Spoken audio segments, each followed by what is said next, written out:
Yo, chat, welcome in. How's everybody doing? Hello, hello, hello, hello. Welcome in, Shockwave, Icy, Table, and Cronus. Welcome in, everybody on YouTube as well. Hope you guys are good.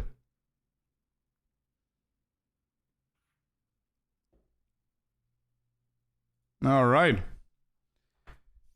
So. Let's get into leveling. We're gonna do SSF just so we don't have any currency to begin with. Let's see what we're gonna try and do here. Yo, Fish, welcome in.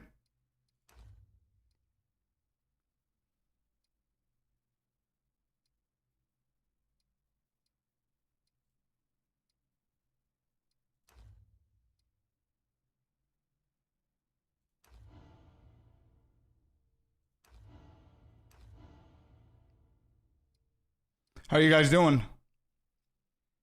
What are you gonna do? I'm gonna level, just chill level. We're gonna record the time to see how long it takes to just chill level before we actually start pushing and carrying out, shaving some minutes off or shaving some time off. And I think I want to do a nice shot and see how, just casually, how much longer that's gonna take. Just made myself a cup of coffee. Yeah, I think I need to make myself a tea because I'm coughing since last night.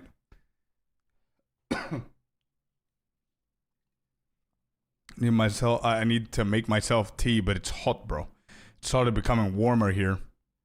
And I'm not excited for summer.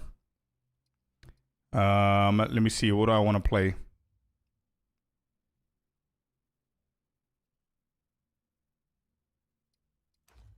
No, dude, it's probably from football because I run like crazy last night. It's been a year and my lungs opened up and I think they got shocked and I think my lungs are right now they're a little bit what is going on, what just happened, you know?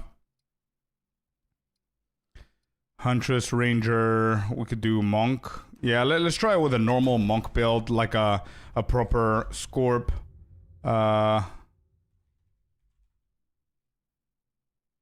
Scorp strike. Let's just try a normal.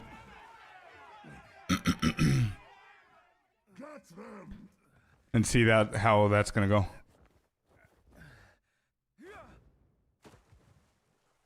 You got sweaty too, you're smoking as well, so they got shocked. Yeah, exactly. Alright, here we go. We're starting.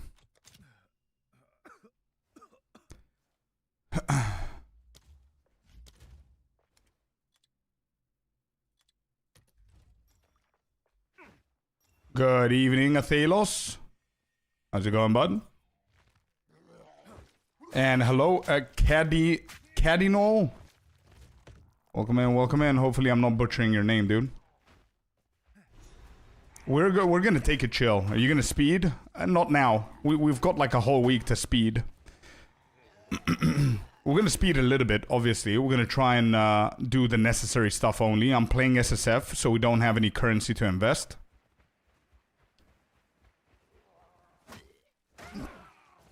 And I'm not gonna go into min-maxing this. Like, I'm not gonna go Warrior Leap Slam. I'm not gonna go Bow with Lightning Arrow or Ranger or whatever. I'm just gonna do a Monk build. I think I'm gonna keep the full quarterstaff. And just see, normally, casually, just chilling. You know, crafting stuff and getting new gear and all that good shit. I want to see how long it's gonna take. Another day of wasting away at work. Hey, you get to be here, dude. Could have been worse. Hope you're having a good day, nevertheless, dude.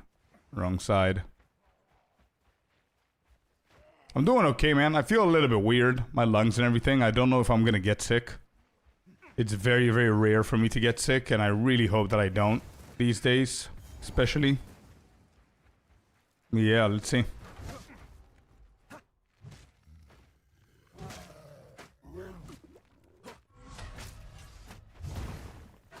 Good morning, Cynical. It's a good cycle getting paid so you can get skins in PoE 2, yeah.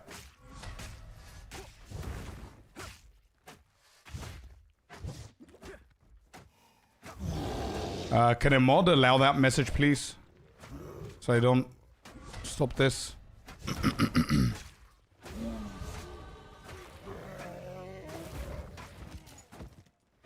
There you go. Now there's some restrictions with stream element. I don't know what it flagged. Twinked? I don't know why twinked is flagged. So weird. Mad Villains, welcome in. Drakkar is welcome in as well.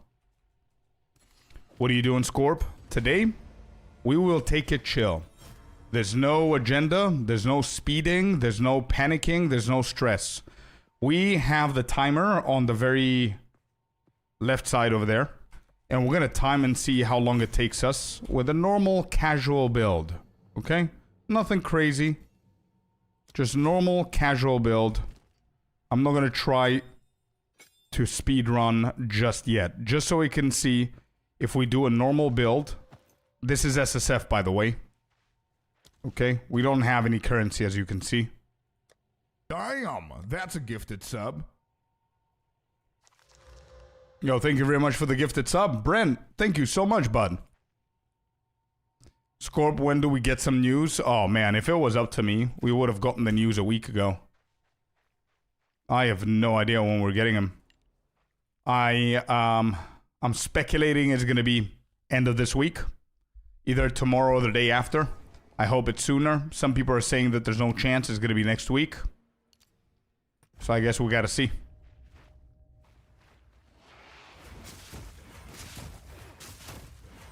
It's a chill day. Yeah, it's going to be a chill run for me as well. I'm going to finish Act 1, pause the timer and see how long it takes a normal build without, like, too much stress going on and min-maxiness and whatever. Also, this is not, like, the best build that you could, you can go with it, especially if you're trying to speed run. Reset your gold. Don't worry about it, man. I'm not going to cheat myself.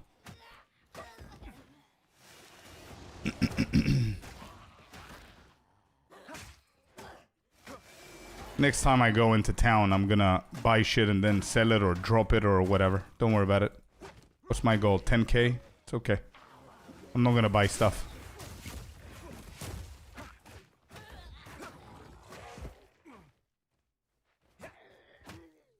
Alright, I need to go to the camp.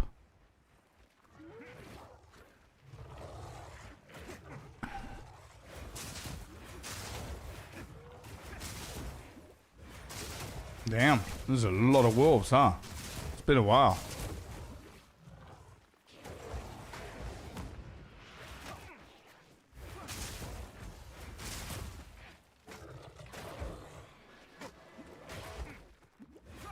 Well, hello there, you sexy beast. Let's go, Athelos. With the 2 months in a row, baby. Let's go. Thank you, thank you. I'm gonna read that comment that you had before.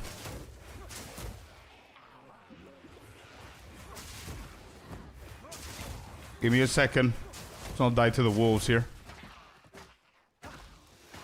I know they want to chill, but... Yeah, good one, Icy. Well done, dude. What a legend mod. When I level the monk, not twinked leveling, I usually use Stormwave to level. Just my 2 cents. It clears fat. Oh yeah, 100%. 100% Stormwave is the goat of early monk leveling, I would say. Even though I do prefer Ice Strike myself, to be honest. But Stormwave is definitely not bad. Ped, welcome in. Okay, I need checkpoint. There it is. Okay, we're good, we're good. Alright, big one. Frozen Locust. No questions asked. Use this. Lesser life. Yeah, whatever. Sure. We got another one. We get the skill speed here. And let's go and do the boss. We're gonna skip a few of the bosses. Again, as I said, we're gonna chill. We're not gonna min-max this. I just want to see like an average run. How long it takes. If you're just chilling, having fun, you know, looking at stuff normally without trying to speed run or whatever, even if you like skip a few things here and there, I think it's normal for the average person to skip a few things here and there. The glacial wave you're using works well too. Yeah, it's good, but I think glacial cascade is for the first couple of levels, man. It gets yeah, it gets old very quickly, I think.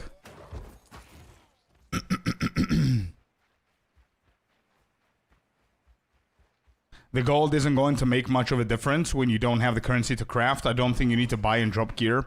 Now, I'm just going to do it to satisfy Chad. The gold is not going to make much of a difference, 10k. Like, if it was like 3 million or whatever, sure. I could have abused Una and the Gambler and stuff like that, right? But, who am I going to cheat? Myself?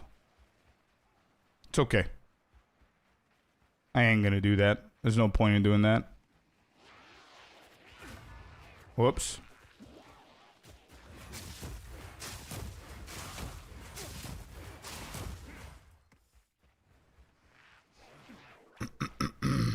Hey, yo, Bandit, welcome in, dude. How's it going? How's it going? What are you up to?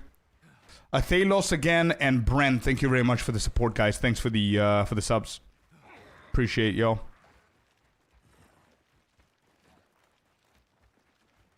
Why can I not find the boss in here? Did the boss vanish? Oh, there's an extension to the map. Holy shit.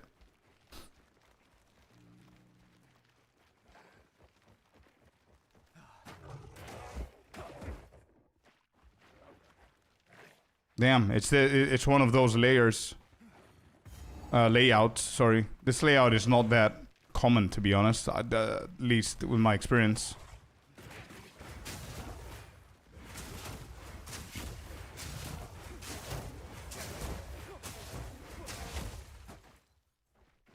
Alright, here we go. I've never seen that layout. Yeah, exactly.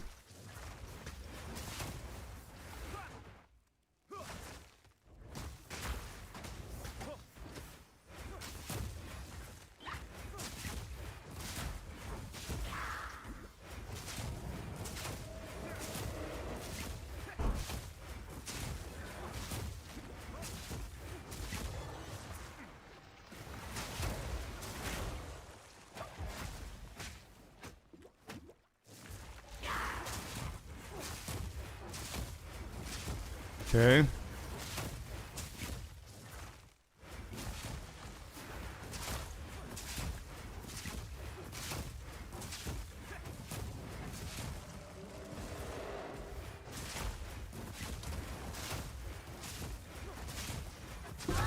Alrighty.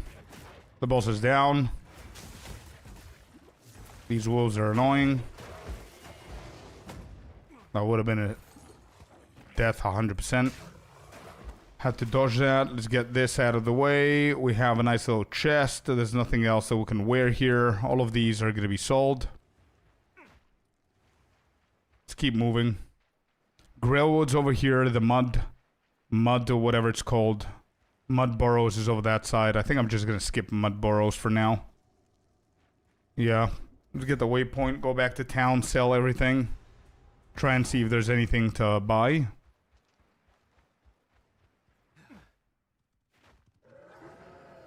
I was lost. Yeah, you know why it's not common, by the way? I'm playing SSF. We're usually not playing SSF, and we know that the layouts, the map layouts, are actually pretty different between softcore, hardcore, SSF, etc., etc. Morning, Fab. Enjoying the stream, man. Hope you're good. Thank you for the stream. Oh, my pleasure, man. What do you mean? Well, interesting. Yeah. The layouts are different. The layouts are different. It's been tested, not by myself, but other legends that have the time and the patience to test these things. But apparently map layouts are vary based on the mode that you choose. Okay, we are literally dealing 0 damage, dude. We're at 12 minutes. And we're Grailwood in the beginning.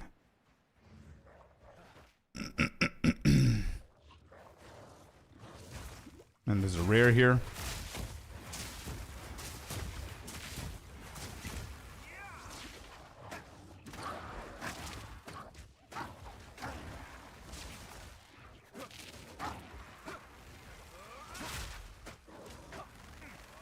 Am I not actually... Am I missing my hits?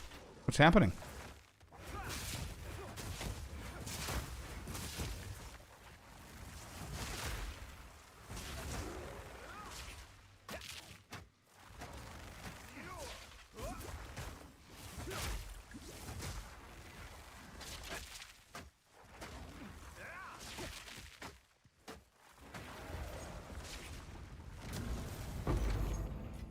Okay.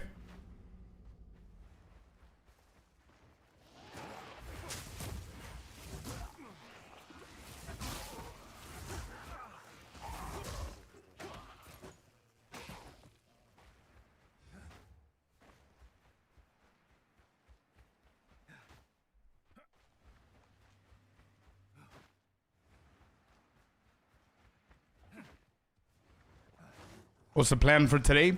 Today, G-Arc, we are going to chill a little bit because I want to time how long it takes for a casual, chill run to finish Act 1 on a chill build. Like something that's not min-maxy for speed running. And then we're going to record that. And then we're going to start actually slowly shaving off time and cutting through it. It's just practice. And I feel that this way it's better to set like a bar. So let's say we finish, I don't know, Act 1 an hour and a half or some shit like that. Then we're gonna have a goal to beat, and then it's gonna be easier to keep going, you know? Keep shaving minutes off. Feel I shouldn't have tried this guy. This is just wasting time at this point. Like, I don't want to deliberately waste time either, you know what I mean? Damn. Yeah, I'm gonna skip this, dude.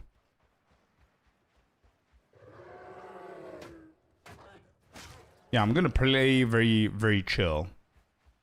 So we can see realistically what the average player is gonna be able to finish everything. And then we're gonna set that one as a goal, and then we're gonna start actually, you know, speed running and shaving things. Like minutes and time of the total. That's Red Veil. Beautiful. That's lucky.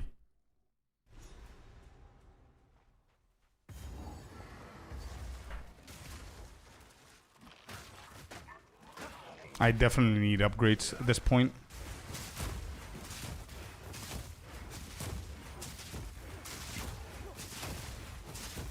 Windrose is officially in EA with more content. Yeah, I've seen it. What can I do, though? I would love to play that game. But we're prepping for PoE 2. Happy, welcome in, bud. Monk life sucks. Until Wind Blast, it seems. I think they changed Wind Blast, didn't they? Monk life sucks early on. That's absolutely true. 100,000%. Especially if you skip some of the bosses. Like, we skipped the Mudburrow... whatever it's called. We skip that, and that shit gives you a skill tree. A skill gem, right? Wind Blast. Not bad. Yeah, they did it at tier 3. Not bad, dude. Not bad. This is gonna be better.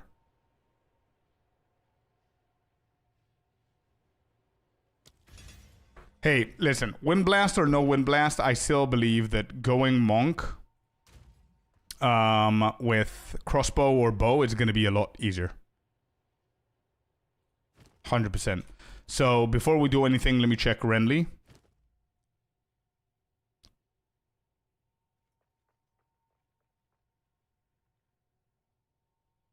Huh?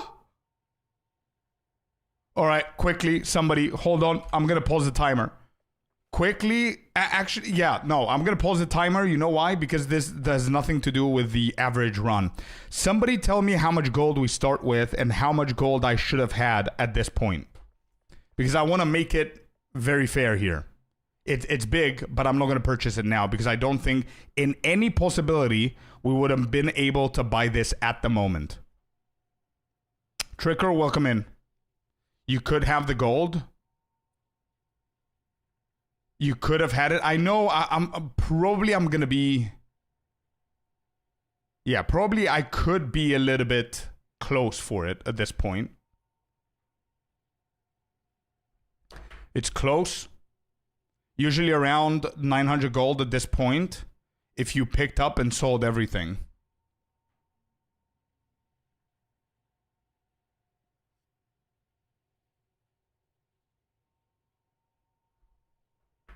Okay. All right. Listen what we're going to do. We're going to play it fair. Set it all and see. Now, what I want to do is listen. I'm pausing the timer, okay? I'm pausing the timer so we can deal with this because this would never have happened in a normal run, right? So let me just put everything here. Hold up. I want to play it super fair. We're going to buy shit. Where's expensive stuff to buy?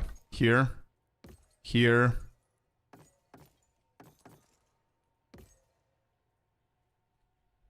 Okay. Can I just drop? I can't. Okay, I'm gonna go to Renly and buy other shit that's more expensive.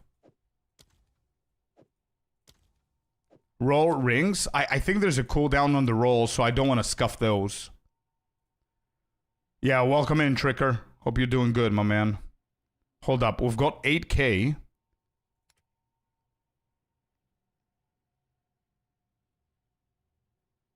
Gamba is faster. Yeah, dude, I know it's faster, but as I said, there's like a cooldown here. You see? This vendor has limited stock. More stock is accrued by killing unique monsters up to the given limit. I don't want to screw the Gamba that I would be allowed otherwise to do. You know what I mean? I don't know how long it resets or what it does, but...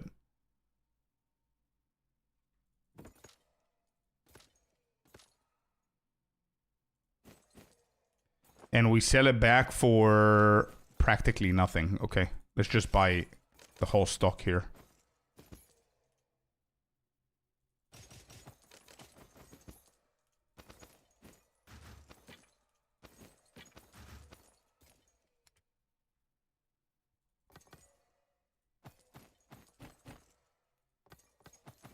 So you guys are saying we should have around 900. Oh yeah, wisdom scrolls. That's right. We're already done though. It's okay. So 600. Is that fair? 788. Is that fair at this point? Where do you get your timer? Google. Just type in live split. That's the one. That's normal. Yes. Chat is happy. Beautiful. 788. And we need 1.1 by the time we level up. Otherwise, we lose it. If we level up, we're screwed. Let's get back everything else.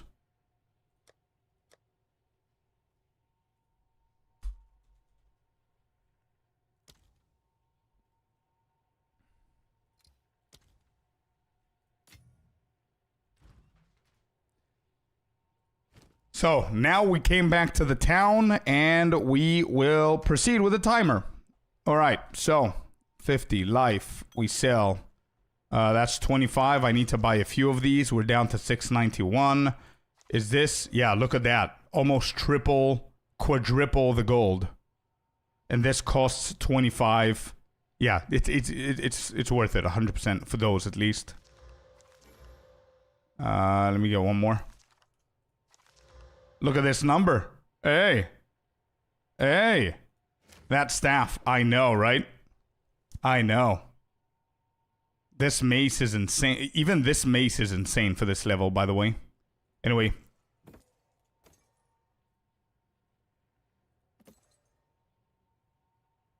$740. Well, shit. Okay, let's keep going. Let's keep going. Brother Klima. Welcome in, legend. Alright, as I said, we want to be fair. So that's what we're doing. I'm stuck. The problem is, if we level up, it's done.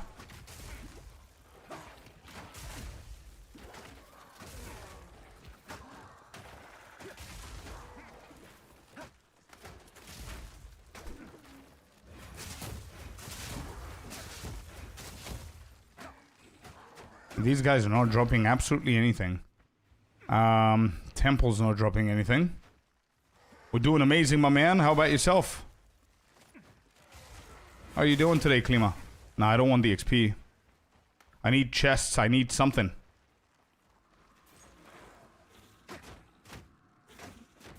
Nah, I think we're not going to be able to get it. And I think it makes sense. I don't think it's realistic getting a quarterstaff like that one. Unfortunate. Bro, where's the loot? Hold up, hold up, hold up. Scorp start? Is that strict? Jesus, dude.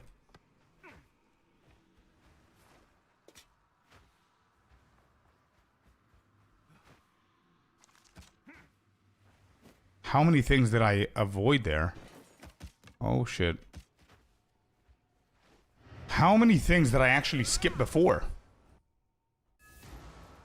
I use Killing Paul and Falling Shot at first. I kind of like to use them. Yeah, it's not bad. That's not bad either.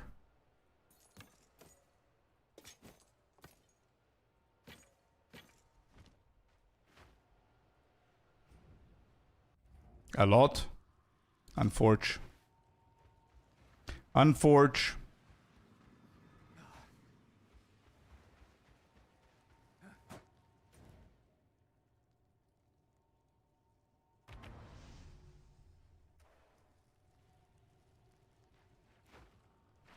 Yeah, I think this is not worth it, dude. I think it's not worth going to Mudburrow.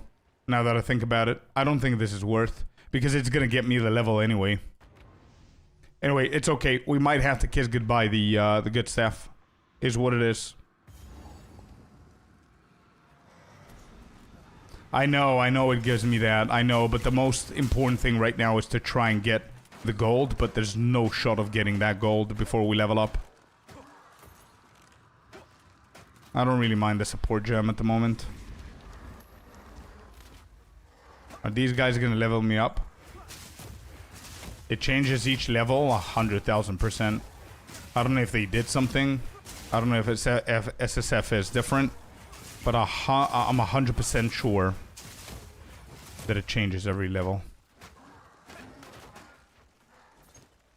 845. Yeah, is what it is. It's okay. We lost a lot of time out of that, but it's fine. There it is. There's the level. Bye-bye, staff.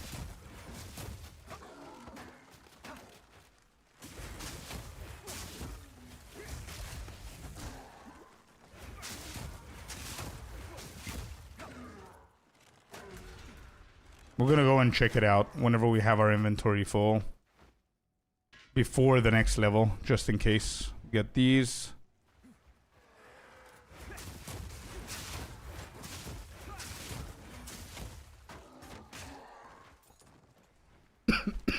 I'm not even close, chat. Not even at the 1,000 mark. I don't think it would have been realistic to get that one. I need my PoE 2.5 fix. Oh. I got in there.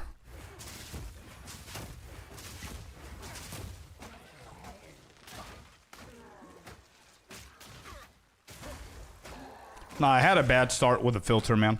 I didn't notice that Scorp start meant strict. It's weird. It's okay, it's okay.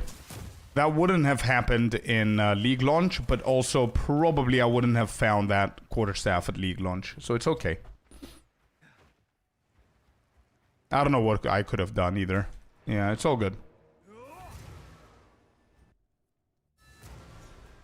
Alright, let's see if it's out. Probably it is. Yeah, it's gone. It's gone.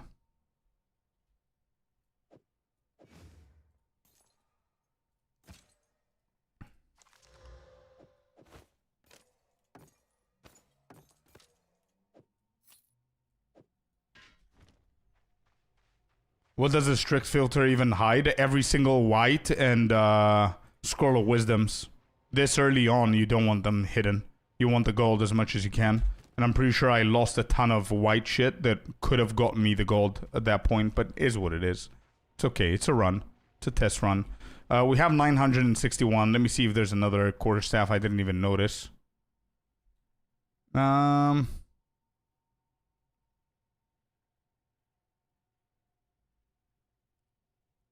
Sure, I'll get that, and I'm gonna hit it with the other one that I have here. Oh no, I don't. Okay, so amulet it is then. Let's give this one a try.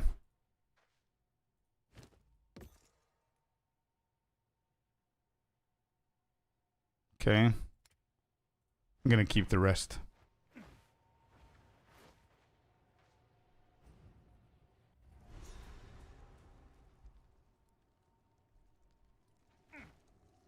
But would you have sold it all? Bro, if it's in League Start, if you notice, whenever I'm playing the League Start, I almost collect everything from the floor and I sell it. Now I'm not doing it because I'm wired differently, bro. It's the end of point 4. It's not a new league. I don't give a shit as much. We're just chilling, you know what I mean? But it's going to be very different at league launch, like I always do. Like, if you remember, before league launch, we always go to standard and we fix our stash tabs. So I don't need to do it whenever the league launches. I don't have that right now. Right, so few things would have helped me out. Wow. Monk is, it's a tough one, huh? In the first couple of levels. Then it picks up.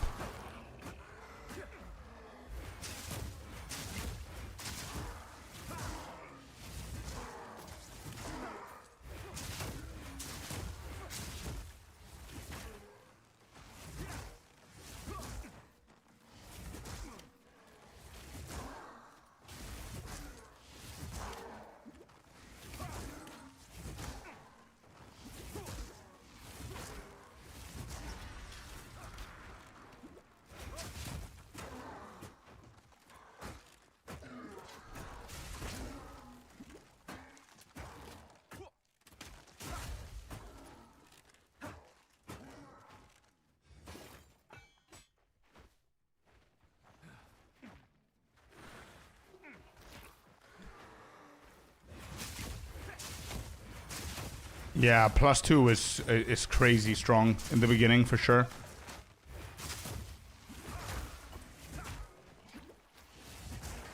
Lightning arrow, lightning rod is the fastest, maybe.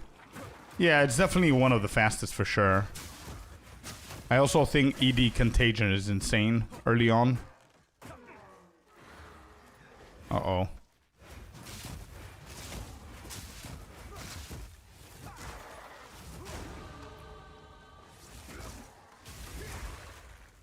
What a staff. Yeah, crossbow grenades, bro. I think grenades are the fastest. Speaking of the fastest, I think grenades are the fastest, bro. Yeah, you can start X-bow for sure. We did that. It was very quick.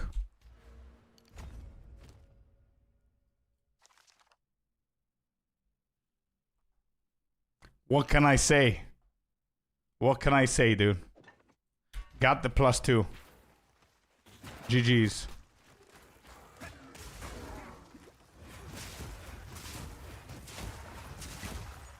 Alright, we gotta compensate with the time now.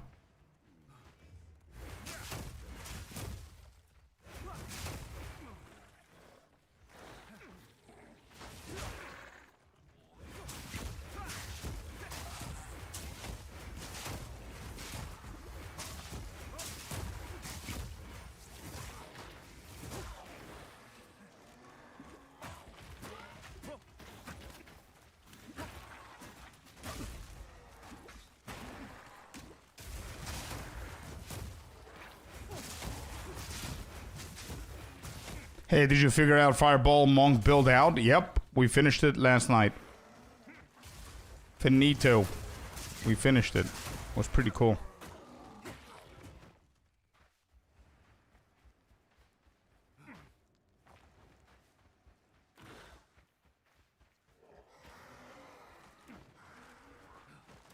Oh shit, there's an extension of this map as well? Since when, dude? What's happening with all of these extended maps? Layouts.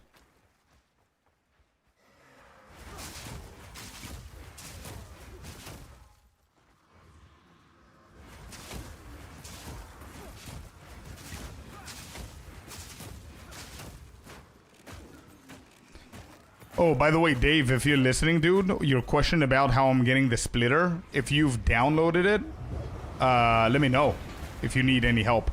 Because what you see, the Path of Exile 2 campaign and Act 1, 2, 3 and everything, you manually need to do that. It doesn't come like that, right? If you need any help, let me know, bud. Yeah, it was a cool build, Z. It was a really cool build. I'm satisfied. And you know what the funny thing is, dude? Bossing is better than mapping with that build. It's crazy. Bossing is crazy. You can go and watch the VOD. Yeah, we got the POB done yesterday. I sent it over to people, whoever wanted to try it. It was pretty fun to do. New build. We're just taking a chill today. We're going to level. And we're going to see how much time does a average build with average effort take. Not too much effort. Just to see how long it takes. What is this?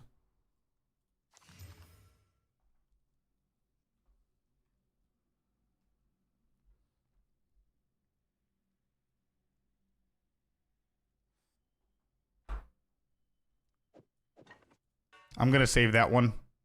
And we're gonna hit it with a Regal whenever we get one. Wind Blast! Welcome home. Jesus. Alright. Let's sweep the floor, boys.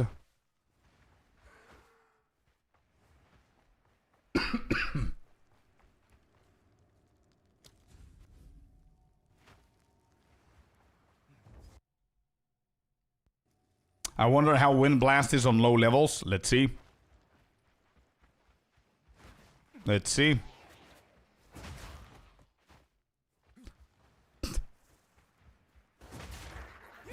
Yeah, it's not bad, bro. It's so bad, bro. It pushes everything away. This is actually a pretty big deal for monks.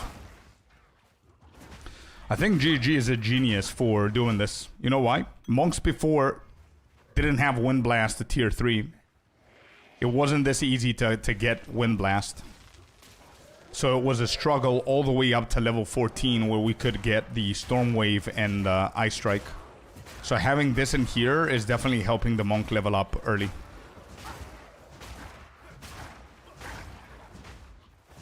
Yeah, sure, you can use it, but I mean, talking about only on the monks, anybody who wants to go with a quarterstaff.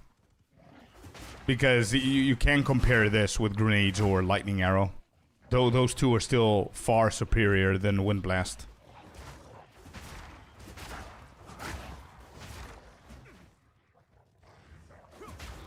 And this is, by the way, not even the +2 quarterstaff.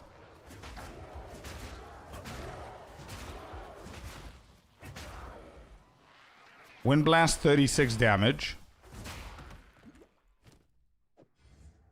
Versus 32. But this one also gives me accuracy, life, and mana per enemy killed. So I think I'm going to keep this one early until I get a Regal.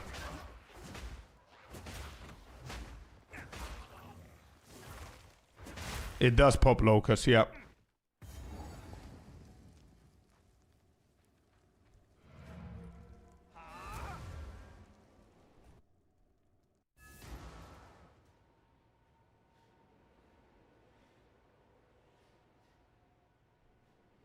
Yeah, we're gonna do all that. We're gonna experiment with the bleed. 100%. 100%. We're gonna experiment a little bit. As I said, we're gonna be doing a casual run here. Give this one a try. We're gonna need that.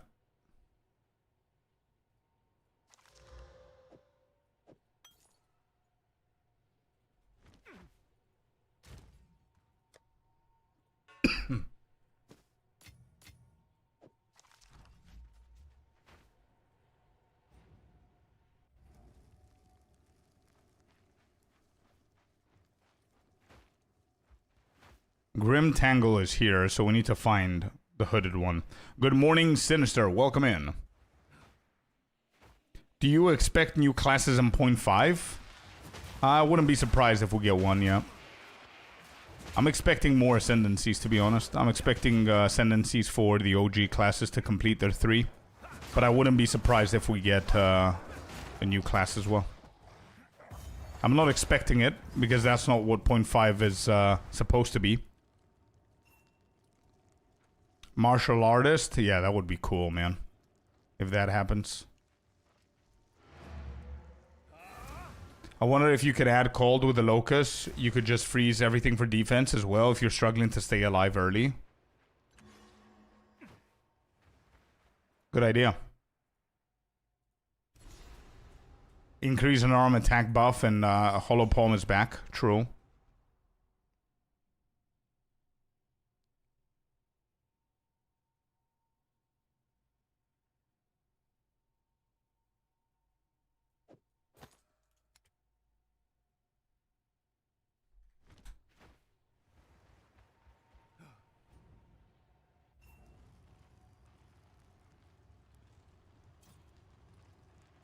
It is a rumor. It is a rumor, Izzy. Anything and everything that we hear at the moment is a rumor. Nobody knows what's going to come. Some people are talking about Arcane Archer, which is going to be the 3rd for the Ranger. Some people are talking about Martial Artist, which is the 3rd for the Monk. And there's also one more Beastmaster or something like that for the Huntress. Those 3 were the April Fool's joke that they did in PoE2 DB. Nobody knows if it's true, if whatever. Hey, Rory. It will be Pog placing? Yeah. I'm not sure if Rory's back, but hello, dude. I just saw your message now. We need to get support gems before we could do anything.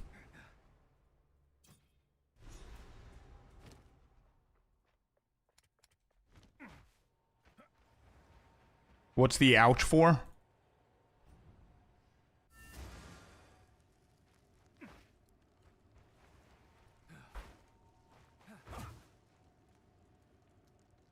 Let's go. 35 stream streak. Dude, golf trip and my man made it every single stream while being on vacation. My man went to an alpaca farm. He went to a golf trip and he still managed to catch every single stream. Is it SSF? Yeah, it is SSF, so I can resemble the realistic vibe of a new league.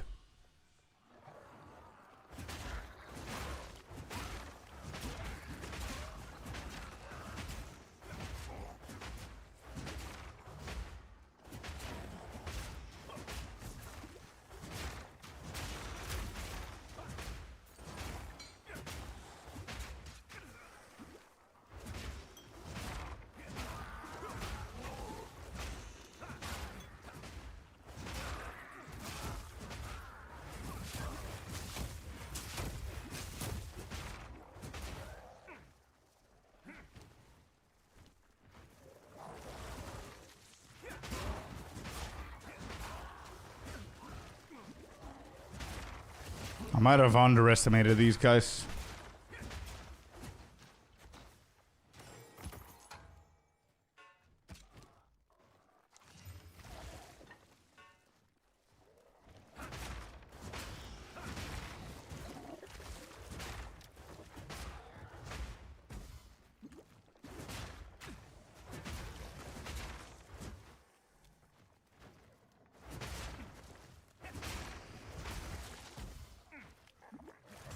This is wasting so much time.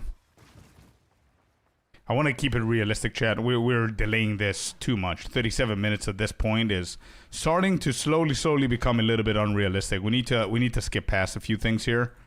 I would never be here in a normal league at this point, so we need to skip a few things.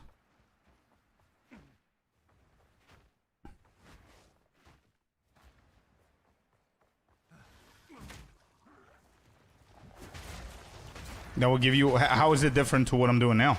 I have 0 currency. Apart from what we did with the gold, which I already reset at the gold. How is it different to what I'm doing? Right? Yeah. Skill gem, okay.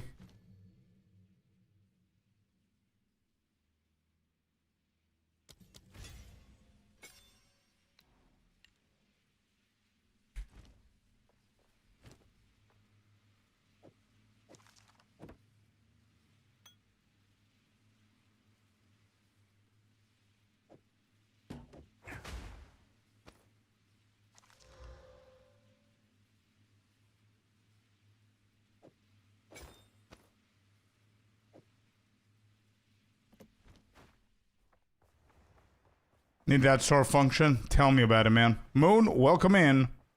Welcome, welcome.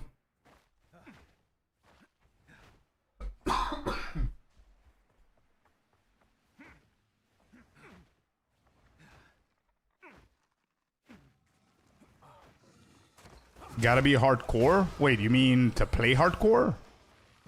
Or you mean hardcore fan? Oh, here he is. Alright, let's do it. Yo, Moon, Moon, Moon! How you doing, bud?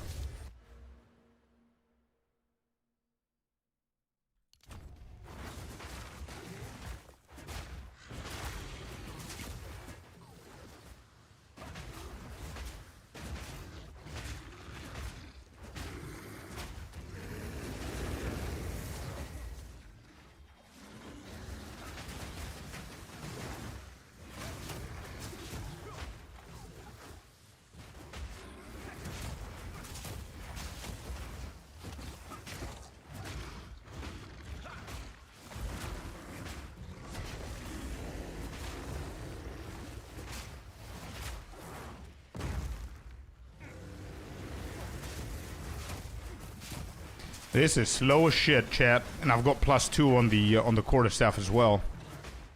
This is slow as shit.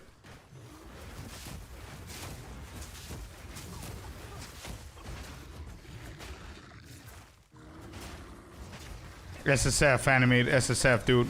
I am playing SSF, chat. I'm only playing SSF so it can resemble a league start, nothing else.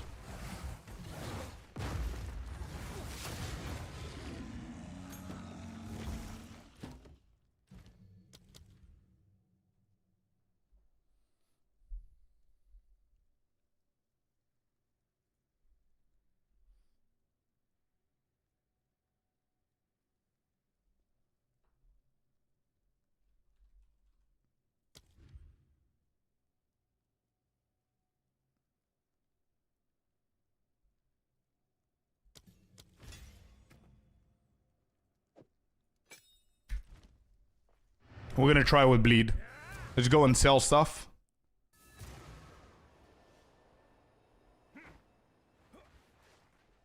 What's happening with the NPCs? Una's not available to sell. Alright, we don't need these.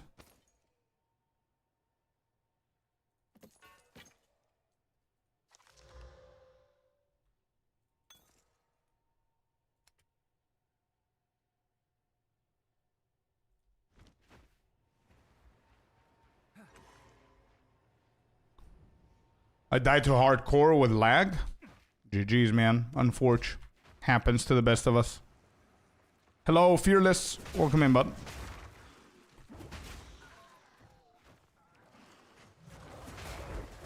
What are we up to today? We are leveling a monk campaign. We're timing it, and we're trying to be as laid back as possible. I want to time what an average run with a shitty build looks like and how long it's going to take. And then whenever we have that time, it's as if we're going to set a goal for ourselves and see what we could do to make it faster. Not with the same build. But we'll see.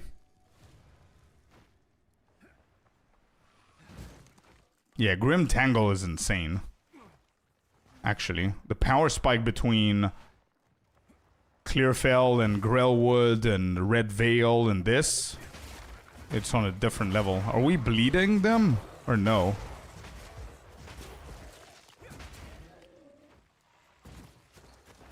Monk, you love to suffer. Hey, yo, they fixed the Wind Blast, man. They made Wind Blast a tier 3. It's nowhere good with any other ability, but you know what I mean. It's a little bit better than before.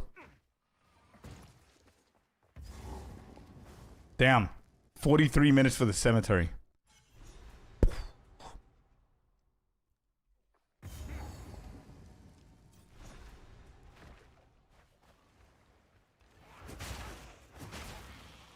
%50 chance to bleed. Oh, there's the bleed. Okay, I saw it.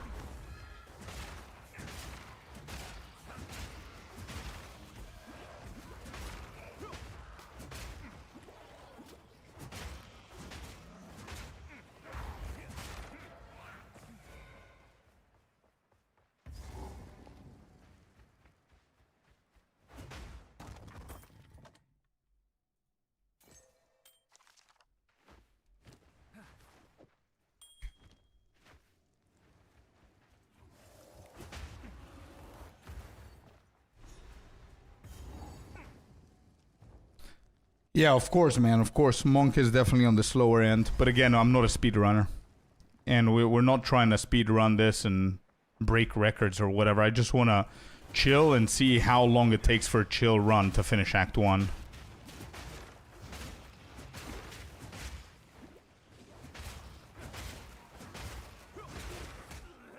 Wow. I got bitch slapped, dude. They're like, sit down. Sit down, dude.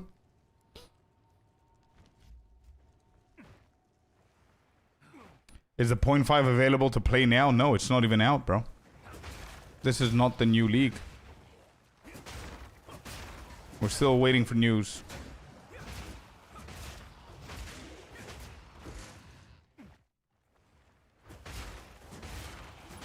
My bleeding's... Alright, bleeding's working. My health isn't working.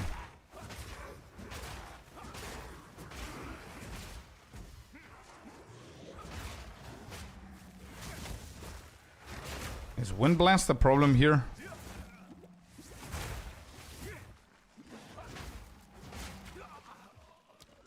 It looks like it. It definitely looks like it.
Bro, I don't even know if we're gonna be able to get this shit done.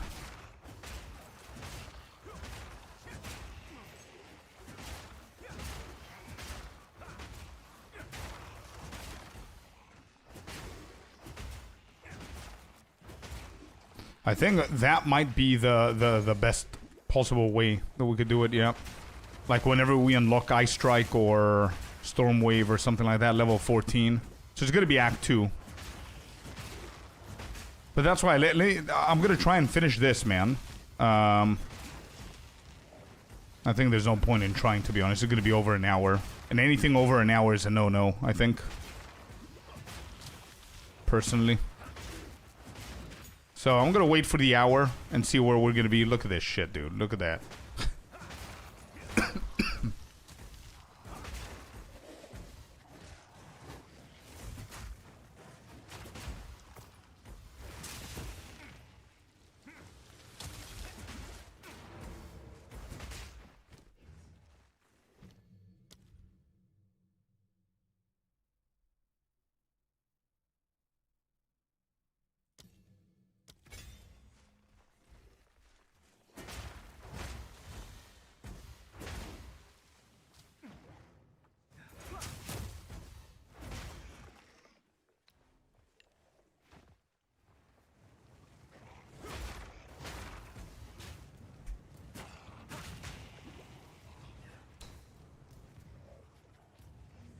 Pause is so good again. Oh yeah, for sure, 100%. Bro, I cannot pass these. I'm dead. I cannot pass these guys. This is insane.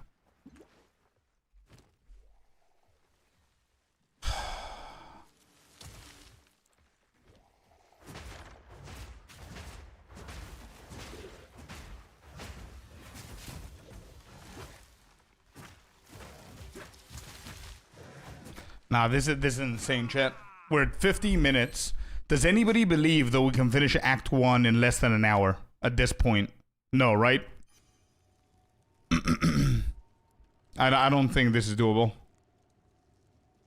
No, no shot, right? Okay. Not like this. Nah, we're too far away, man. We're too far away. We still need, what is it again?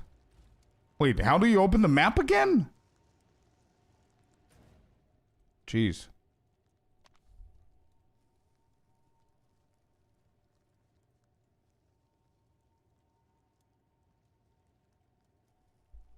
Alright, this is what we could do. Let me pause the timer. Edit splits. Can I edit this to monk? Quarterstaff.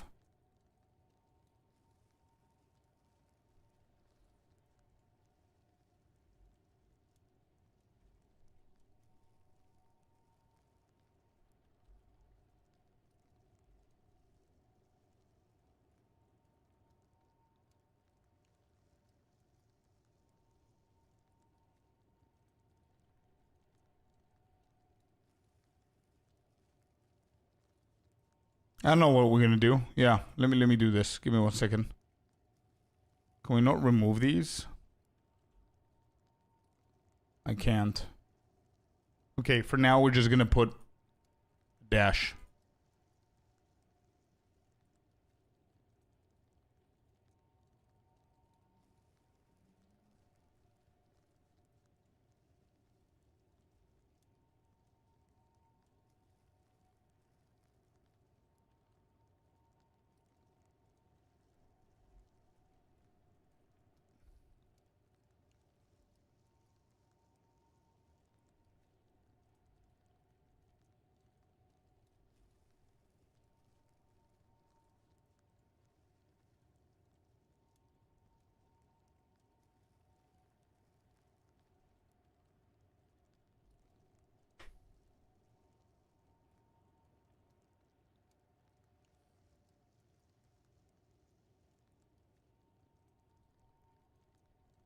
Okay, so quarterstaff is too slow, bro.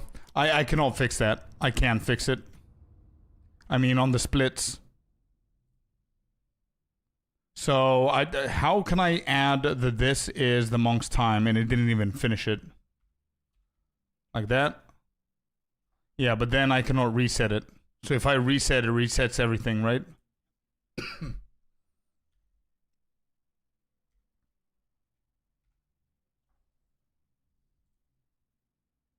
Oh, there you go. Okay. So if I start...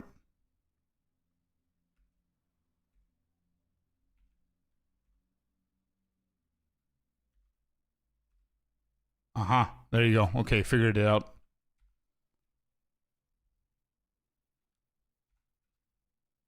Okay. I think I figured it out. Cool.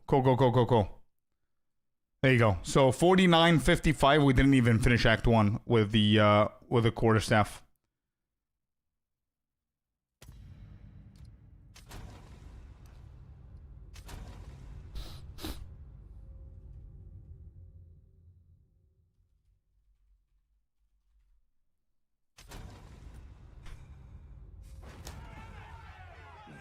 I ended up making 2 characters for PoE 1. Nice. First time ever. 6 every league. How was your time on 1? I had more fun this time through. Yeah, me too, man. I had a lot of fun with PoE 1 this time. So what am I doing? So this side? Yeah, okay. Cool. Let's go. I had a lot of fun, for sure. Ecstasy, welcome in. Alright, let's go.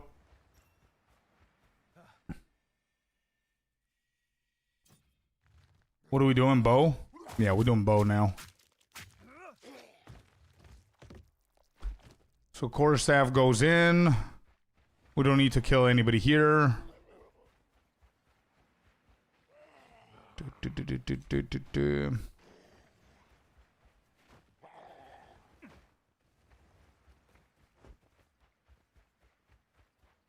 And hello, Kata.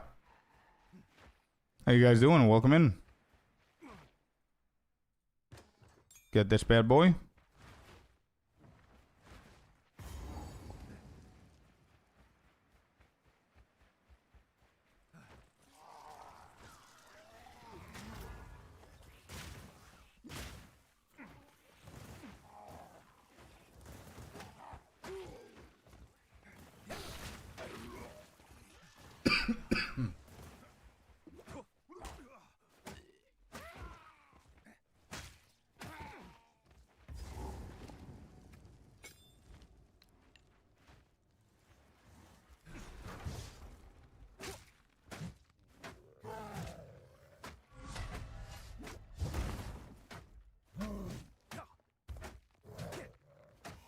Hello, Para Frank as well. Welcome in, guys. I plan on going Oracle, by the way. Good choice, man. Yeah, good choice. I'm waiting for the reveal as well. I have no idea what I'm gonna start. But we're just recording some casual leveling runs for Act 1.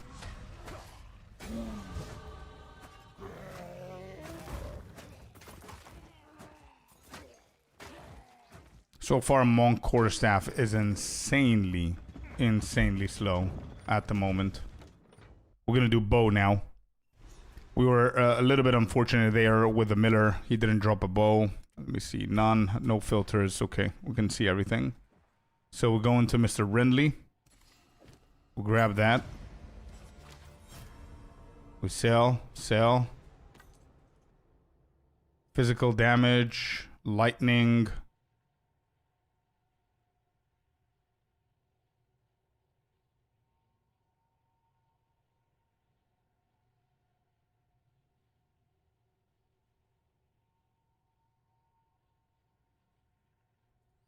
Then take it out with a monk. I think it's at league start. I'm definitely not gonna risk doing that.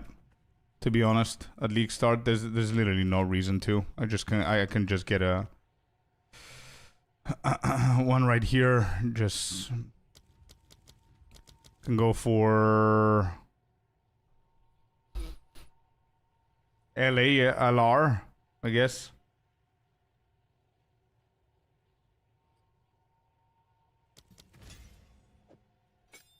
Poison burst arrow is not bad either. Anyway, it's not that bad, bro. You get one of the points right there, then you go on the left side, you get the second one, and that's that.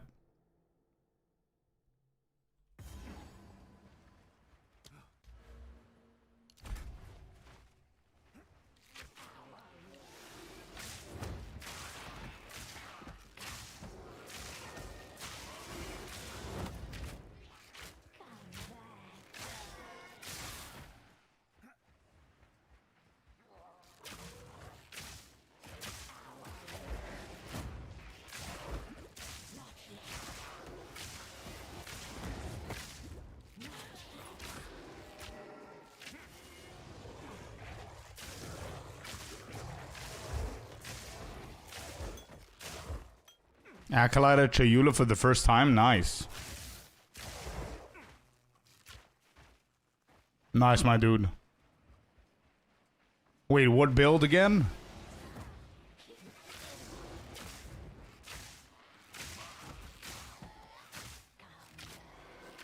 Yeah, we're gonna get all the gold again. Remember, this is, we need to act as if it's a league launch, right?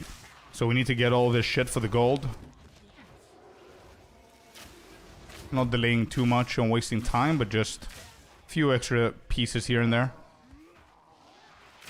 And I think this layout extends again because we're playing SSF at the moment. So I'm pretty sure it extends. And I don't even know where the camp is. Did you see the huge announcement? What huge announcement? I did not see any announcement. I really hope that this is worth. I'm pausing so we can see if there's a huge announcement. What's the huge announcement? Oh.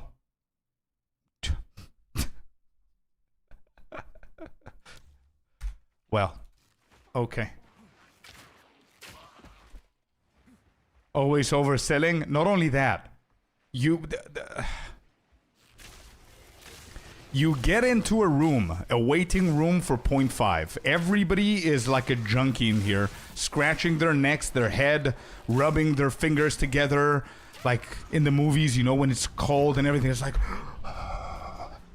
everybody's waiting. We've got like league withdrawals. You cannot just come in here and say, "Hey, did you hear the big announcement?" Everybody's where, who, how, where, when is it coming out?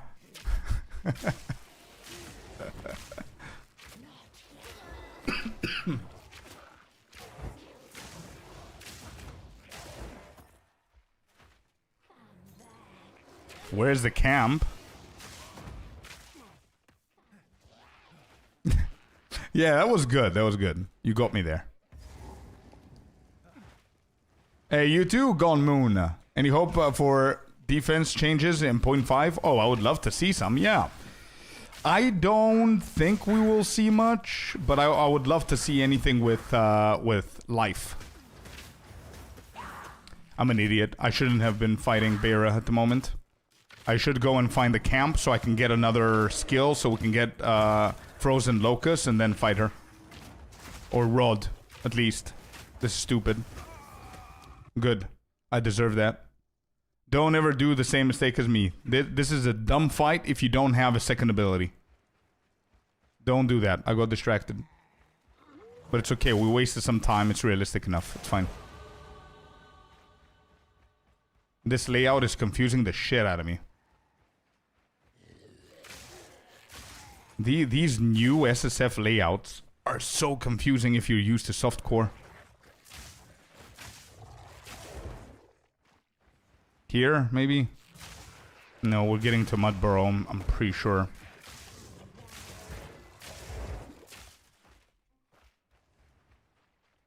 It's always opposite, no?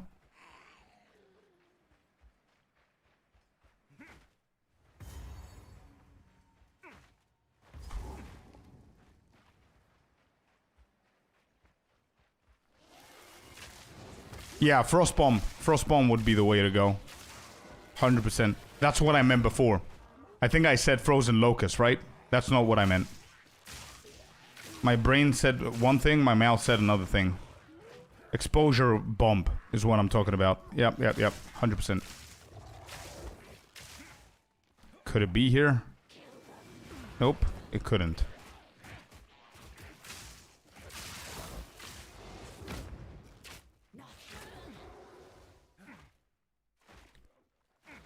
Would be good. Life would be good, yep.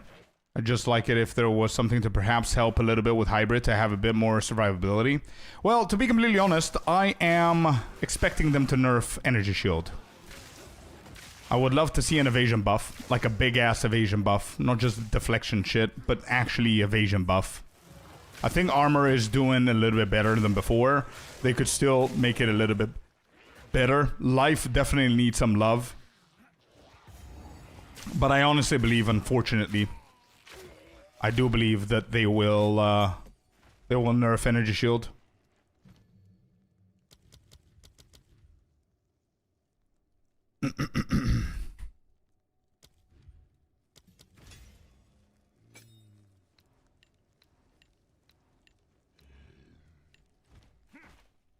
Okay, now that that's done, checkpoint, we'll go for the boss.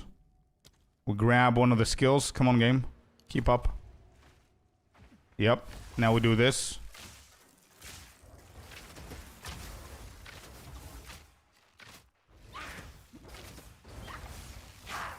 I don't even need a lightning rod here. This is just fine. Another bomb. Lightning arrows are going to be good on the wolves. Easy. Another bomby.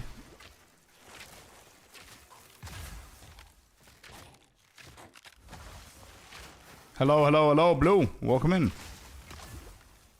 I got frozen. Alright, Elsa, die. Alright, Elsa's dead.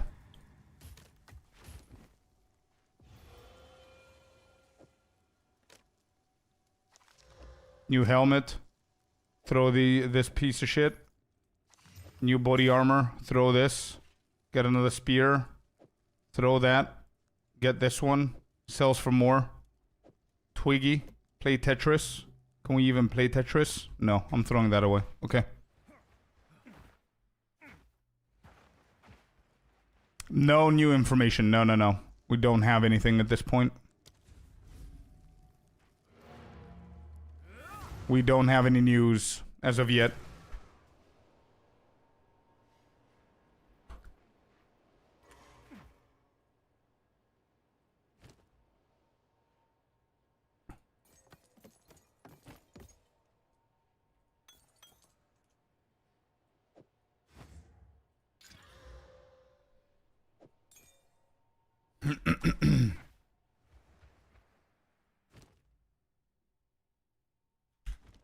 Nothing interesting.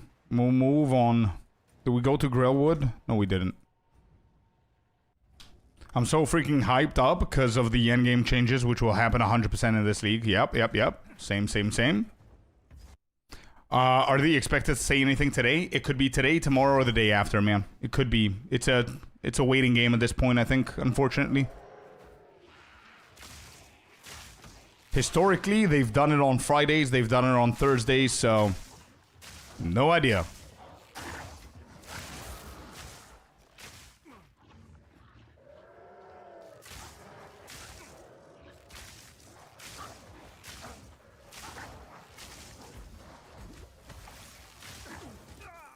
Wow. That was like a dead.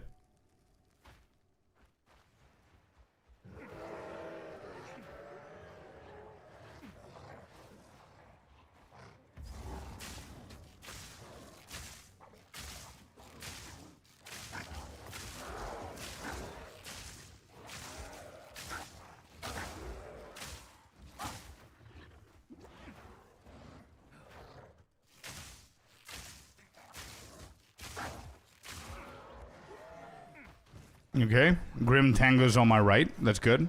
That's a good discovery early on.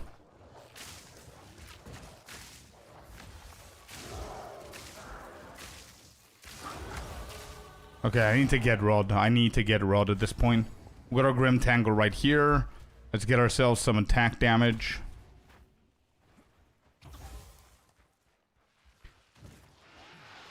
I saw a new PoE2 heart attack. Wait, I saw a new PoE2 post, almost got a heart attack, and was for the race event. Yeah. A lot of people got baited by that. I saw it. Yeah, true.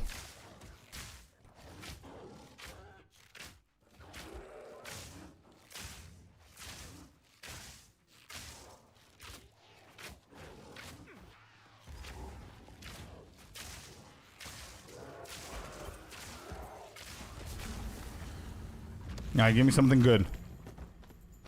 Vest. Gloves. I can use the gloves. Accuracy.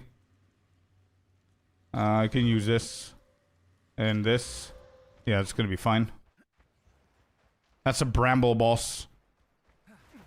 If that's Grim Tangle, then the hooded guy has to be somewhere on the top, maybe. So Red Veil should be somewhere here. Will Temple Mechanic go core? I would say 99% sure that it's going to go core. However, I think it's going to be nerfed to the ground.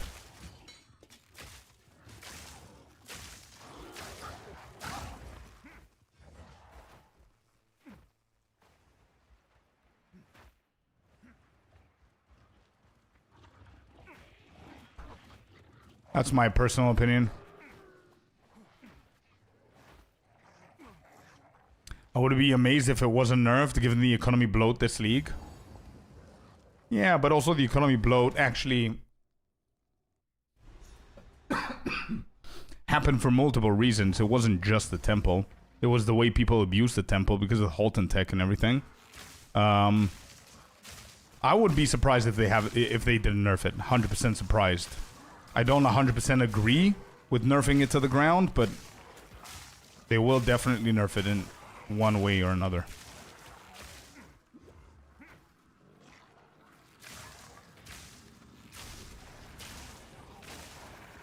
I have go forced to run it. To be completely honest, man, I did a lot of gameplay outside of the temple to prove the temple is not the only way to make money, and it wasn't. Farming rituals, omens was goated. Abyssals was insanely good as well. And that's why I'm saying it shouldn't be nerfed to the ground. Because there are people that enjoy the temple, there are people that don't enjoy the temple. What they need to do is nerf it to a decent balance and then provide a buff somewhere else so people who don't like the temple, who want to spam maps or do something else, would have a decent profit as well without, you know, without fearing that they're missing out.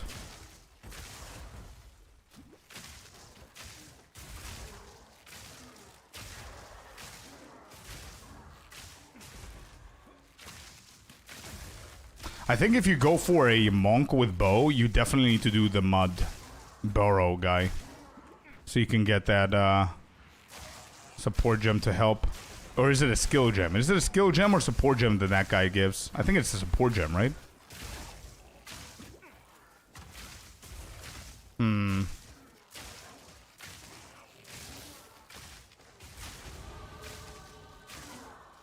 It's a support gem, yeah. I wonder if Frostbomb is the wrong way to go as a monk with bow. Because you're not getting lightning rod.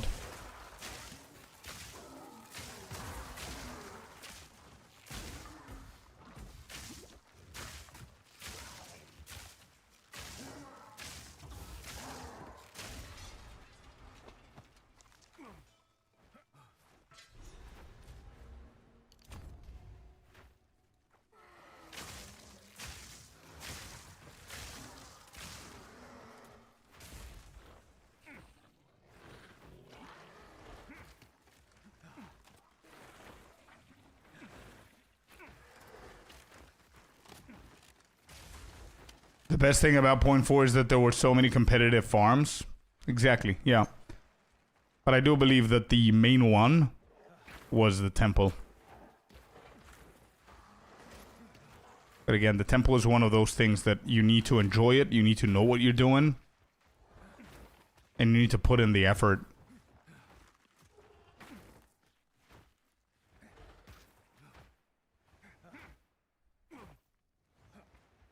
Yeah, exactly, I see. Maybe. Yeah, chef, me too, man. On my return of PoE 2, I suddenly have a mirror. Because shit sold. And I had a few divines just rotting away in the stash tab.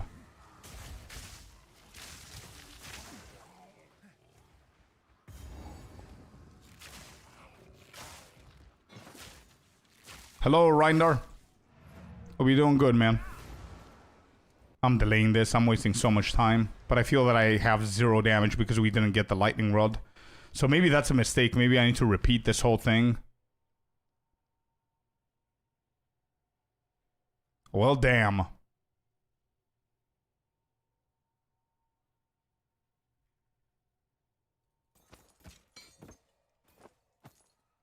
Well, damn.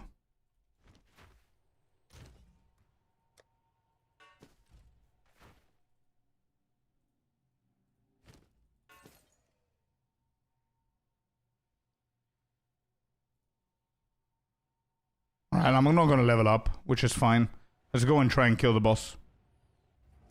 For counting the time, live split or something like that it's called. Sell the gear you're wearing. I thought about it, but I think just killing this guy, I'm gonna be able to get the gold. Should be okay.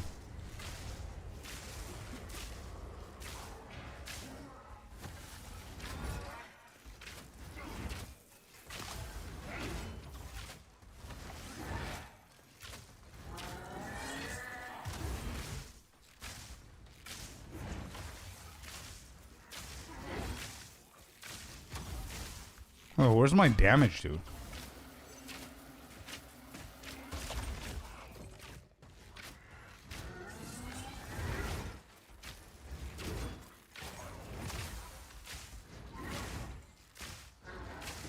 I think Frostbomb is a huge-ass mistake with the monk. I would want to restart this and try it out properly.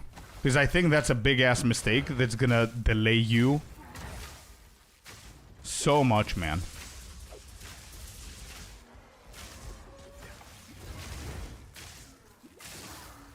Nah, I'm not going Contagion with this. Rod 100% is the call. Yeah.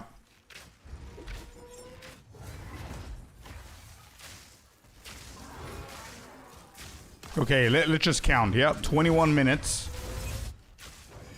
Let's see how what the minutes are for Rust King, okay?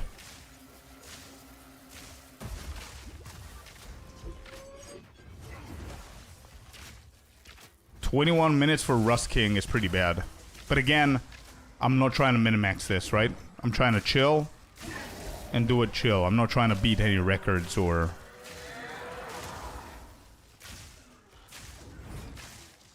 It is, I know. I just wanted to experiment with Frost Bomb.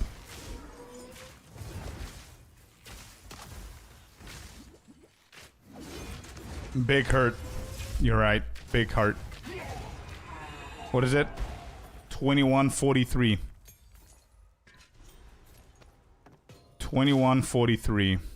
Alright, let me go back and lose everything so we don't have it with the other character and it doesn't confuse us.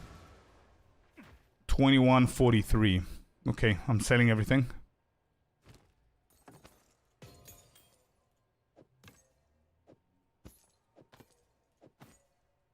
Actually, it doesn't really matter. Use all the gold.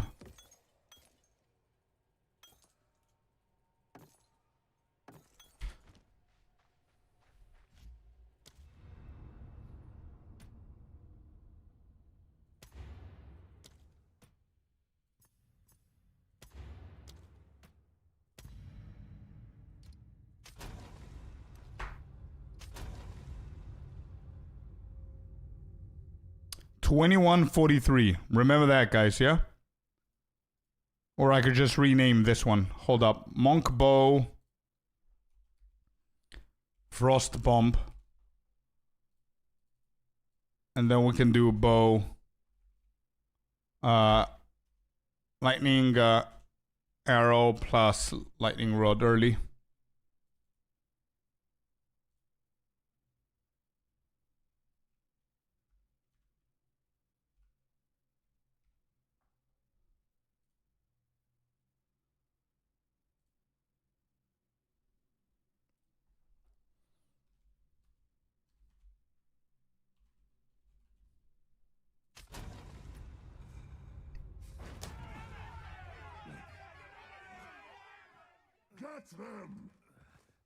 Either tomorrow or the day after, Kata, yeah.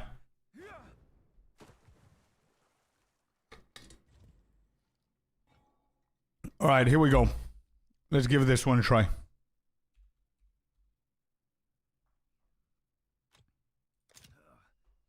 Rust King. That's what we're trying to get to. And this time we're going to do proper LALR. Instead of Frost Bomb.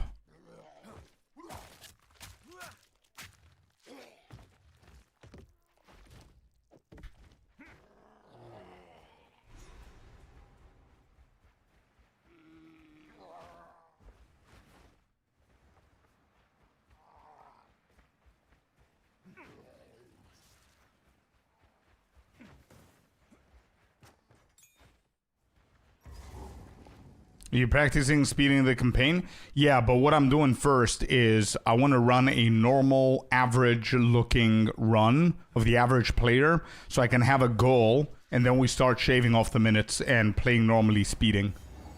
Because half the shit that I'm doing right now, I wouldn't have done it anyway. Trying to take it a little bit chill, you know what I mean?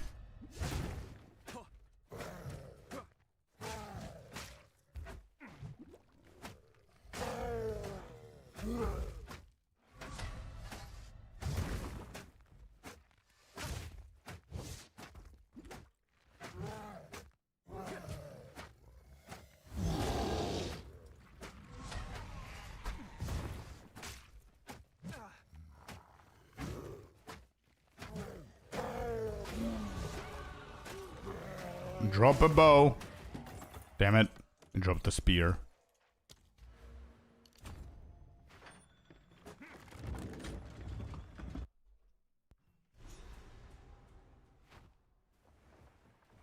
See what kind of bow we're gonna get here.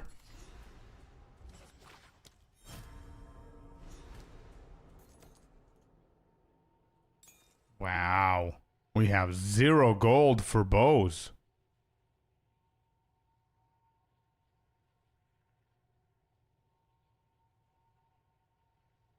This is not bad. We're gonna come back and get this if we can.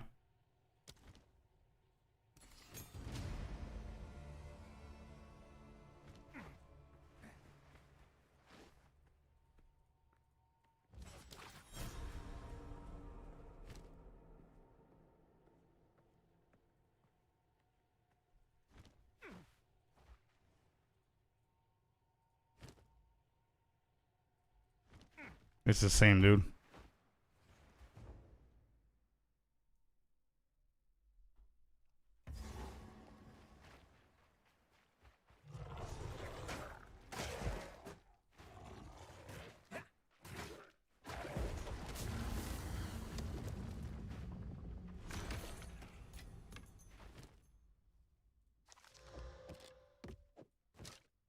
GG's.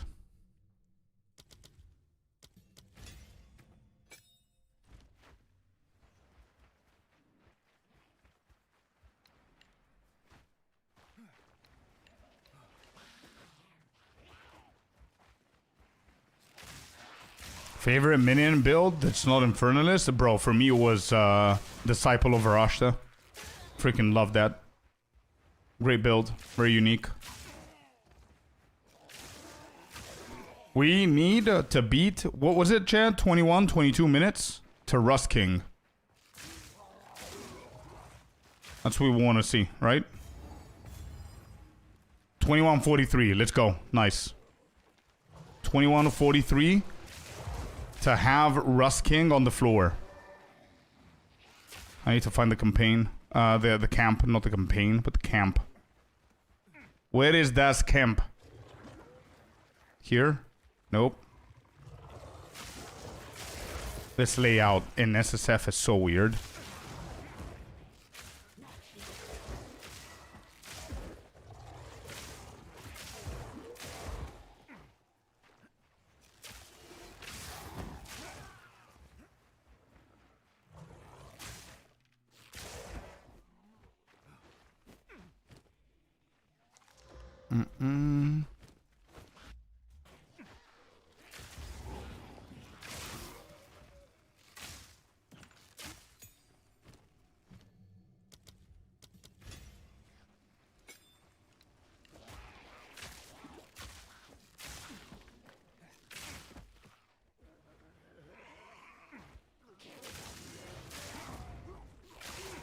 I'm gonna go south from here and see if the layout is gonna be the same as before. I need the gold. We need 350 gold, I think, to upgrade to the next one. We got 60 now. Not good. We're gonna level. I think we're gonna miss that one. It's fine.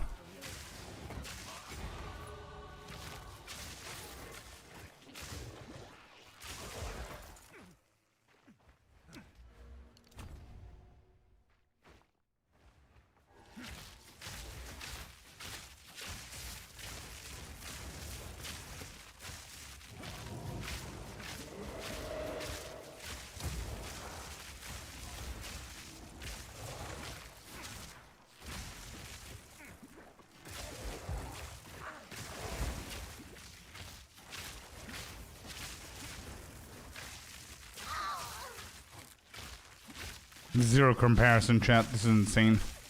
The difference between the two is just insane. We'll go to nice little crossbow there.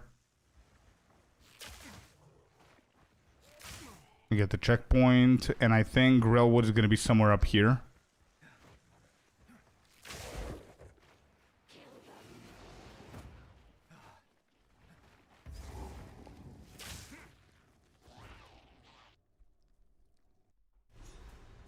Good morning, Corey. Welcome in.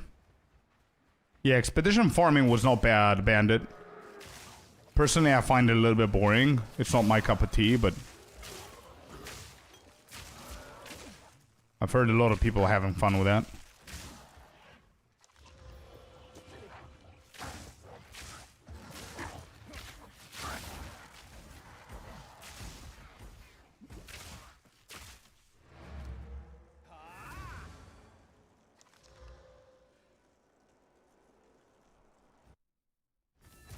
Speed running? Nah, we're just chilling.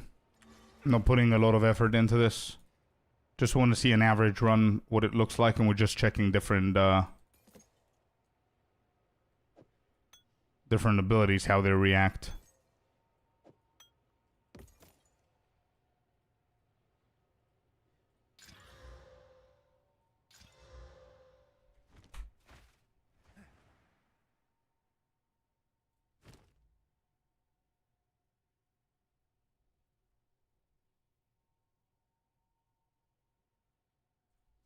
It's worth IDing? Yeah, I know, but as I said, I'm not going to take it too seriously now.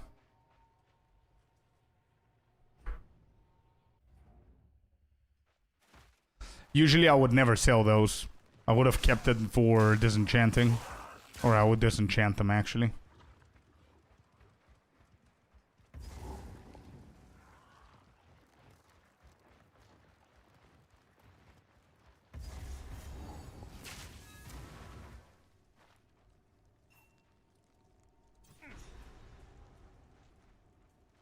I hope they remove Expedition completely. Bro, honestly, I wouldn't even mind. Like, I think I wouldn't even react to it. If they said, we have decided to remove Expedition from the game, I was like, cool, what's next? I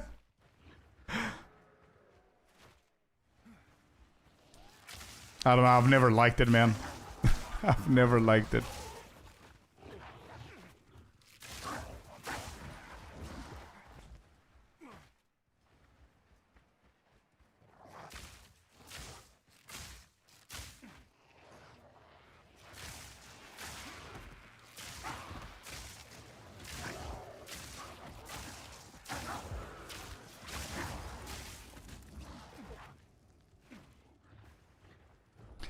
I wonder how the campaign is gonna look without any temple. Yeah, I think the campaign with the temple was so good. I think we're spoiled, chat, to be honest. I think it's gonna be a hard reality whenever we don't have the temple. We don't know what the new mechanic is.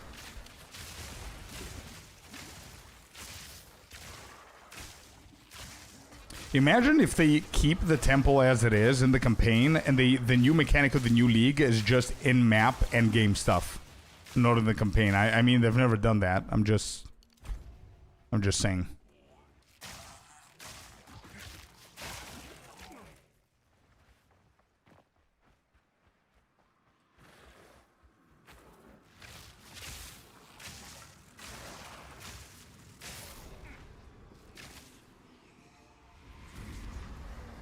We were spoiled with the best crafting. True. True.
What if they add the tree? That means that we're getting the breach mechanic, right? If they add the womb tree. I guess.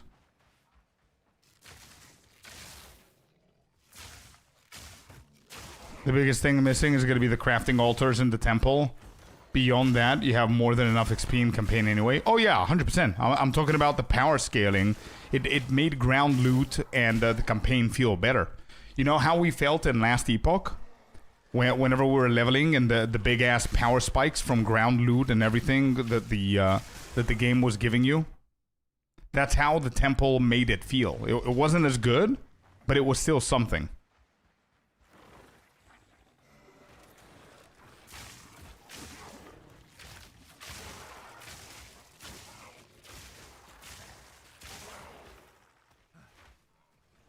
Any news coming out today? We don't know. It might be today, tomorrow. We're just waiting at this point. Skill jam, nice. We're going for frost bomb here.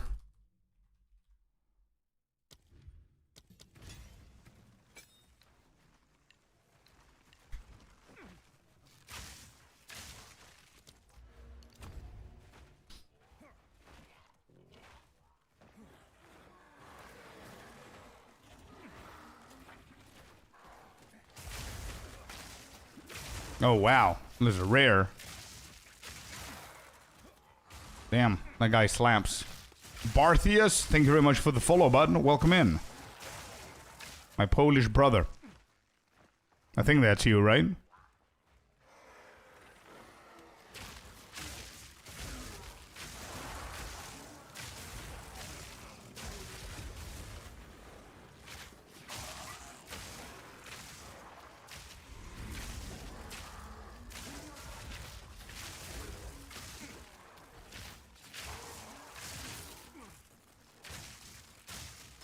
Yes, you're right. I followed yesterday for Danzig, and I need to follow again today. It's okay, man. Twitch stuff. It's fine. Don't worry about it. All good, brother. Alright, good. Good. Boom, boom. Done. Get the rune guard. We need one more. We're at 13 minutes. Gotta kill the Rust King. Here he is. Chad, are you ready? Look at this. Just by changing one ability, we literally shaved 10 minutes off the timer. Or like 8 minutes over the timer, or whatever it's gonna be at. If we don't completely screw this fight up.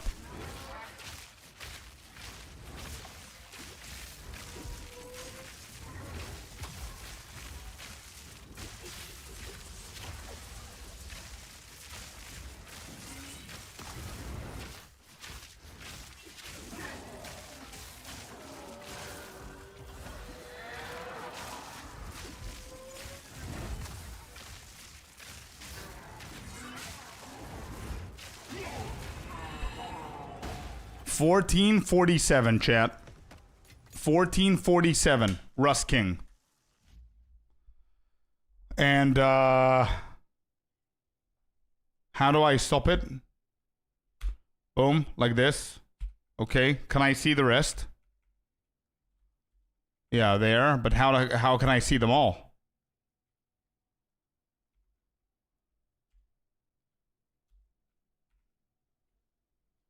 Oh no. We lost it. What was it? 14? Whatever.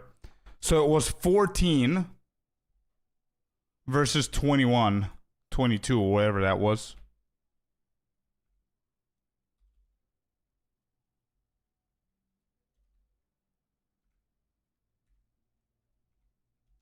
This is annoying. 14:47.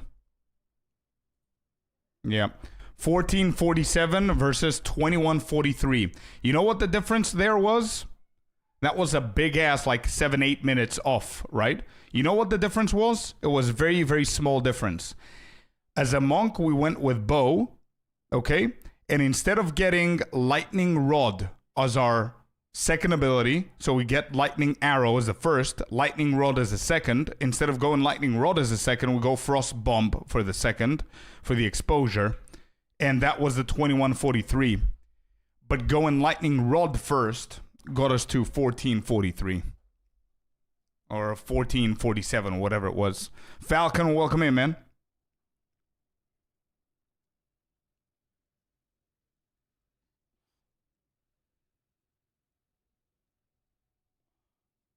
It's pretty significant, yeah. One skill 30% faster. And it's not that it's a brand new skill. You know what I mean? It's not that it's a completely different build. It's doing this. First run was these two together. You cannot even see. These two together. Lightning arrow, frost bomb. Okay? And then the other run is this. Is lightning arrow, lightning rod first. With quarterstaff were 50 minutes. No, 50 minutes was until the cemetery, man. I gave up with the quarterstaff. Because anything, what I'm looking for is anything that's going to be chill to play without sweating, that's going to be less than an hour to finish Act 1. And it was 50 minutes already at the cemetery. There was no chance of finishing Act 1 below 60 minutes. So I just said, let's just move on to the next one. Now, the problem is that somehow the timer's weird. Let's do grenades, I guess, until this guy. Rust King.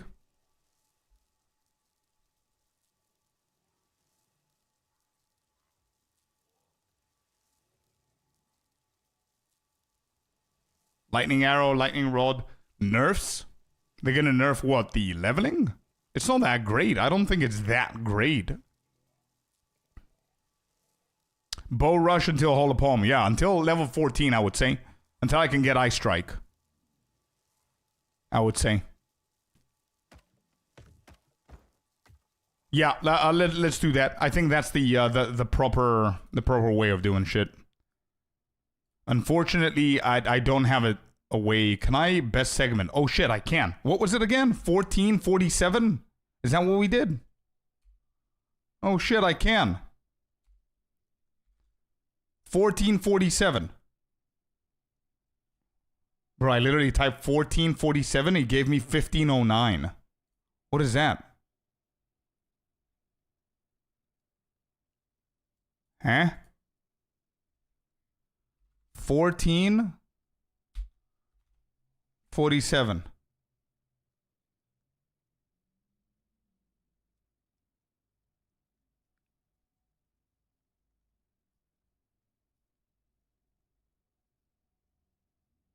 Why is it an addition? Who told you to add?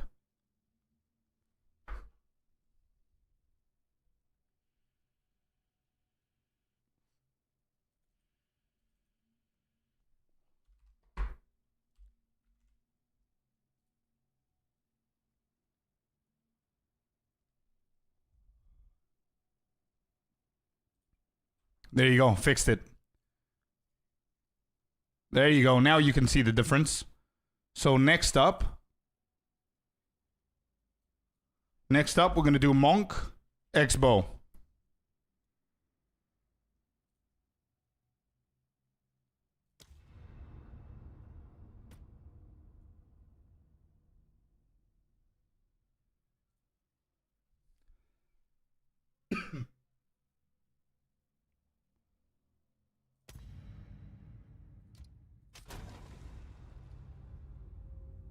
Hybrid minions caster. Fair enough, man. Yeah, fair enough. I think this league start, I promised myself I'm not gonna go melee.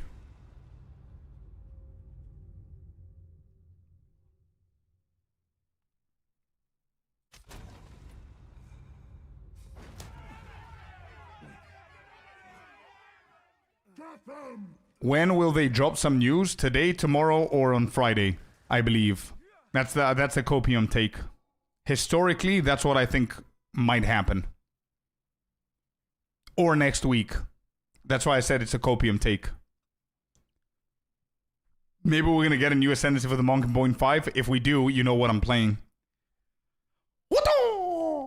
100%. Bro. Oh my god. Alright, do you want me to be completely honest with you? I know that you're going to be disappointed with what I'm about to say. But I'm a Monk main, and I'm still disappointed at myself thinking about it. But I want them to fix Chayula Monk before they decide to bring a third one. If they bring a third one, they're going to completely forget about Chayula. That's what I think. It's just going to be another Chronomancer, in my opinion. They tried. It's not where it has to be. But that's just me. I don't know. I don't know, man. Ice Shot or Ice Strike? Ooh, I love both of them, man. I love both Ice Shot and Ice Strike. I think I'm an ice kind of guy at this point. Ice Shot, I would say Ice Shot is more safe. It's faster and it's safer. Ice Strike is more satisfying to play and more fun. That's my different opinion between those two. All right, here we go. Let me make sure that I'm doing it correctly. Pause. We'll go down right here. And we proceed. Here we go. X-Bow. Incoming.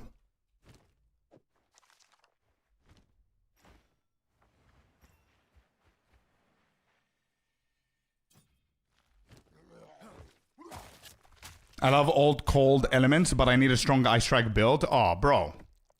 Of course. Ice Strike is one of the most common monk builds, man. It's the GOAT. It's the OG build. It's one of my favorite builds. I was literally thinking about creating one just for the fun of it because I miss it. Ice Strike is very easy to build, bro. It's not that difficult, to be honest. You just go either Hollow Palm or Quarterstaff. If you go Quarterstaff or you don't go Quarterstaff, you get like plus skills on everything, like Amulet and Gloves and shit like that. You want Ice Strike, you want Tempest Bell for the bosses, you want, yeah, it's very basic. Staggering, what is it? Staggering Palm, was it?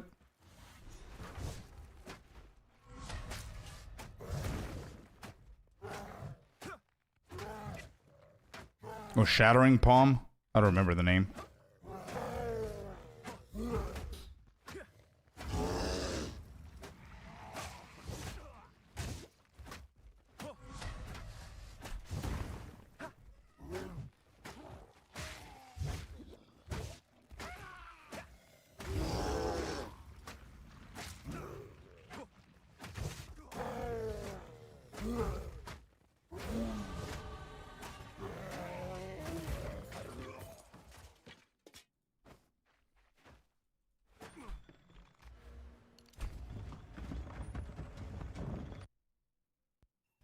You have inspired me to start doing this. Are you in SSF mode? Correct. Yep.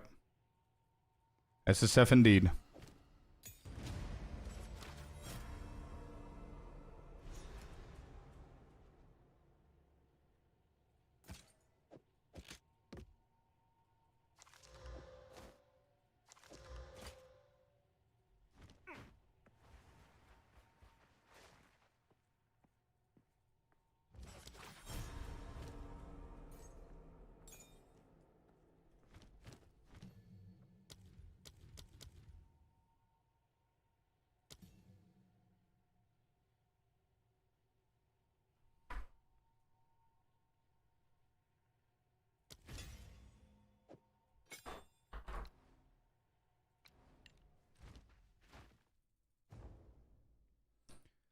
Would be nice if Chayulo would get more boost from darkness, like Element, Stun Threshold, Critical Reduction, something like that. Is more tanky. For sure, not only that. You know what I think would be insane for Chayula? If they actually start creating... like, Chaos-dedicated abilities.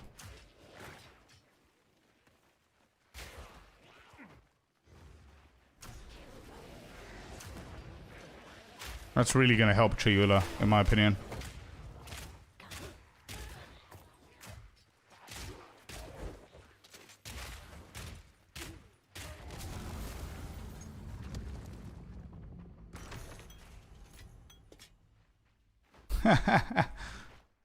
Let's go, dude. Wait.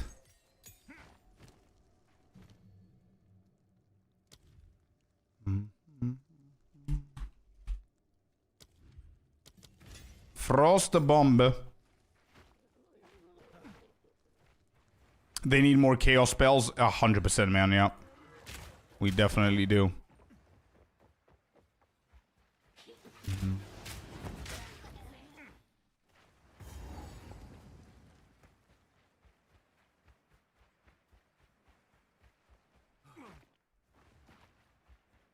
Alright, here we go.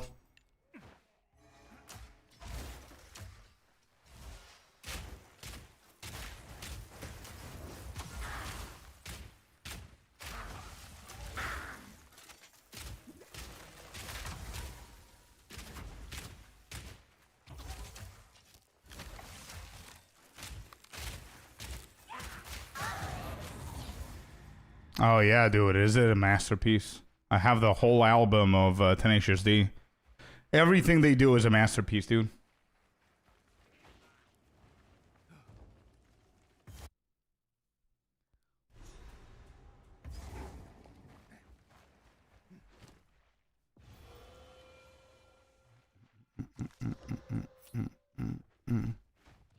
Okay, good. That was pretty quick with the cold, with Elsa.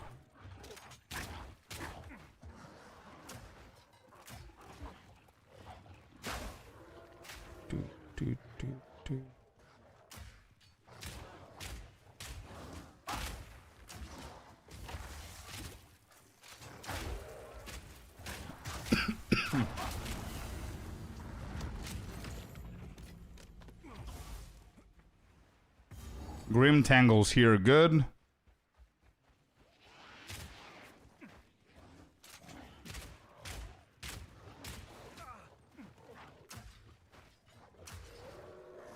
I have to keep moving here.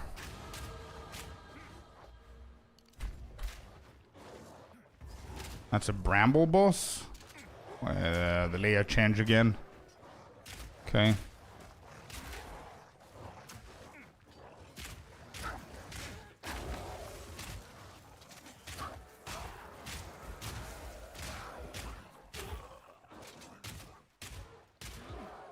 Like, I could go with Contagion with this build as well. It's gonna help. What's the plan for this build? It's not a specific build. As you can see on the screen on the very left side, there's a timer. And I'm trying different monk starting builds.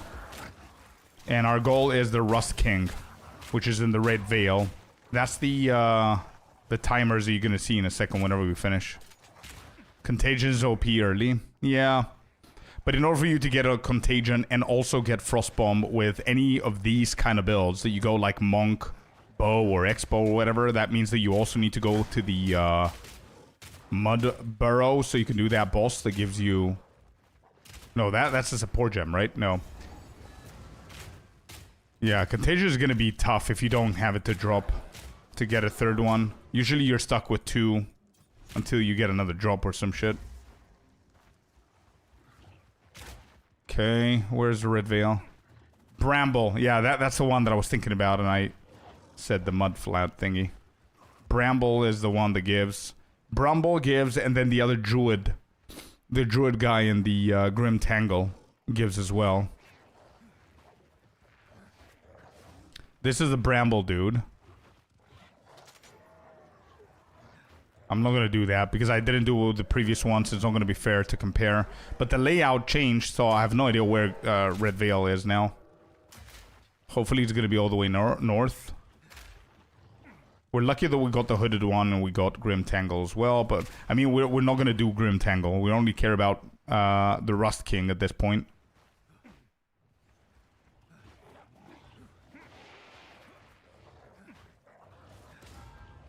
Uh-oh. Are we dead? Yeah, that's fair enough. We died with all the other 3 as well. That's fair.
Yeah, Sinister. I knew those, but I cannot remember everything, bro.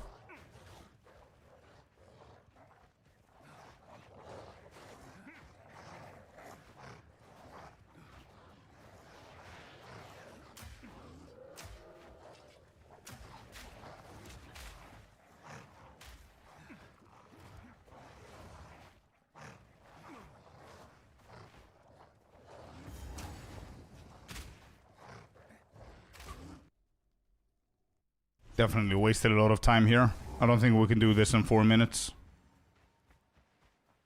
Layout was a little bit unfair there. But whatever.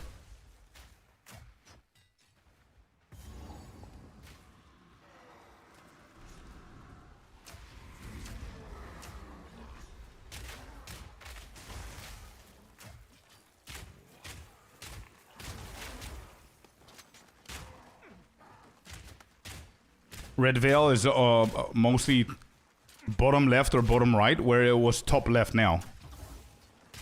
So I did 4 times back to back. It was at the same spot, and now it was different, so it confused me a little bit.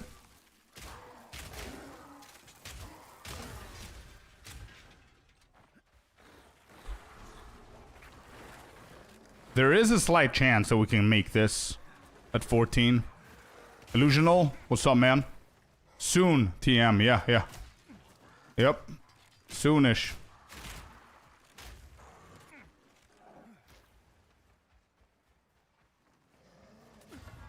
Ah, no. Could this be a shortcut, actually? Going back to the checkpoint and going this side? This could have been a shortcut there.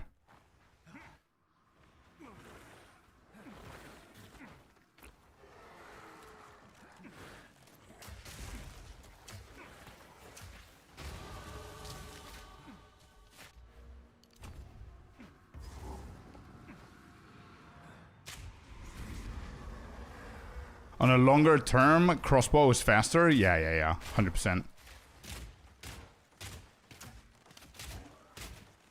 Bosses just drop. True. Which is why I'm thinking if I manage to get this one done and find the boss is gonna die a little bit quicker. So we might actually just be on time. Considering the fact that I had a rough layout and I wasted a few minutes finding Red Veil.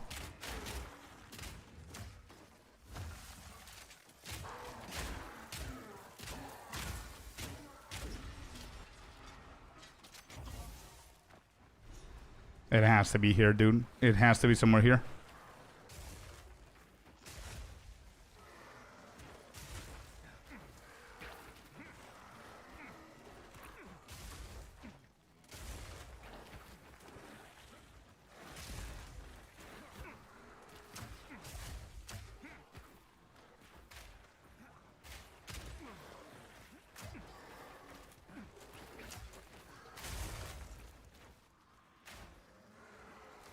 Oh, come on. It's not here. Could it be up there? No chance. Close to the waystone. Waypoint. It has to be all the way here, maybe? Nope. We're screwed!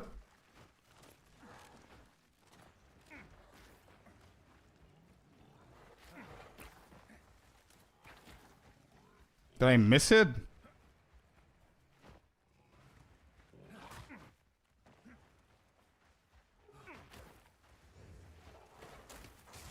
Can't be there. Oh shit. Yep. We screwed it. That's what happens if you speed run this shit.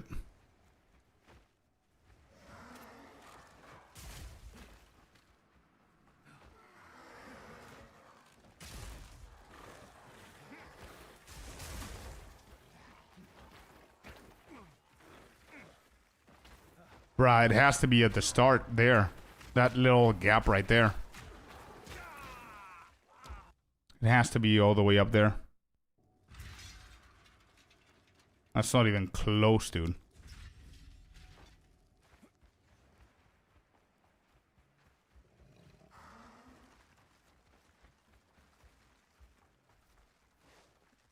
What?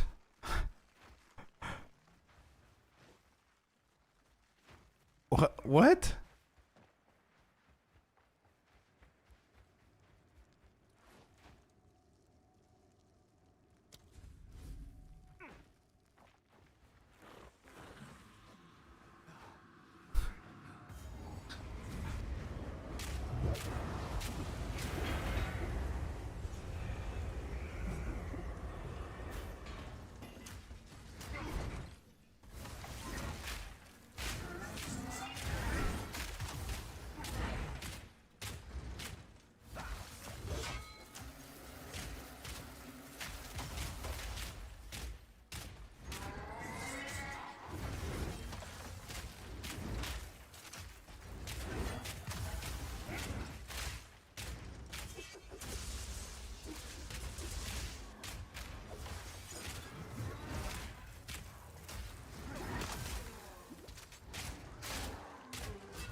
Am I dead? Oh, I got stuck there.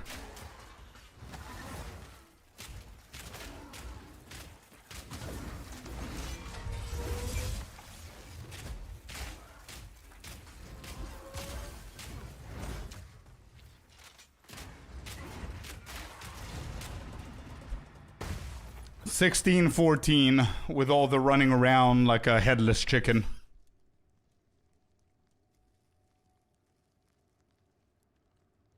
Yeah. We definitely, you need multi-shot, but that's what I'm saying. If you're unlucky and you don't get a support gem, you're not going to get it. Or you need to go and waste 4 or 5 minutes to kill the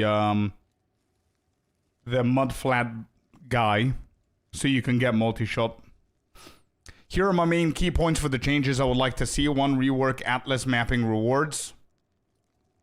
Yes, ground loot. 2, reward ground loot, base items. Aha, okay, so what's the mapping rewards then? How are mapping rewards and ground loot different? Crafting bench? I don't think we're getting that. I don't think we're getting that in Forge. Campaign revamp? No shot we're getting that. Endgame changes, enhanced loot. I mean, enhanced loot, endgame changes, enhanced loot, rework ground loot, and rework Atlas mapping. It's like almost the same, no? Raids? Enhanced endgame bosses that are meaningful and rewarding. Agreed. Mercenaries? Oh, there you go. +1 to the mercs. Would be nice to have a merc pop an aura for you. Right. Okay. Now, we need to do our bingo card soon, actually.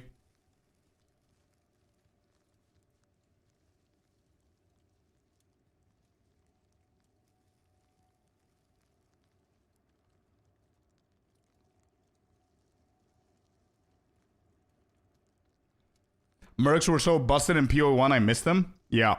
You guys want to do the bingo card now? We can do the bingo card now, if you want. Anyway, crossbow was not bad. Let me register crossbow real quick.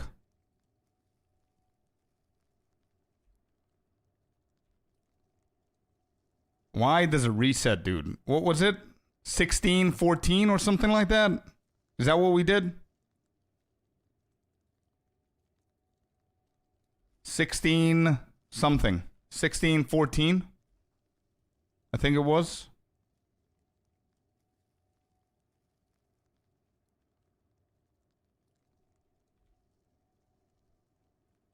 $16, 14.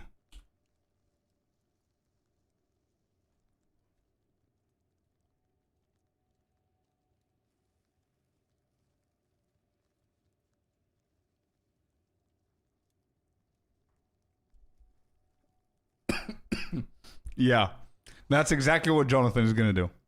Let me find my bingo card thingy. Hold on. Let's do it.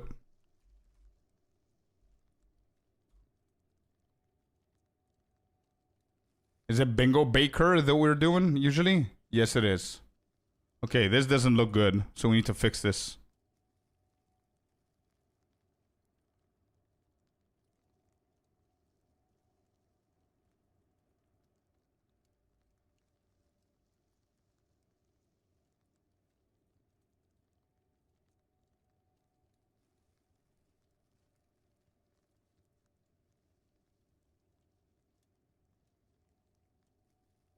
It's too white. Is there anywhere else that we could do this? Hold up. I don't like this.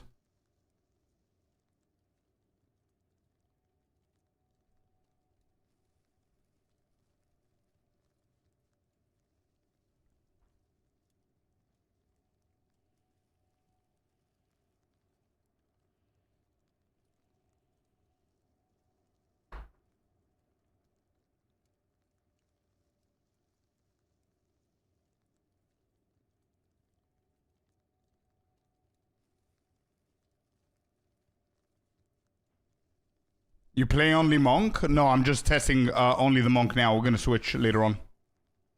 Then assign it to squares for bingo. I'm going to do something like this here, like a table or whatever. I think it's going to be easier. How many per? 4? What is it? 4 or 5? Something like this, maybe?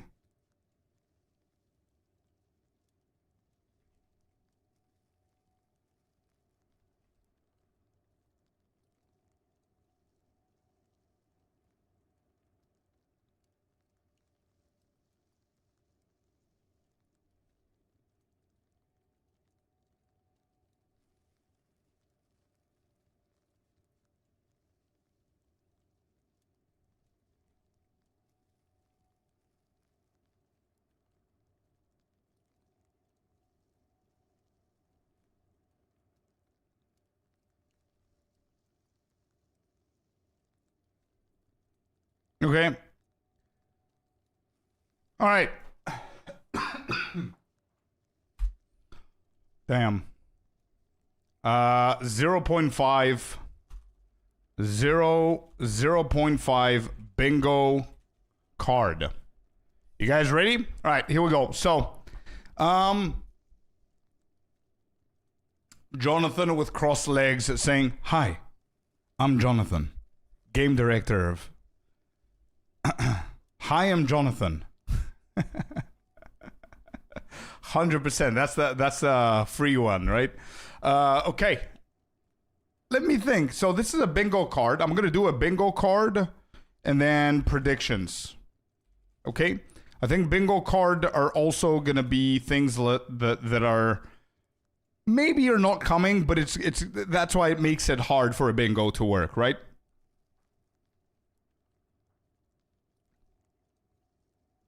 All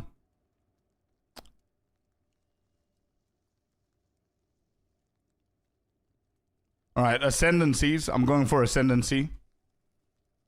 Ascendancies. I'm gonna go with 2 or more.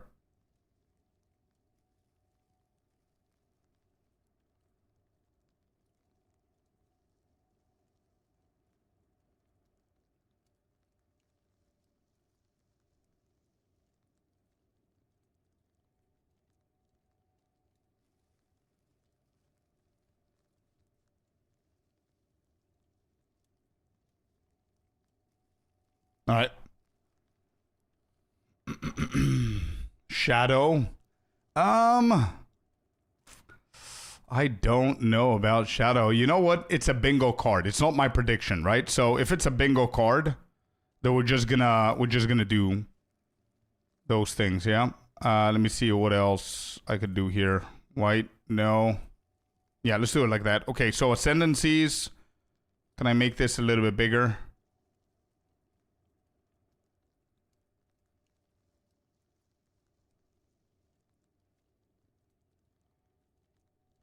Yeah, it's bingo. Exactly. Okay, so ascendancies, I'm gonna go for Shadow.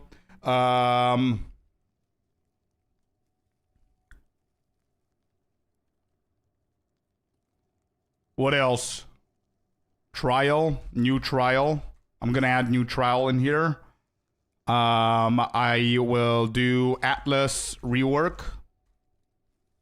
Toda, yeah, new trial. So Toda, yeah. Trial of the Ancestors. Yeah. Atlas rework. Atlas tree rework is what I mean here. Okay. I feel like we might get Shadow Templar with Act 4, maybe in 0.6. Maybe. An excuse about why something wasn't done for 0.5. Oh, yeah. Okay. I see.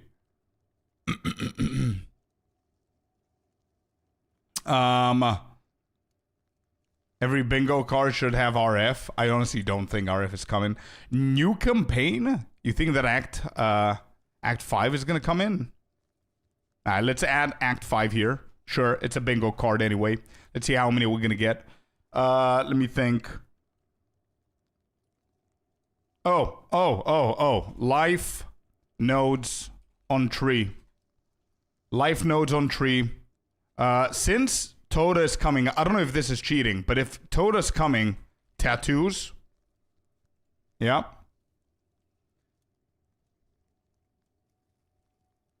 Tablet rework. Yeah, let's do tower/tablet rework.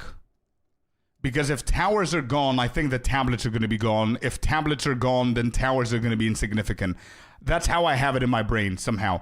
Axes? Nah, I'm going to bet on Shadow. So it's going to be Shadow / daggers for me on this one. I have a big one, chat. You ready? Rarity on gear changes. So this is a little bit more generic, but it could be removing rarity on gear or removing rarity dropping currencies. Rarity on gear changes. I'm spreading them out because it's a bingo, right? We need them to hit a line for the bingo. So rarity on gear changes for sure needs to be in here. What else, chat? Armor fixed. Okay, let's go that route. Yeah, okay. I told you before that I believe that Energy Shield is going to get ES nerfed. I think Energy Shield is going to get nerfed. I think armor fix is going to be a long run. Maybe armor buff. Maybe we're going to see a buff to armor, but I don't think it's going to be fixed. Delve as league mechanic. I think this is a freebie. I think this is free. COC nerfed. Temple to the ground. I think these two are like div cards, harvest, delve. Yeah, at this point we're putting every single PoE1 mechanic and hope for the best. Two things: to remove rarity on gear. Rarity does not hit currency. Oh, both? Yeah, maybe. It could be both, yeah. Temple nerfed. I'm going to put nerfed here for sure. This is a little bit safer to hit.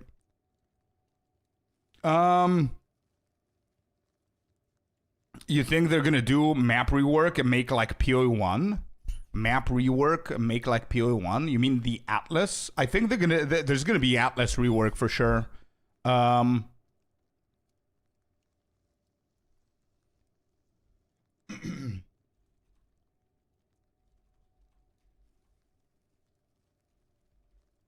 Yeah, I'm going to go new endgame Atlas rework. And I'm not talking about the Atlas tree. Atlas tree is a different thing, and the endgame Atlas is a different thing. New crafting mechanic. What could be the new crafting mechanic? Let me try and figure it out and think about it. According to the GG release, League releases, Delve won't be in 0.5 because it can come after Temple League. Next League will be bind to map like Abyss or Legion.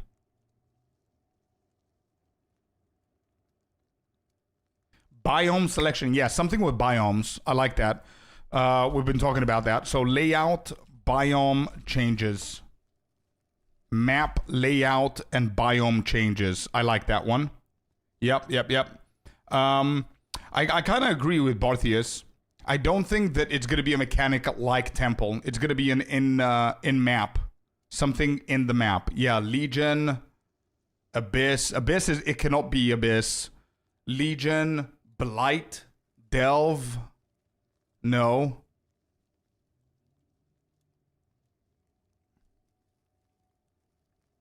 Div cards as well, you guys are saying. Blight.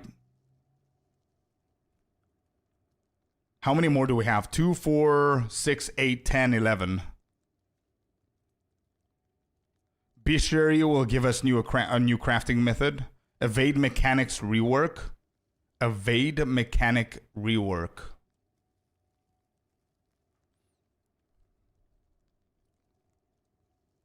Bestiary.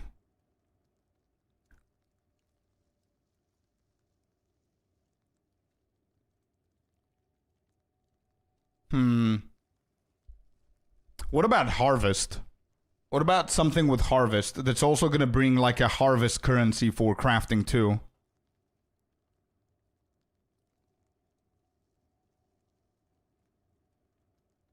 What about that?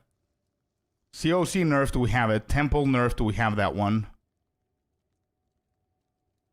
Oh, stun lock on evade, sprint mechanics. Okay, yeah. I like that. Sprint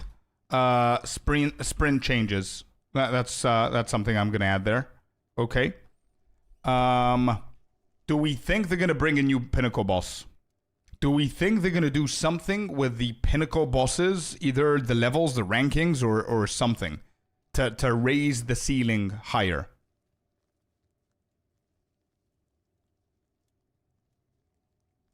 So I'm gonna add it. Pinnacle boss changes for difficulty.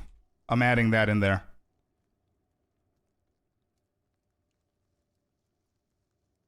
They need to change pinnacles, more pinnacles. Yeah, new pinnacle boss or bosses. Oh, you think new ones?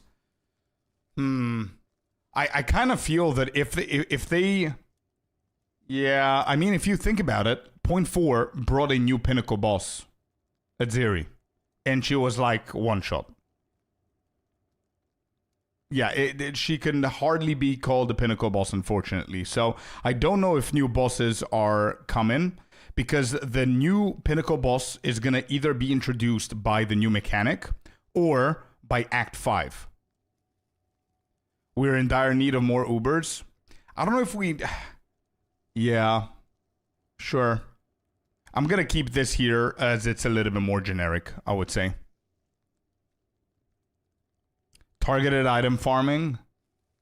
Last Epoch style, you mean? Where you target a specific unique and you just spam it until you get it? I don't think that's going to happen. We have space for 2, 4, 6, 8, 9 more. Let me think. 0.5.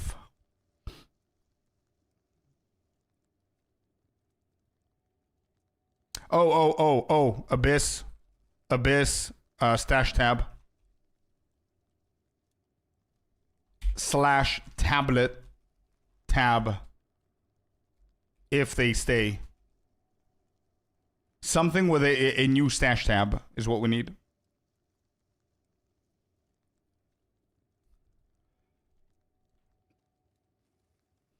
Auto sort, bro. I wish. There's no shot they're gonna do that. I wish we get an auto sort, man. There's no shot we're gonna do that. Better strongbox farming. Oh, I would love to see, one of these three. Box, Wisp, Rogues, buffed. Either or. Strongboxes, Wisps, and Rogue Exiles. Buffed. Either of them or whatever. It doesn't matter. One of these three. I think they should do away with Wisp for now completely until 1.0. Oh, I agree. It's just not a used mechanic. Yeah, but imagine if they reworked it. I think it needs more challenging content than just new content. I agree. Yep. That's why I put in pinnacle bosses changes for difficulty instead of new pinnacle boss. I don't think we need a new pinnacle boss. I think they need to raise the ceiling of the current ones that we currently have.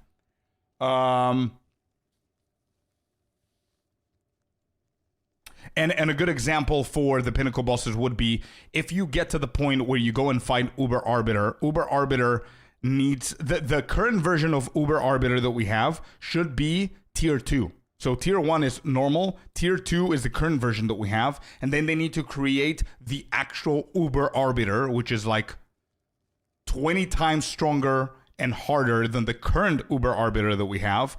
And they need to change their philosophy of going in there, and if you die, you reset to normal. I think that's BS, personally. I think they either throw you out and you keep on trying the Uber, or you just don't do the normal. I don't care about the normal one. You know what I mean? Wisps were so useless, I always passed them unless they were on my way. Yeah. Movement speed rework, cluster jewels, search functionality, and Atlas. Search functionality in Atlas is going to be the new endgame Atlas rework that I have here. Any kind of rework here is going to be fine. And I think if they do take away the infinite Atlas map that we currently have and the towers and all that stuff and whatever, I think the new one, if it's not infinite, it's going to be easier to add a search functionality. So I'm going to leave it there. I'm not going to split it, just in case. Movement speed rework. Cluster jewels. Item rotation in backpack. Bro, honestly, I have a video coming out tomorrow talking about my PoE1 and last epoch experience. Let me just move this here for now. And I literally talk about inventory management. And basically what I say in that video, I'm going to share it early with you all. But in that video, whenever I'm talking about last epoch, because their inventory management is my favorite thing in that game, and I think they do it the best out of all the ARPGs, what I'm saying is twofold. Number one, I understand why the philosophy in PoE2 is as it is for inventory management. I understand that it's the cool thing to do after games like Diablo 2, that it used to be back in the day, but it feels a little bit outdated and unnecessarily punishing right now. I think it's just an old thing that is just stuck to developers' minds whenever they're developing new games. We shouldn't play Tetris in 2026, bro. We shouldn't. Like I don't think inventory management defines the game. I don't think inventory management is gonna break your philosophy of the game if you allow people to sort their shit and customize their inventory and make it a little bit bigger. Like, you know what I mean? I started playing Last Epoch last week after watching you. It's pretty fun, but I'm not sure of my direction in the end game. It's okay, man. It's fine. If you take it slow and you read through everything, it's very linear. There's not a lot of shit to do in Last Epoch. You just go into the end game. You start building your corruptions in your monoliths. That's basically it. You do the normal monolith until you unlock the top part. You get the top part done, and then you start doing the corruptions. But the inventory management in that game is insane. But I don't think that GG is going to do anything anytime soon. Maybe in the full release, I don't know. I think in the full release, if we get like a ton of new players coming in and everybody's bitching about it, I think that's something that might actually convince them to do something with the inventory management. A new Ascendancy challenge. Yeah, we have that one. This is it. Trial. I'm going to write it like this so people can know. Trial of Ancestors. There it is. That's why we call it Tora. Of the. Yep.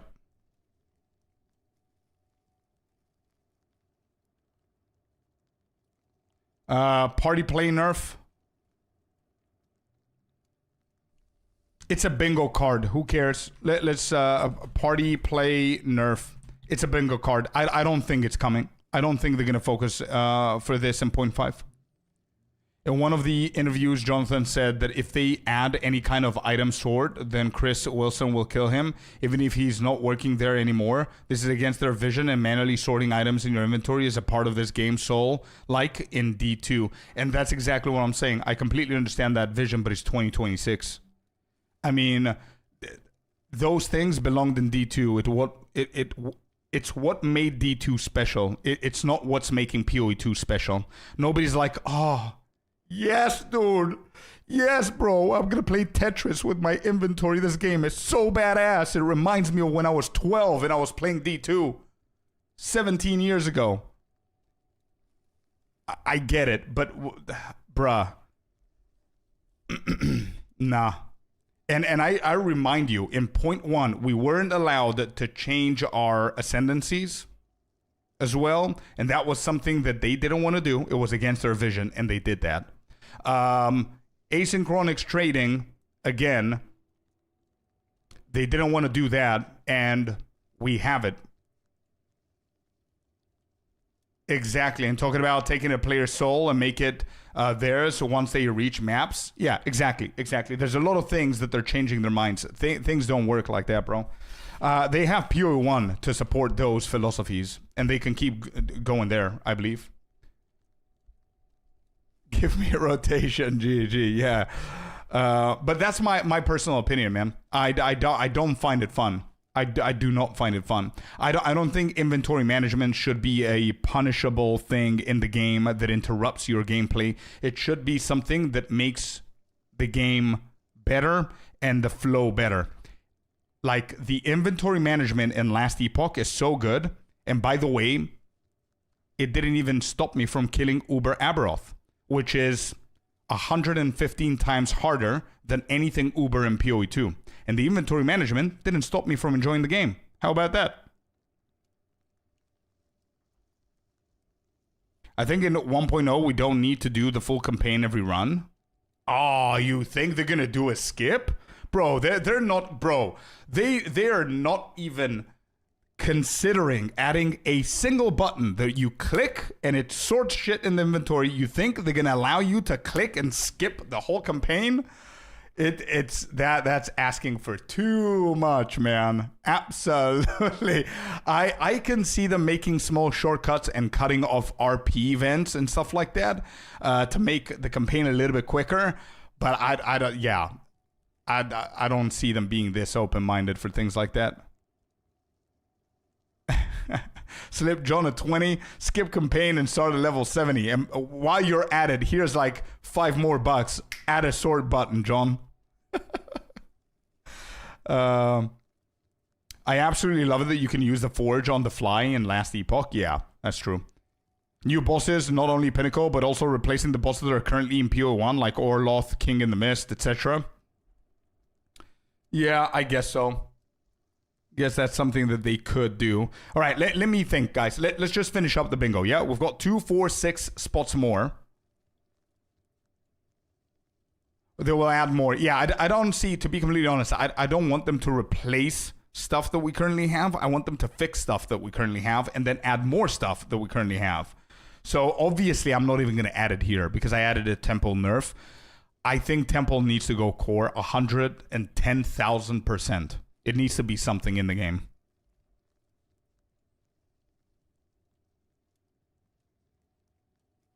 All right, let me think, chat.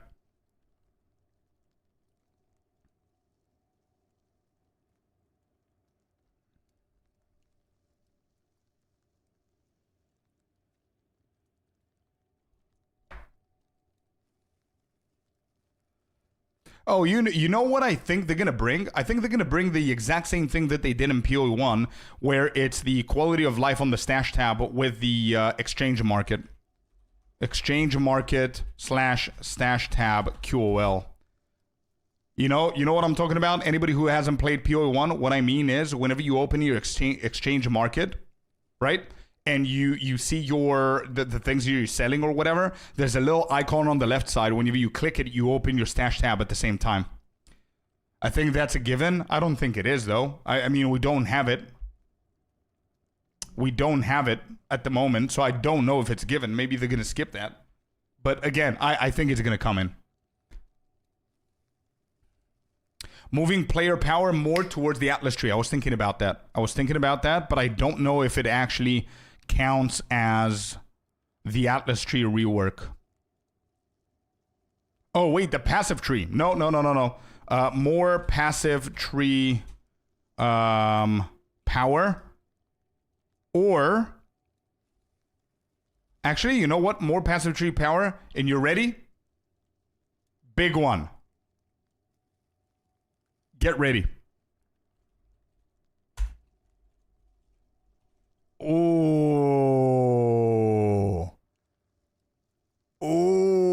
that's going to be a big one. Remove plus skills on gear. Oh. This, I'm going to put it in because it's a bingo. I don't think it's going to happen now.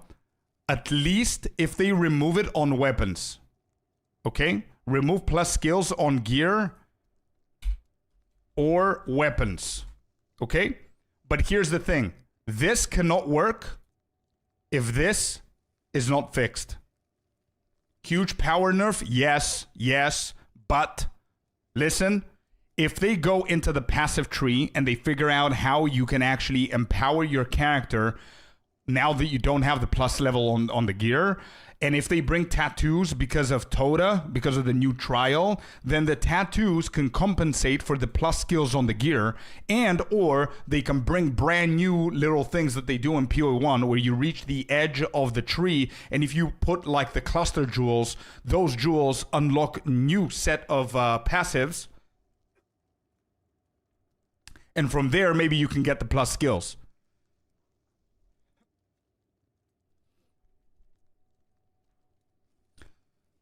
Every single craft is surrounded on this. It's going to change the craft. It is what it is.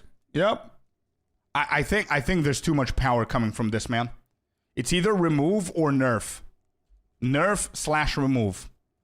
I think, bro, getting 6 crafting would be butchered. Crafting is not amazing as we speak, so it's fine to butcher a pile of shit. You know what I mean? Like, it's...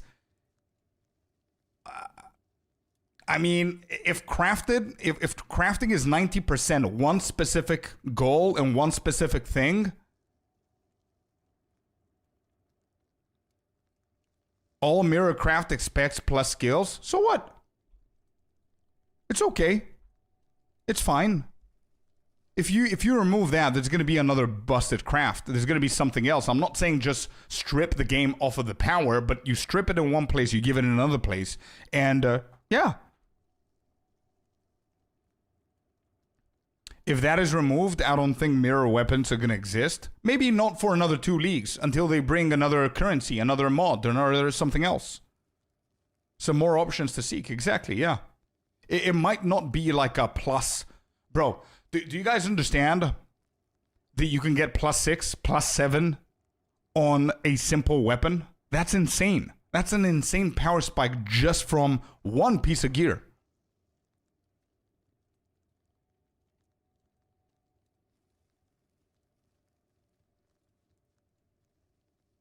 Yeah, exactly. I agree. Divination cards.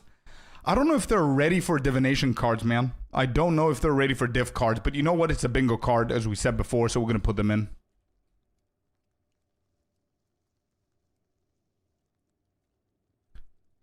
Well, BitB, I think they're coming, but I don't think it's going to be 0.5. But I definitely think they're coming. What do you mean? Can you show? I can't because I need to load PO1. But Fabs, imagine the window in your exchange, the market, when you click on, what's her name? I don't remember her name. Ange. You click, you get that window where you're selling your items, and on the right side, there's like how much you got and all that stuff. On the left side of that window, there's a small little box that if you click it, it opens your stash tab at the same time. So on the left side, you have the stash tab window. On the right side, you have the exchange market window. So that way you can do stuff, you know? That's what PoE 1 has as of recently.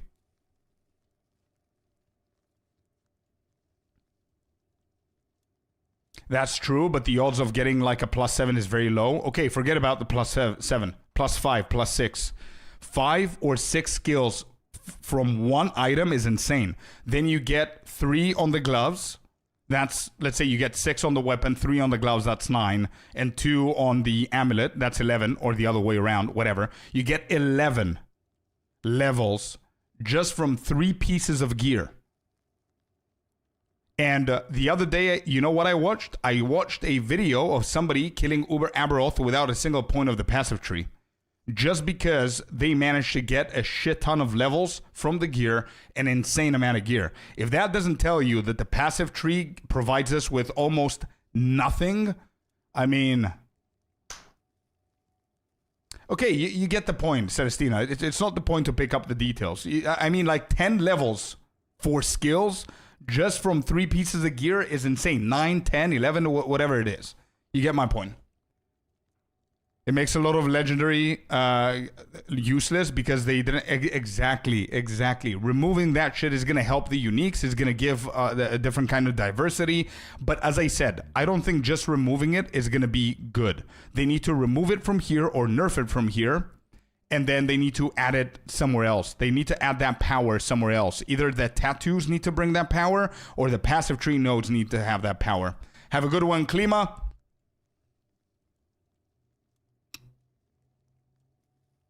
It's okay, Dracarys. It's fine. It's okay. What's the problem with that? You know, you're not gonna have mirror weapons. That's fine. You're gonna find something else to craft. Something else is gonna come in.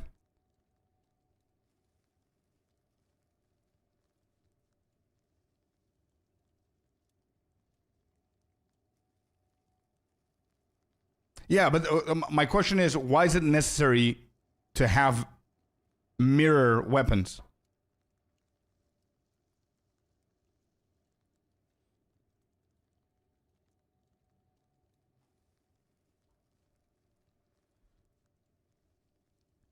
Personally, I see it like this. I don't know if you guys agree with this or not.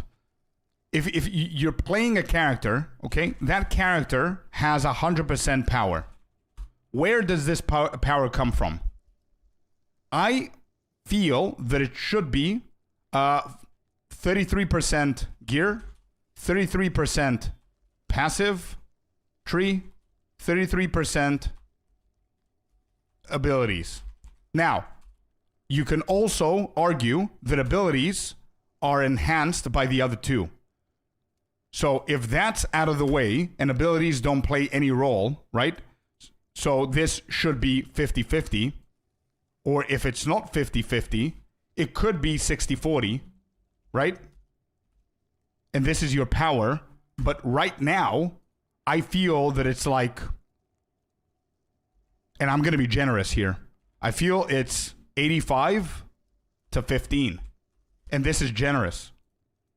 I think it's like 90-10, 92-8, something like that at the moment. So I think this is wrong. Gear needs to give you some power, but it shouldn't give you the full thing. Ascendancy should have a big impact also compared to gear. Exactly. But Ascendancy goes into the passive tree. And with the Ascendancy, I honestly think that the gear is the main thing. That's true. I'm just thinking what would replace it, even with tattoos and more passives. I don't know. That's a whole different thought. But I'm pretty sure we could just brainstorm in like 5 minutes something that might actually work. I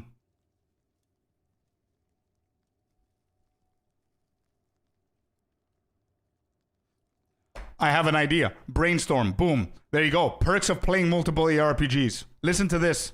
You know how, for anyone who played, in Last Epoch, there's a rune, and I need to explain this so you can understand my thought right now. Listen to this. Last Epoch has a rune called the rune of, has a glyph of despair or greed or whatever it was called. I don't know. Which, what it does, it seals. It seals a modifier onto your gear that will stay there forever.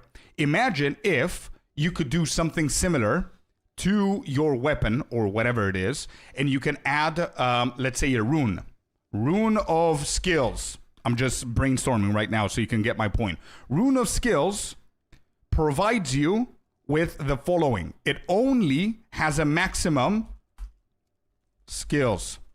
Adds a maximum of +3 or +2 levels to skills, let's say.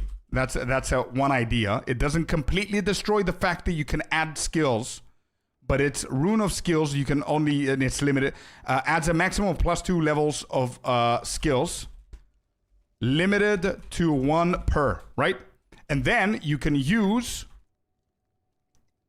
a new currency called whatever, Rune of Despair, to seal this one.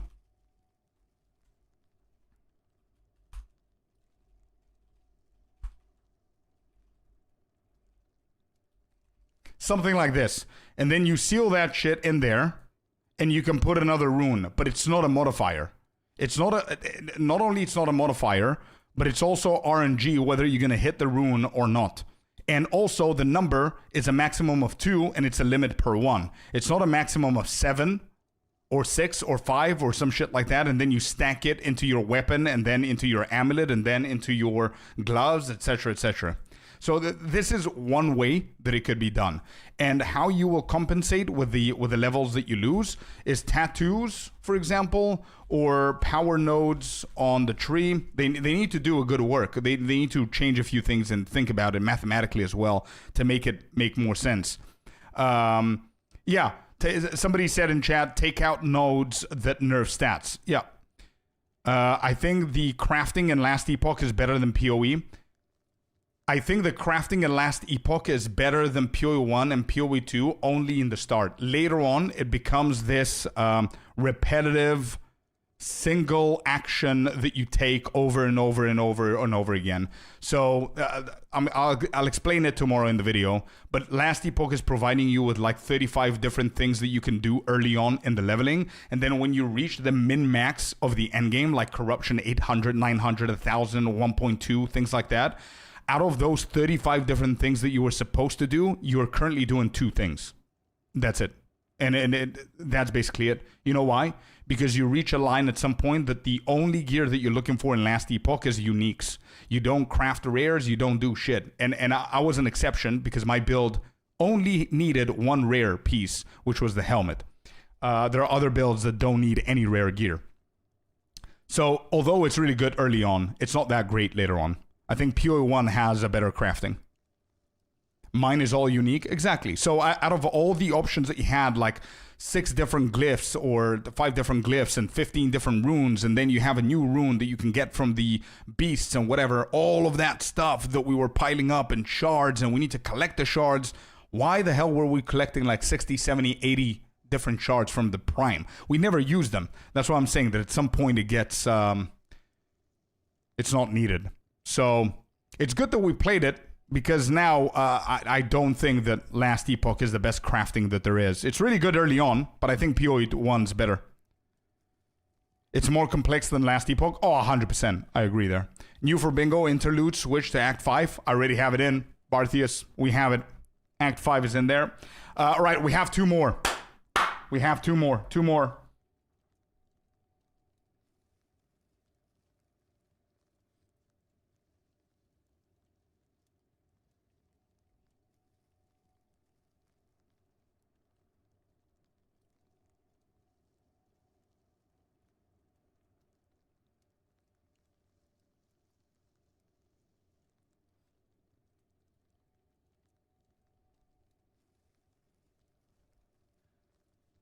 Cynical.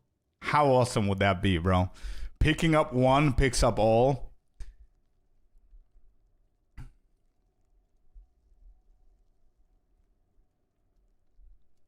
Gold needs change. I think gold needs a purpose. What do we use gold for right now? Rework and respecking.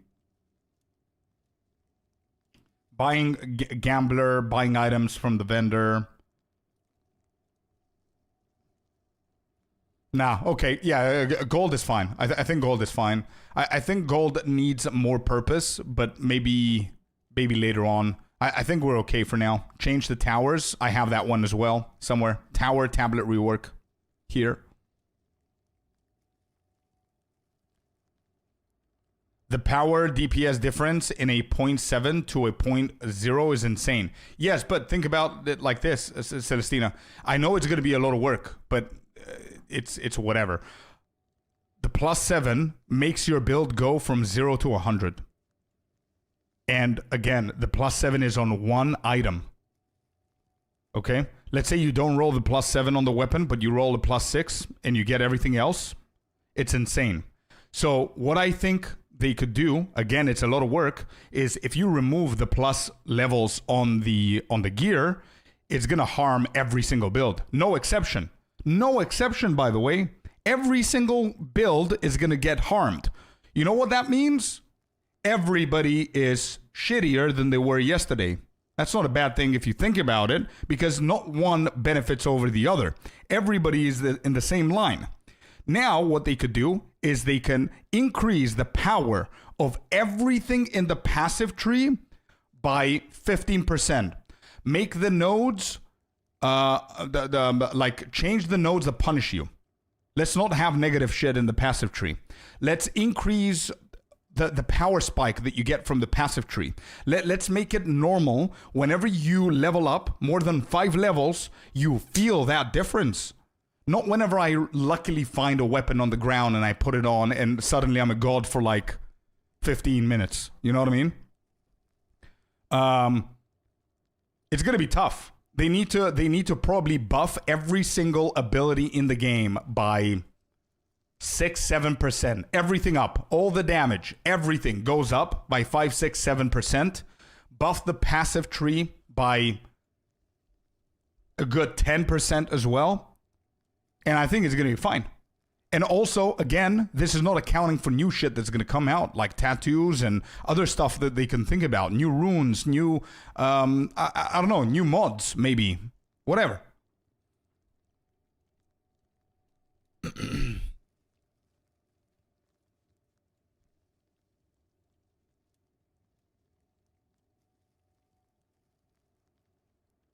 Oh, PvP. Yeah, PvP is definitely coming, but I don't see it coming before 1.0.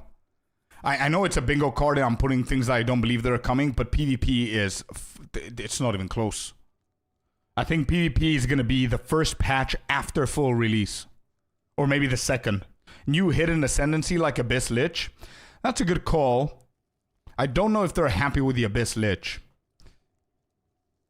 I don't know if they're happy. This might not be the best way to look at things. But if we go in here and we look at the historical data of Abyss Lich, let's go ahead and do... When did the Abyss Lich come out? 0.3, right?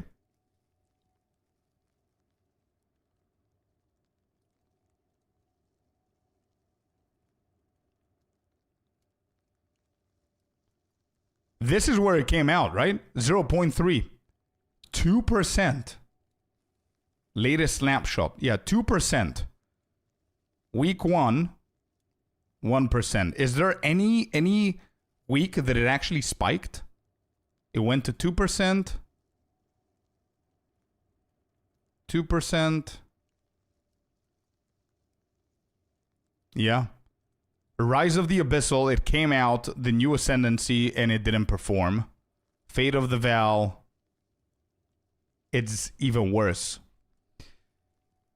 I don't know if this is, again, I don't think this is a good metric of thinking about it, but with the amount of shit that they have on their plate right now, with the end game and everything that's happening, and the classes that they need to release, the ascendancies that they have left for the OG classes, I don't know if they're thinking about a new hidden one. In PoE, do they have plus or not?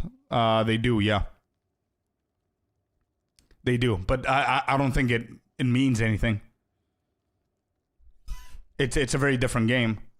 The PoE1 the power scale is insane, which is why we have an issue with the zoominess and the clutter, the screen clutter, and all that shit. It's just too much.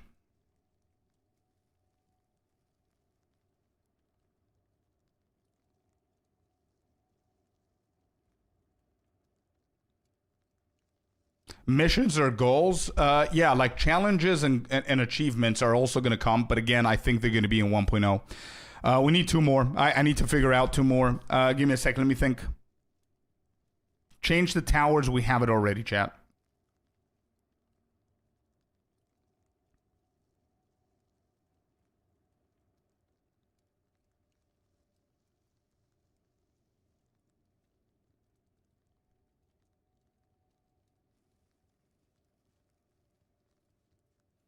Less ground clutter, GFX rework. Do you think that's performance upgrades? Yeah, I couldn't just go like generic performance upgrades.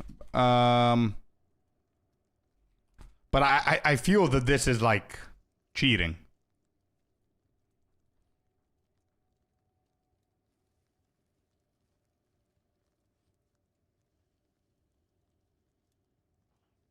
Yeah, it's okay. It's okay. It's okay to have some freebies, right?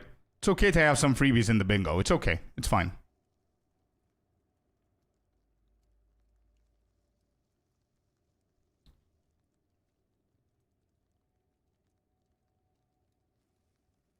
Bestiary.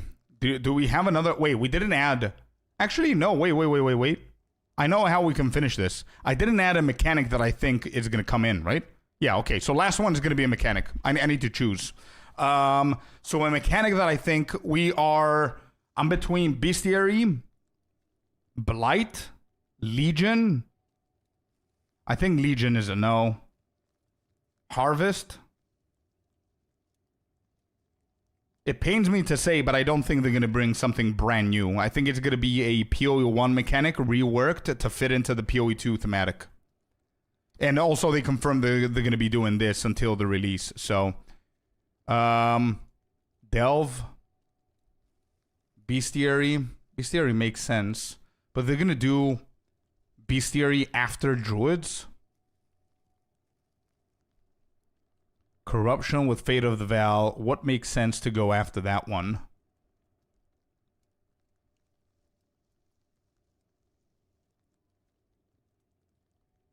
King's March. Even though I would love to have King's March just to, you know, waste some time over there, I think we need more mechanics, more action-driven mechanics where you go in and you farm stuff. Bestiary and Beastmaster. Yeah, the guy that you need to go and find beasts and whatever.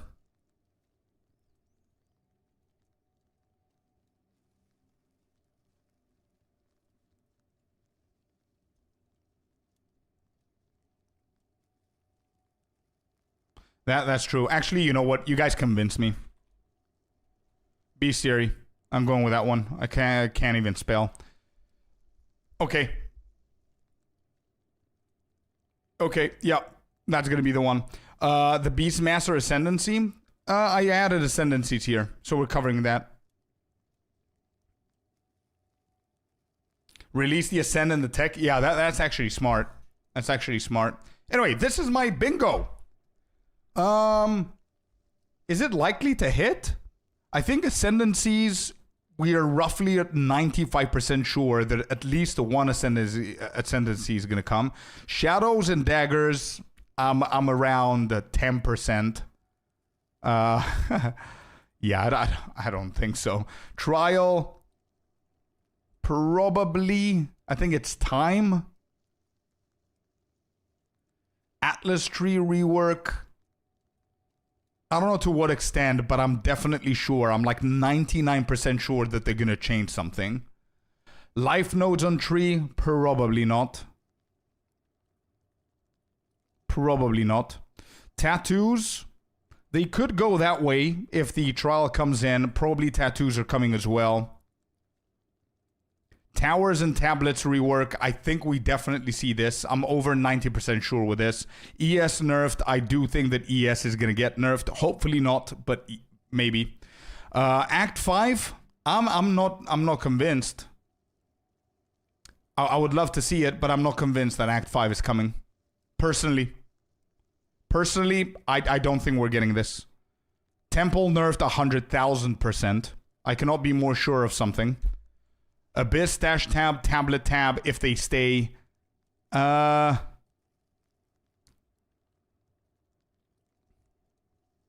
hope so. Again, this is a probably kind of thing. I'm not sure if they're going to come or not, but it's a probable thing. Rarity on gear changes. I highly doubt they're going to change anything now because I think rarity... Here's what I think. Armor, life nodes on tree, and rarity on gear needs a lot of time, effort, and thought process from them to dedicate and figure out how they're going to do it. Just changing them now for the sake of changing them in a big-ass expansion like 0.5, I don't think it's happening at the moment. It will at some point, but not now. That's what I believe. COC nerfed? Easy. Easy. Pinnacle boss changes for difficulty. Again, I'm like 50-50 on this one. Sprint changes? I don't think so.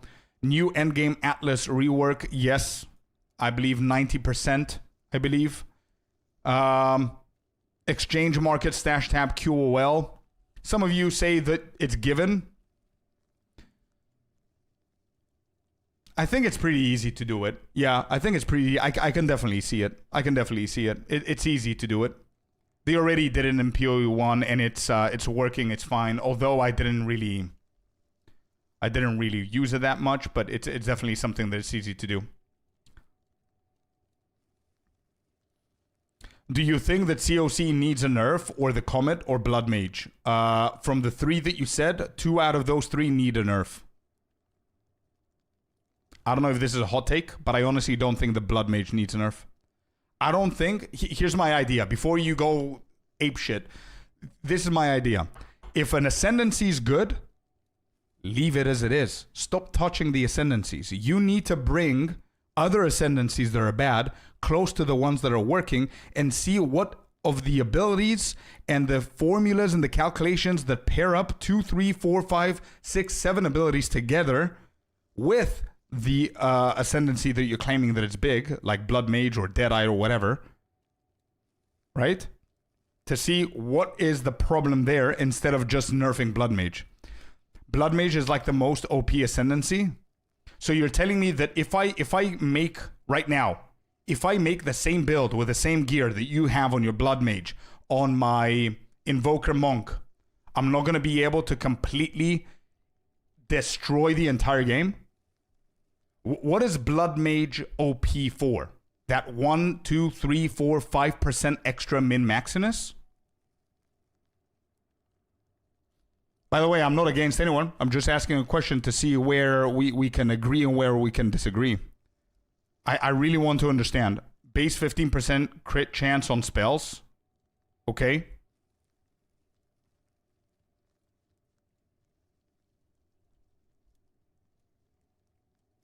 So you think that if I go with Pathfinder, Spark, COC, Comet, you will probably perform better than me. But do you think that I'm not going to be able to accomplish full-on min-max Temple?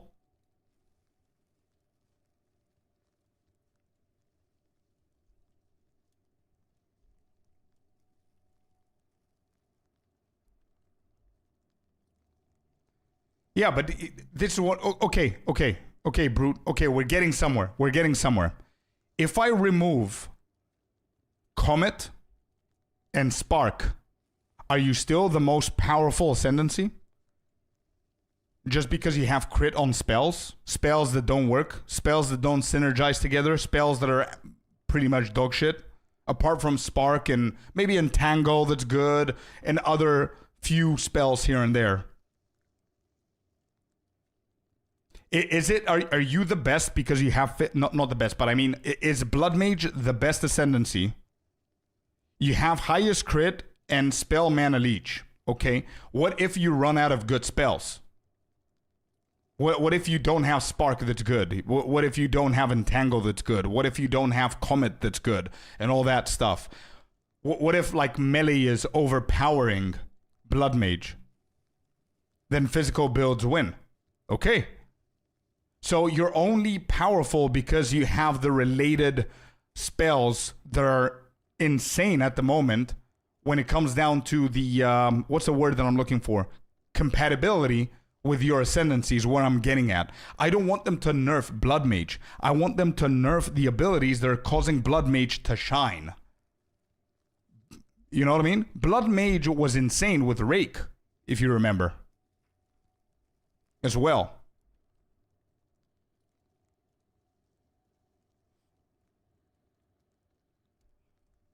I think Blood Mage has been the best since the beginning. What about Deadeye? Are we forgetting Deadeye? What about Amazon at some point with Lightning Spear? I mean, if you think about the best builds since 0.1, every single build had a very specific ability that made it the best.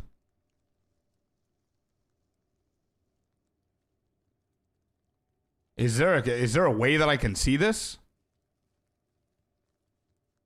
Like, can I go to 0.1? I can't, right? This doesn't show as far, right?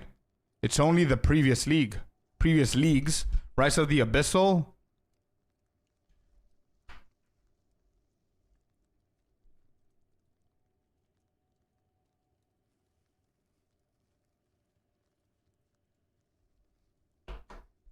Look at Deadeye, last league. Blood Mage is second with like a very, very big margin. Deadeye was the most powerful ascendancy last league. In this league, it's bottom. Look at that, 3%. This is what happens if you just nerf if you nerf the abilities and also the ascendancy. I cannot see like 0.1 and 0.2, unfortunately. But I mean, if I look at Deadeye, what's the ability? Lightning Rod, Lightning Arrow, 84%. What's the stronger? What's the easiest to play? How I see it, and I don't know if this is the way that you guys are thinking as well, is ability A is powerful, ability B is mid, ability C is shit, okay? Ability A could be played by any ascendancy because it's powerful, right? Ability B is mid, so it needs a stronger ascendancy to make it work. Ability C needs multiple other support abilities to combo through it, plus a good ascendancy. That's how I see it, okay? So now, if you're looking at Spark as ability A, and you pair it with something like Blood Mage, you're a god. And not only that, but you're also doing the A scenario and the C scenario because you're pairing Spark with COC, which is also another tier S ability, plus Comet, which is another tier S ability, plus the Blood Mage. You're just exploding. And then you come in and you say Blood Mage needs to be nerfed. You understand where I'm going with this? I prefer if they tune down Spark, COC, and Comet in a way where if I pick up any other ascendancy, I'm going to be decent. But if I pick up Blood Mage, I'm going to be great. Okay? I'm not going to be shit. I'm not going to be a god either way. Because if I go Spark, COC with Comet with a Monk, I'm going to be fine. With a Pathfinder, I'm going to be fine. I've done that in the past. And it's the same thing with what I did with Lightning Arrow and Lightning Rod. I don't know who remembers it from here, but I played like a whole week or a couple of days with Lightning Arrow, Lightning Rod with a chicken, and nobody could tell that I was a monk. Everybody thought that I was, I put like the gear on so you don't see that it's a guy with long hair, but nobody can tell that I was a monk. I wasn't opening my character sheet or anything like that. Nobody can tell. And I was like fully min-max juicy shit, if you guys remember. And then at the end of the stream, I revealed, hey, yo, guys, look at this. And we were a monk. Invoker monk, actually. So yeah, anyway, we're done with the bingo. I think map layout, biomes could potentially happen if the new Endgame Atlas rework is set for these to be chosen. Box, Wisp, Rogue Exiles buffed, I would like to see it, but I think it's a low chance that it's going to happen now. More passive tree power, I don't think it's happening now. Nerfing and removing the skills on the gear and the weapons, I don't think it's going to happen now. Performer fixes, I think it's an 100% thing that's going to happen. Bestiary, I am not 100% sure how rotation works with mechanics in PoE1 and stuff like that, so I don't know what to expect. But Bestiary and giving us another ascendancy for Huntress is going to, put Huntress on the map again. And Bestiary, I think it's going to be a very, very, very cool mechanic. I'm going to love that. I know it. Party play nerf could potentially happen. I don't think people are going to be happy because, I mean, they don't bother anyone. I don't know if they're going to, yeah, I don't know. Div cards, I doubt it. I doubt it's going to happen in 0.5. I don't think so.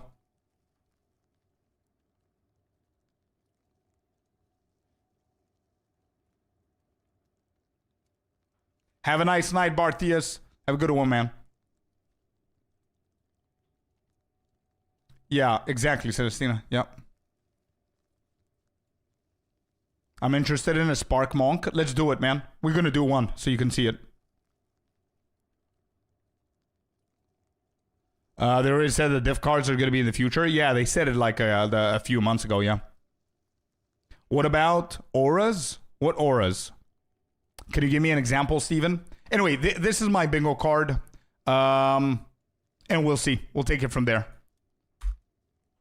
That's it. Let me know what you guys think. Let me know what you guys think about this card. How many out of these we're getting? Sinister? You said 12. Is that right? Like the chicken leg buff? I see. 12 out of 25? 12? So you all are agreeing. How many do we have? 25? You think I'm going to get like not even half of these? Like maybe the half? At best? We're getting all of them?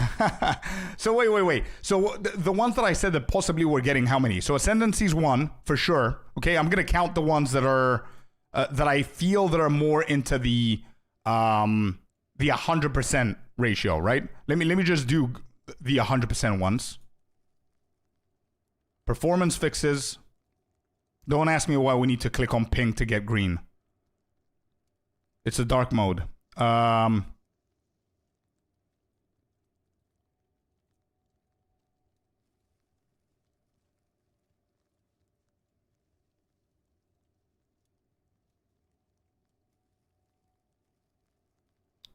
Yeah, for sure. Temple nerfed 100,000%. ES nerf, I think so. Yep. Towers and tablets rework. I think it's on 100% thing. Atlas tree rework is 100%, I think.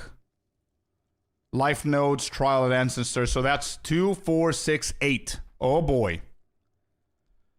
Oh boy. Yeah, sure. I'm gonna put this one. I feel that it's a very easy. I think it's an easy change.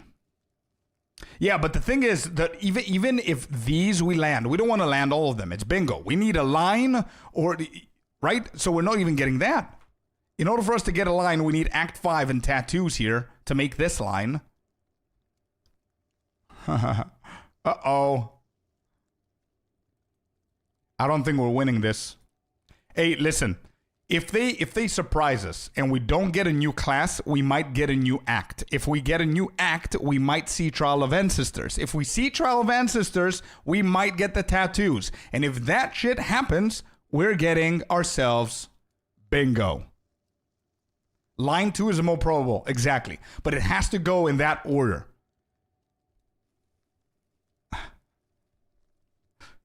But to be completely honest, I am down to lose the bingo for the Shadow class. If they don't want to do Toda, Act 5 tattoos for the Shadow, I'm down. I'm okay. I'm okay.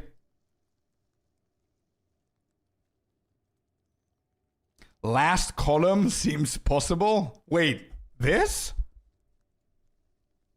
Nah, this is tough, man. This is a tough one. This one seems possible. It's not very... actually, the rarity on gear is making it tough. But Abyss Stash Tab, I can see it happening. Like, I'm like... On this one, it's going to be a blue. Where's the blue? What color is the blue? Not pink. What's blue? Yeah.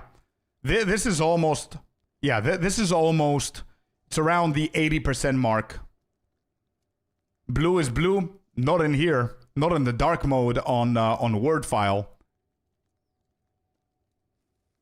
You thought you knew colors, man. Red is blue. Come on, come on.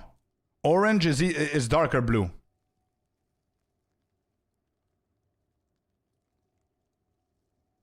So this one is like a good 80%. I think this one is not happening anytime soon. What's red? Yellow? Nope. What the hell's red? Blue, of course. Red is blue, blue is red. Hello? Rarity on gear, I don't think it's happening, so we're losing this line. This is not a bad guess. Sprint changes, I doubt it as well.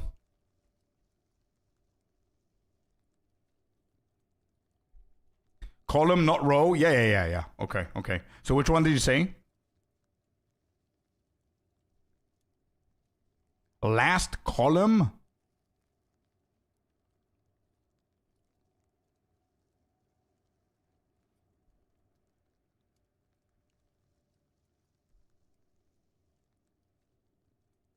You mean this?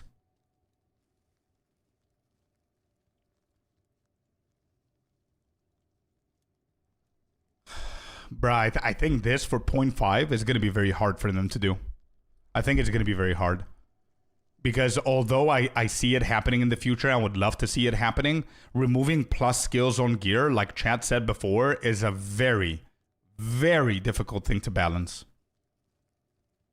It's as if you have like 10 kids in a daycare, and they spent like 12 days building up the biggest Jenga that you've seen, and you just go in there and you just push 50% out of it. That's how I feel that this is gonna. They like GG needs to come down to us. We're the kids, obviously. Push down the 50% of Jenga and come and add another 70% of prettier Jenga pieces. Stupid analogy, crazy example, but you get my point. And I think that's going to be very hard to do.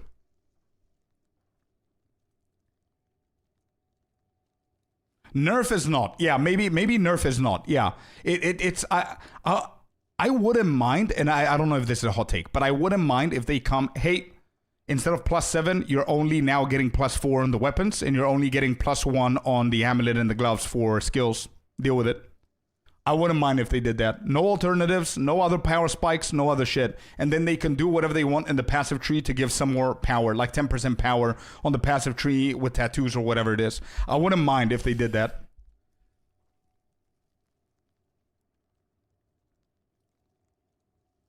And it all stands in the skills. You think that life nodes on the tree, like when I say life nodes on the tree, I mean significant shit.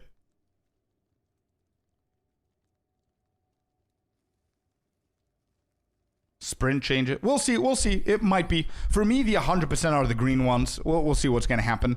Like this one is decent potential. I think this is a no. This is definitely not coming, dude. These right here. I don't think so. Anyway.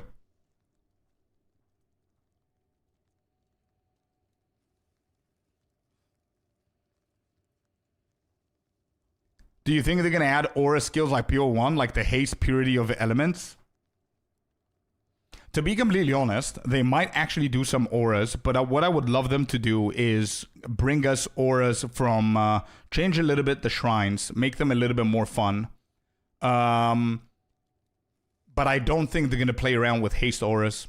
I don't think it's worth the risk. We're currently in a very weird path. Pace-wise, I don't think they want to experiment with more movement speed at the moment.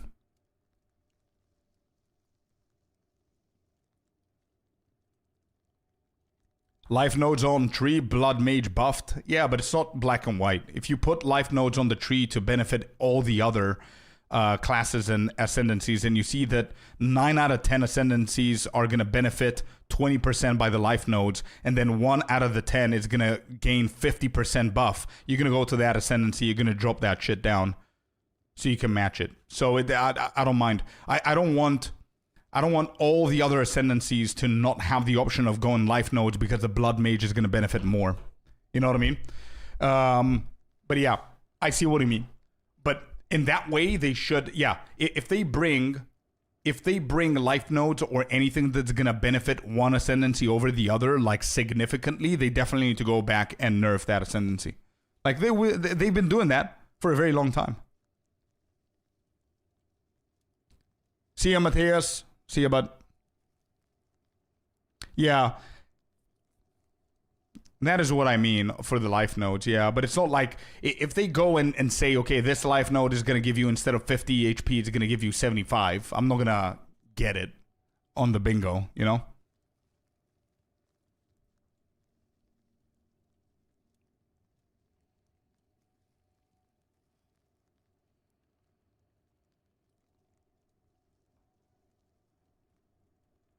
Absolutely, Kata.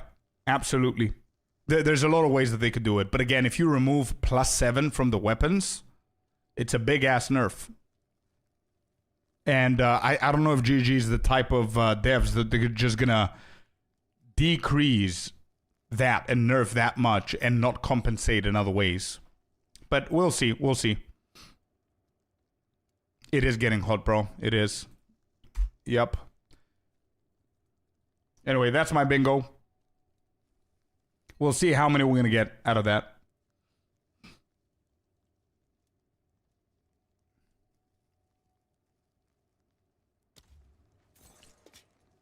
They can make it 5 max.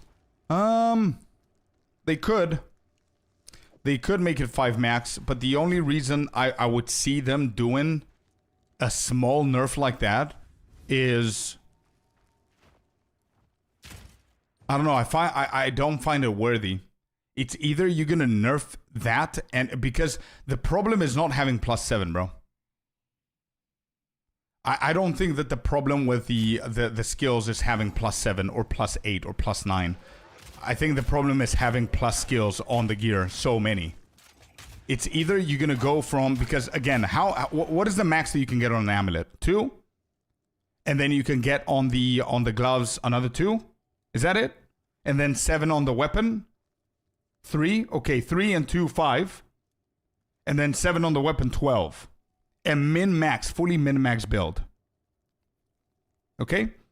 Let's say 12 for the sake of the argument. Let's say it's 12 without doing the corruptions and shit like that. Let's say it's 11, 12 approximately. A fully min-max build. Let's say a not so min-max build is... and I'm not going to count the jewels. The... what do you call them? The prisms. I'm not going to count the prisms because that goes overboard. Just the gear. Let's write it down, actually.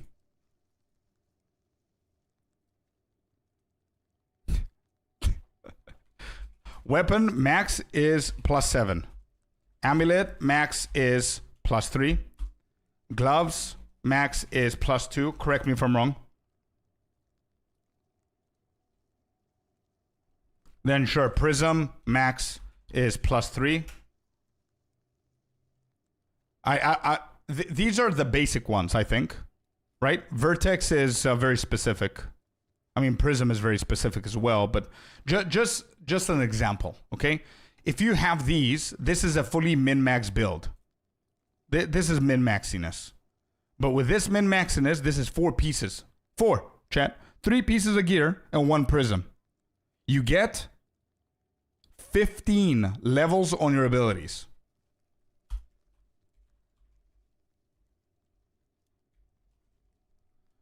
Okay? Plus 15 on ability or abilities, depending on what you're targeting. That's insane.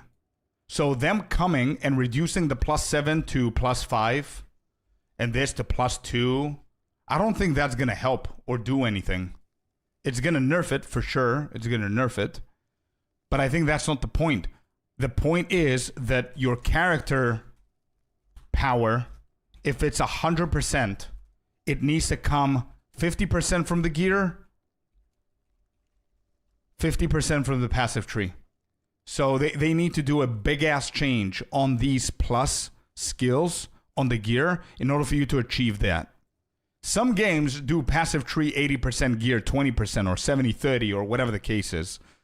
But now I feel that we're at 90-10 with the gear based on these. And somebody else in chat said that uniques are useless because of plus skills as well. So this is a big problem too. So again, goes back to my point. If they just reduce them a little bit to maximum +4, maximum +3 or +5 or whatever, if you find a weapon that has +5, which is the max, the new max, and you find a unique weapon that it's amazing but doesn't have the +5, you're still going to go to the rare because of the +5. That's the main problem. The uniques in this game need to be insanely good, like headhunters and whatever else, like whatever, you know, like a Wrath Pith focus and the Essentia Sanguis gloves that are very specific for a specific build that you don't really care about the plus levels in order for them to be wearable and good. That's my main problem with this.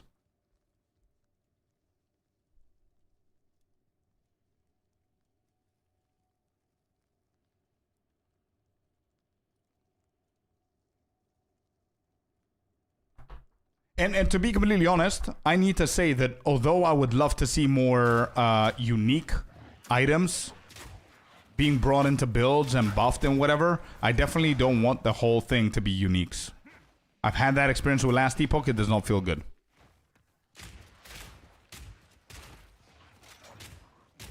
It has to be balanced somehow. Some builds need to have this, the others have to have that. It's okay. Buff Ingenuity again.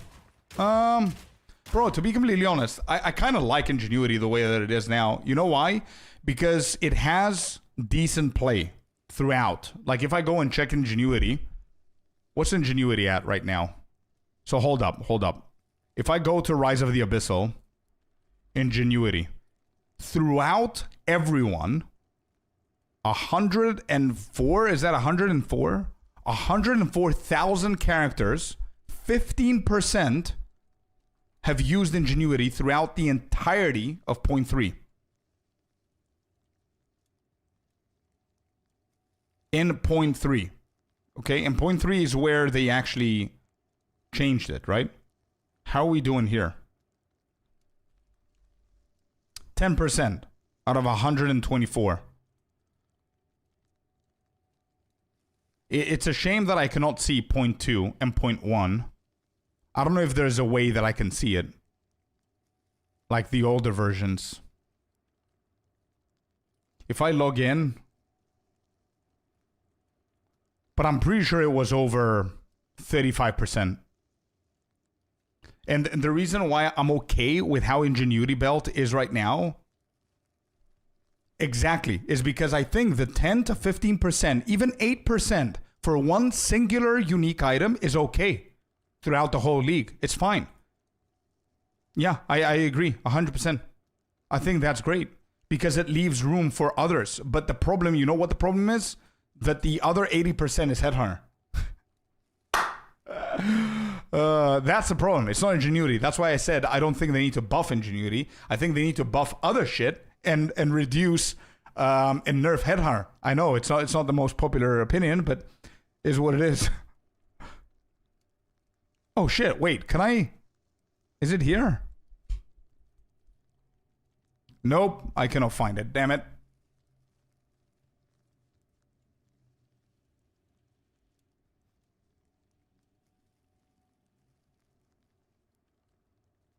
So if I go Fate of the Val, and I go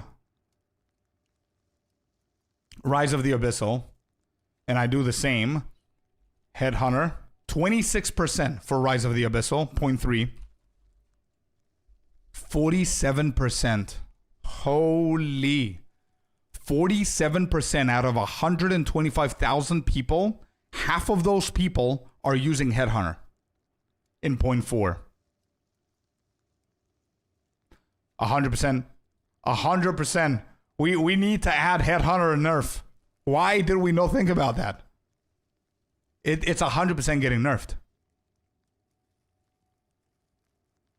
No, it has to get nerfed, bro. I'm sorry, but it has to. Yeah, now I'm adding it here. Should I cheat? No, I'm not gonna cheat. I'm not gonna cheat. We're gonna put it here. Headhunter nerf. Headhunter won't get nerfed. I'm putting in my bingo card. It has to get nerfed, bro. It has to get nerfed. Okay, let's see what else do we have here. Rare rings, okay, whatever. What's the first? The first unique. How is that the first unique? We just saw... Oh, there you go. Okay, so the first unique being used with 50% over... It's 50%. It's a 15%. 3% over Headhunter is Heart of Well. And it's the first one in both. Holy. Look at them jewels going crazy, bro, in 0.3. Heart of Well, Nascent Hope, and From Nothing were the top 3 uniques used in 0.3. And then Headhunter is 4th. Megalomaniac is 5th. And then obviously Viper Cap was 6th. But out of the top 5 uniques used in 0.3, 4 out of those 5 were jewels. Can we say the same thing in 0.4? Heart of Well, Headhunter, Nascent Hope, Lavianga's Spirit, which is a flask, and Fall of the Axe, it's a charm. It's a little bit more versatile. We've got 2 jewels, 1 belt, and the charm. Then we have From Nothing. We have Vertex is a 25%.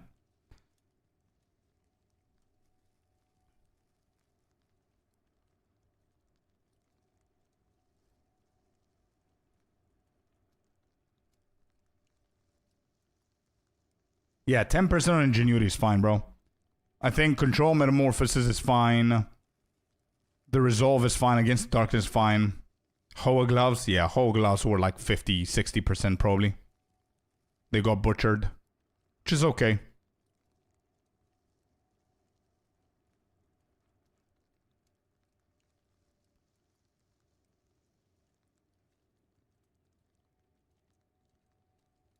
Look at all of these uniques, chat.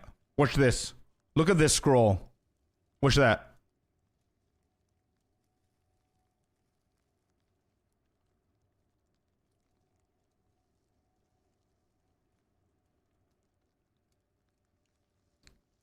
Look at this. This is approximately 50% of all items. Almost 50%. I would say that that's 45%. Is that fair to say 45%? 45% of scrolling. Of all items. 43.5. Okay, Chad. Okay, 43.5. 43.5% of all items. And think about this. Let it sink. 40 to 45% of all items have seen 0% use. From 125, it's not all the players, obviously. It's 125%, the 1,000 players. Zero, dude. And then, where are we going to start counting? 1%? Sure, there's 1%. Look at this.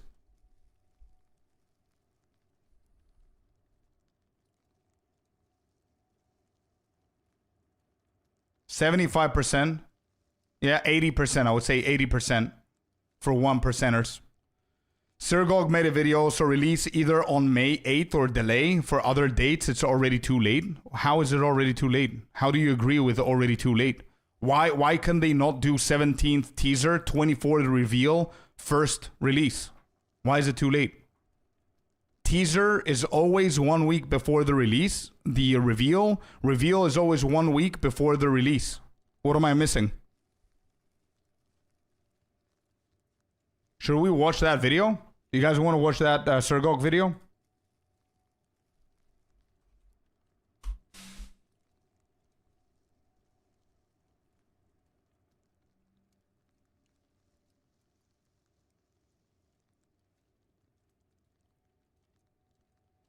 Yeah? Okay.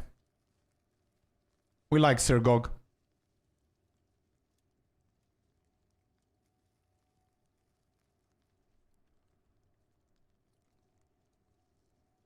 Grab yourself a drink. It is time for some Path of Exile 2 discussion. Actually, short video today, so skip the drink. But today, we're going to be talking about this content update 0.5.0 timeline. Granny Gear Games posted this a while back. So why are we talking about it again today? This was posted in February. It hasn't changed in the last 8 weeks. Well, it kind of has changed. The actual content of the article hasn't changed, but the context has. The context is that a number of dates are no longer possible. So, Granny Gear Games mentioned here, towards the end of April, we will be announcing our full plans for the 050 update, including all the changes we'll be making to the endgame, as well as the new league. It's a pretty huge update, so stay tuned. Towards the end of April. Now, Granny Gear Games historically have done this on a New Zealand Friday, which is an American Thursday. And it's important to note that they give the date as though it's the Thursday. So, this leaves two possibilities that they could have. They could have the 23rd of April, they could have the 30th of April. Like, they could also theoretically have the 16th of April, but the 16th of April has kind of already been missed. However... Why? This is where I wanna understand this. Because we cannot just say it's kind of been missed, and then move on. Why is it missed? It's not here yet. So 16th of April, New Zealand, American time, is 17th of April, New Zealand time. We're on the 15th of April right now. Why is it missed? Mysterium?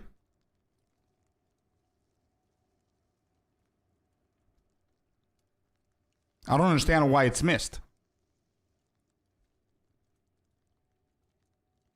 If we're watching this on a Friday and we're expecting in 2-3 hours to get an update, sure. I would have 100% said, yeah, probably we won't be getting it now. But Am I coping too hard? Missed for the full release or missed for the teaser?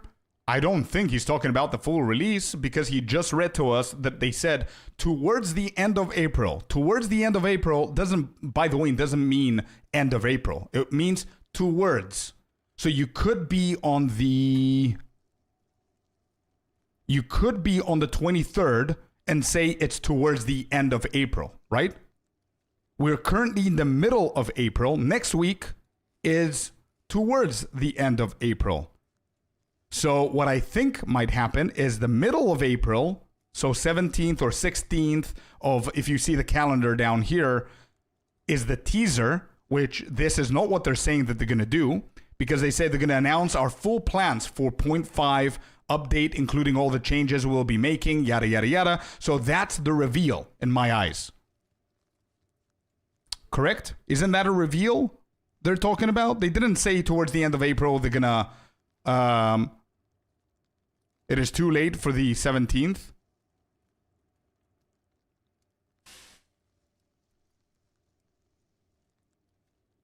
That was ever an option? No. Nobody... Wait. Mysterium is saying Sergol made a video, so release either on May 8th or delay. Why 1st of May is not an option? That's what I'm trying to understand. Because it was never... nobody thought that 17th of April is going to be the reveal, because that's not a May launch. That's an April launch. Nobody thought that 17th is going to be the reveal and 24th is going to be the launch. That's historically, that never happened. Historically, what happens is week 1, again, I always call them week 1, 2, and 3. So when I say week 1 is I mean the first official something that happens from GG. So week 1 is a teaser. I personally believe week 1 is going to be this week. So tomorrow or the day after is the teaser. After a week, exactly on the same day after a week is the reveal. Exactly on the same day or a day after is the release. Yeah.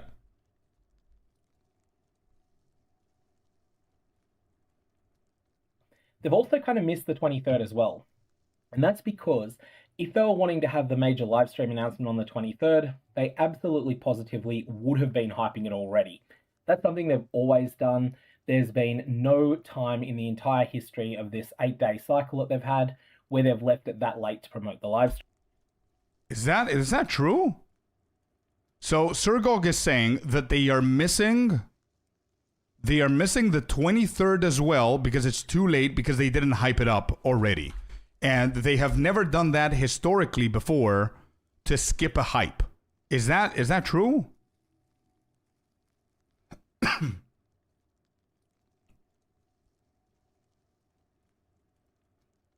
So where's point 4?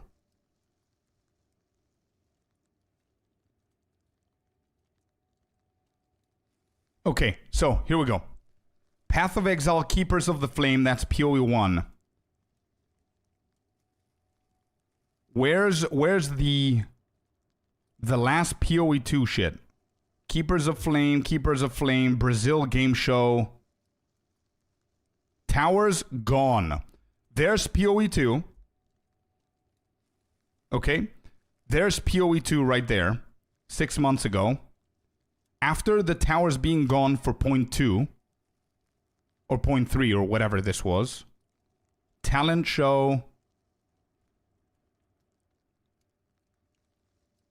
The time has come. So this is the first time that they spoke officially about point 4.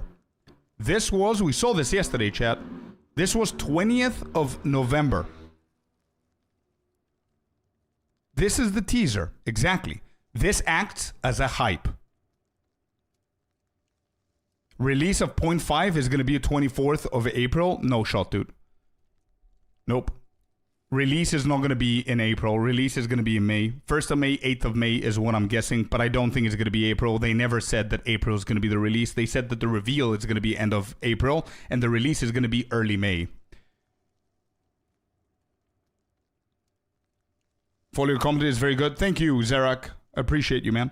So let's break this down. So their teaser for point 4 was released on the 20th of November.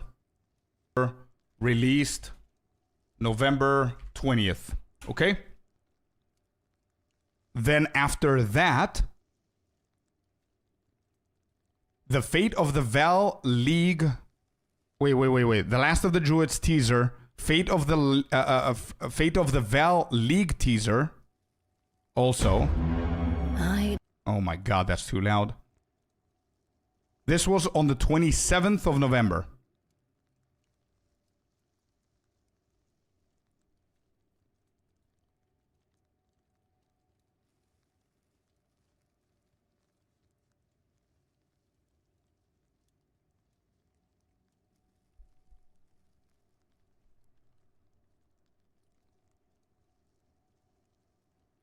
Then they did Twitch drops. Showing the Twitch drops. I think this was the same 3 days after that. And then the official trailer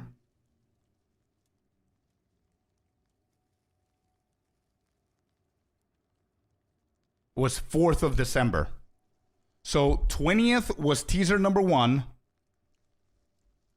Teaser 0.4, teaser Druids, then teaser Val 0.4 released November 27th, then 0.4 reveal was December 4th. And this was, so again, this might be misunderstood or whatever. Surgog is technically right because they had to release 2 different teasers. One for the Druid, one for the Val, and then the reveal. Right? So again, the teaser was 27th, and then 4th was the next week for the reveal, and then the actual game came out a week after that. So it was, what was it? Last Epoch 0.4 release. What am I doing? PoE 2 0.4 launch date. 12th of December. Launch day 12th. Yeah, December 12th.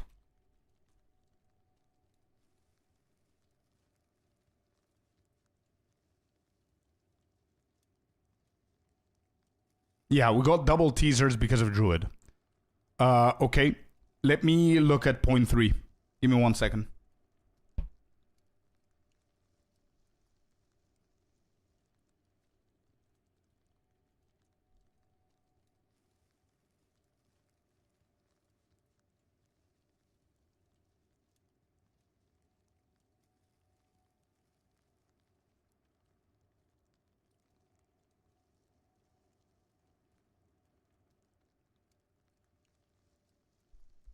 Well, shit, dude. In 0.3, they made multiple different teasers as well. Doriani's contingency teaser. Kulamax teaser.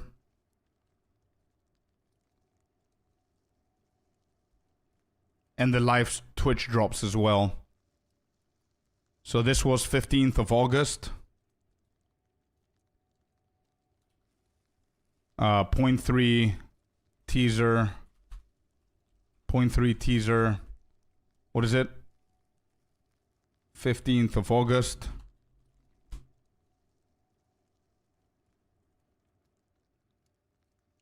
This was 20th of August. 0.3 teaser number 2, 20th of August. That was 5 days, bro. Completely inconsistent. What are we talking about? Then they had the trailer on the same day, bro. What are we talking about, man? No. Wait. 0.3 reveal was exactly the same day with the teaser. So no, it's so inconsistent.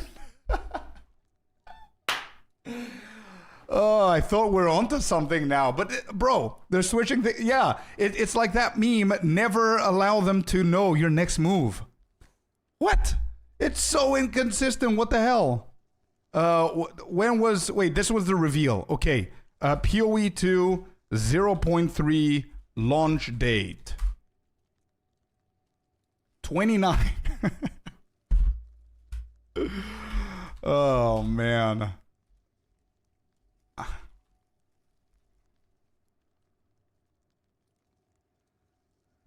Oh, boy. Okay, so...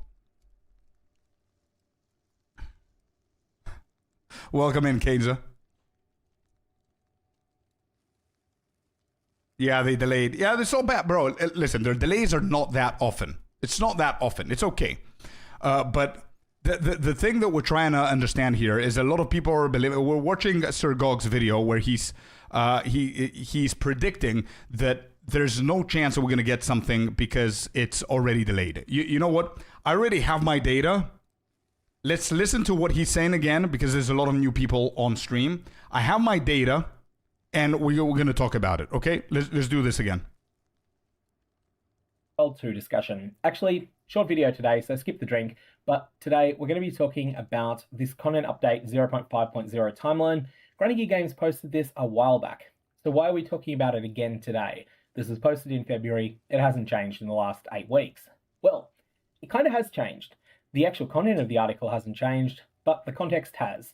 The context is that a number of dates are no longer possible. So, Granny Gear Games mentioned here, towards the end of April, we will be announcing our full plans for the 050 update, including all the changes we'll be making to the endgame, as well as the new league. It's a pretty huge update, so stay tuned. Towards the end of April. Now, Granny Gear Games historically have done this on a New Zealand Friday, which is an American Thursday. And it's important to note that they give the date as though it's the Thursday. So, this leaves two possibilities that they could have. They could have the 23rd of April, they could have the 30th of April. Like, they could also theoretically have the 16th of April, but the 16th of April has kind of already been missed. However, they've also kind of missed the 23rd as well. And that's because if they were wanting to have the major live stream announcement on the 23rd, they absolutely positively would have been hyping it already. That's something they've always done. There's been no time in the entire history of this 8-day cycle that they've had where they've left it that late to promote the live stream. So, with that in mind, it's one of two things that's going to be happening.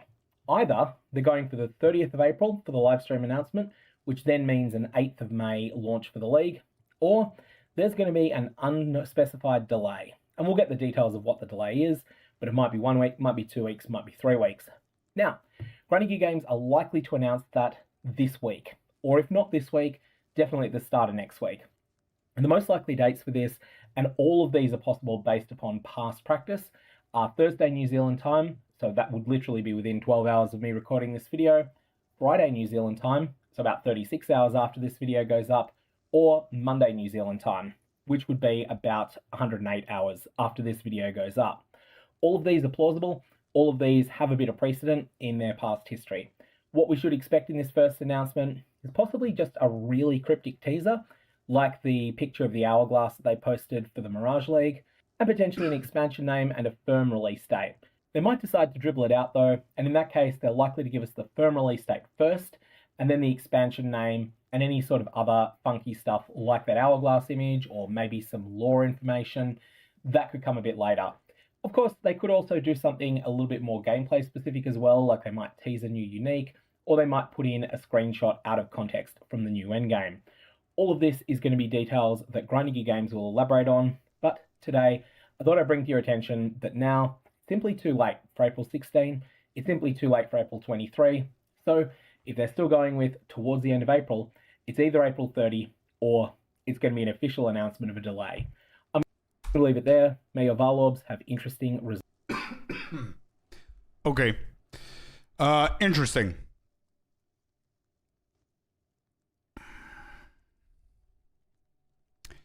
Interesting take. I'm gonna stay on my copium train of there's nothing wrong with getting an announcement in a few hours. Like 36 hours from now. They can do it differently for PoE 2 for some reason, but in PoE 1, I think we always had teaser 3-4 weeks before release. That we've never had that in PoE 2, man. I don't think they're gonna start changing it now. Like, look at this, and this is point 3. I'm gonna go a little bit deeper, but they were more inconsistent before. Teaser number 1 on the Druid, and they had 2 different teasers because we had the Druid and we had the Val. Druid teaser was 20th of November. A week after that, on the same day, it was the Val teaser. A week after that, it was the reveal. A week after that, it was launch day. So they started hype a month before the actual launch day because they also had the Druid. That's for point 4. For point 3, they didn't do it the same way. For point 3, the first teaser was on the 15th of August. 5 days after that, it was the second teaser. On the same day as the second teaser, they did the reveal. And then 9 days after that, they did the launch. So they never, ever, ever did 3 weeks, the teaser. They only did 2 weeks before the reveal on the Druid, because the Druid is a big ass thing. It needs its own teaser, right? It's all speculations anyway. Yeah. Of course it is. Okay, if I go back to point 2, am I missing something? Point 2 was Huntress. Dawn of the Hunt. There you go.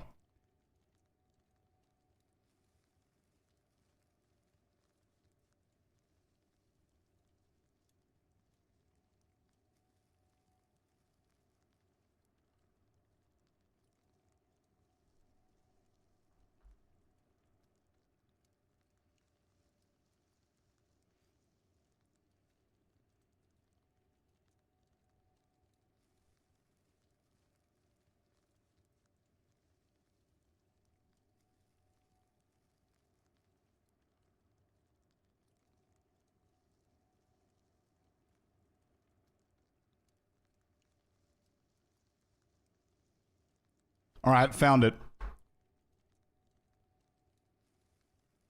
Okay, so 0.2 teaser was 11th of March.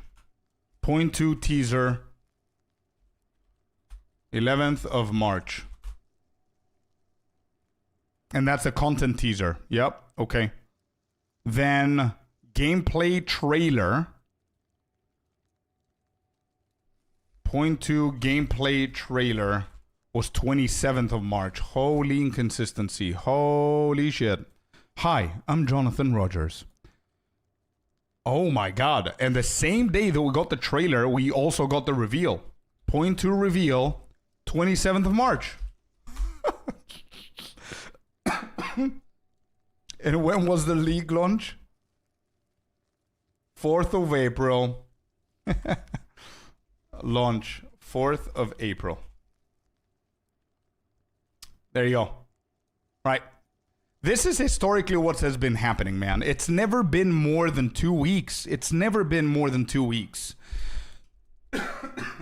So although I understand what you're saying, Mysterium, and why you might be agreeing, and Sergog's explanations and everything, I don't see them hyping it up 2 or 3 weeks before. Like almost always, never missing a hype. 15th after 5 days, another teaser after the same day the reveal. So I don't see why it's not possible for 17th Friday, New Zealand Friday, American Thursday, I guess, or whatever. New Zealand Friday for us to get the teaser. 1 week after that to get the reveal on the 24th, New Zealand Friday, and on the 1st to get the launch.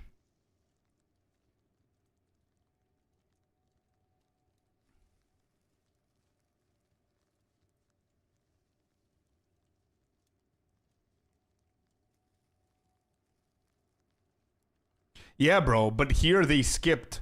They did teaser, then 16 days after, which was 2.5 weeks, they did the trailer and the reveal at the same time, and after 1 week, they did the launch.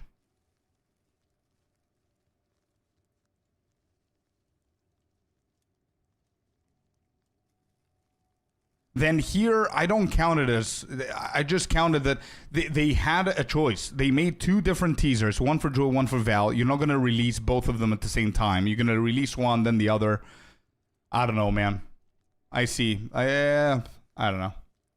And they said it's a huge update. Yeah, but they had 5 months already. They're already delayed. It is a huge update. But the Druid was ready. 80% of Druid was ready since 0.3. Right?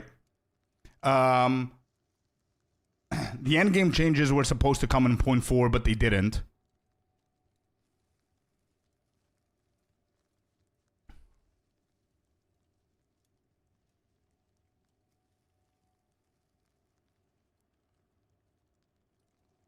There's no need and no sense in starting the same week as Diablo 4. That's a completely different thing. When is Diablo 4? Diablo 4 new season. What is that, first? April 28th. Why? If I play Diablo 4 on April 28th, I'm going to be done on April 30th. And I think 85% of people are going to be done by then as well. And maybe sooner.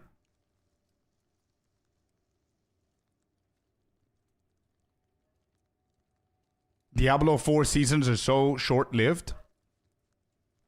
I don't know. Maybe they're thinking about that. Maybe they're thinking about it. I don't know.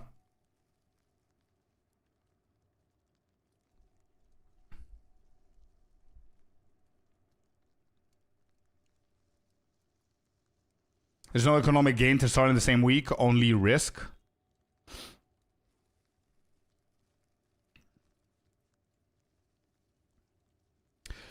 Okay, you know what? I'm still on that train that in 2 days we're getting teaser, 24th we're getting reveal, 1st we're getting the launch. I am also on board if it's going to happen on the 8th. I'm fine with those 2 dates. What I'm not fine with is extra month of a delay. Yeah, I'm okay with the 8th as well. It is what it is.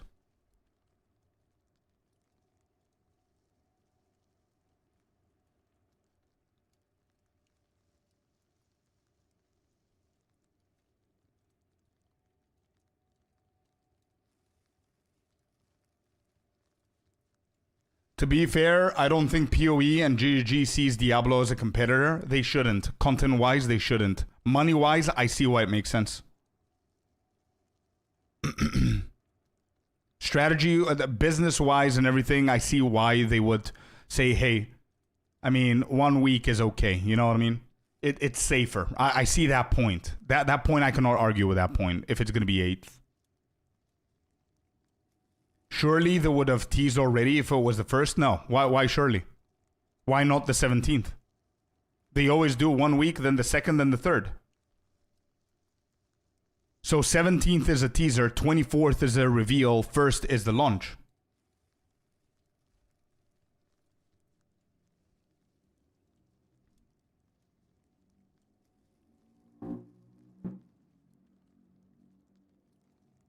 I mean, look at historically, if we're speaking historically, look at 0.3's teaser. They had 2 teasers, 15th and 20th of August.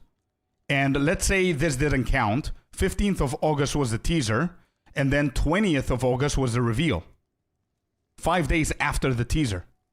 It wasn't 2 weeks or 1 week or whatever. Here, it's a different thing because they had a huge ass thing to tease, which was the Druid, and a brand new huge mechanic. So you cannot release both teasers at the same day. Wait, why is that disabled? I think a very large part of the players are on battle.net, to be honest, yeah. So this, I understand it. But again, the second teaser was 1 week apart from the reveal. It was a link, I guess. It's fine. If I see if you're here, bro, can you allow battle.net, please? Did you kill Uber Abby? Yeah. We did.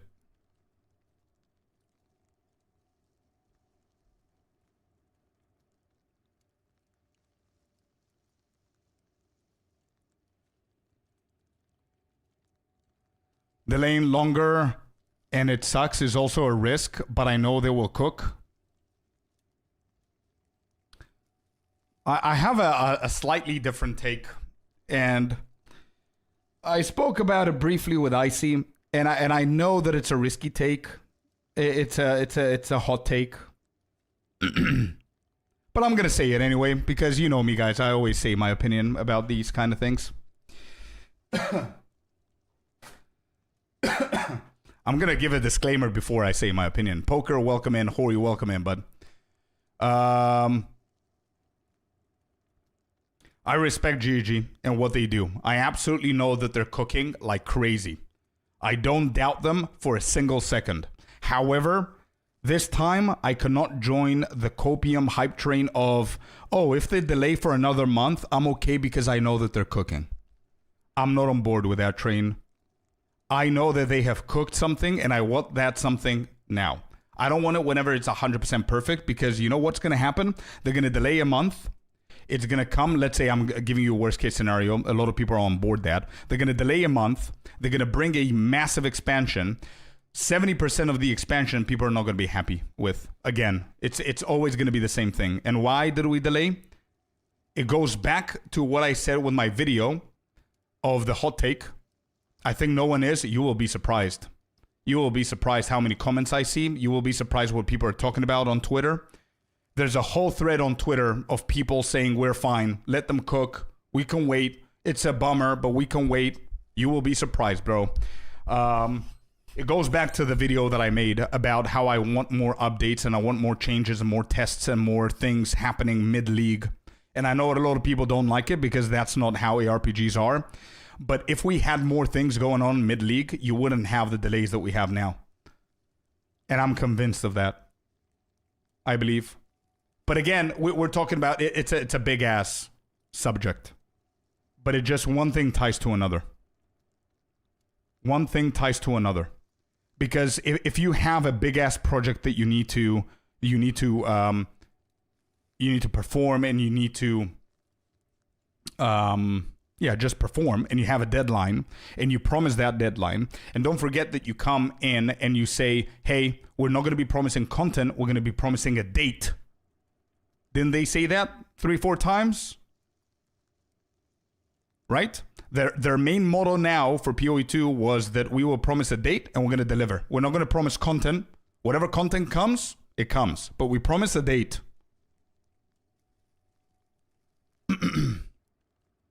Okay, so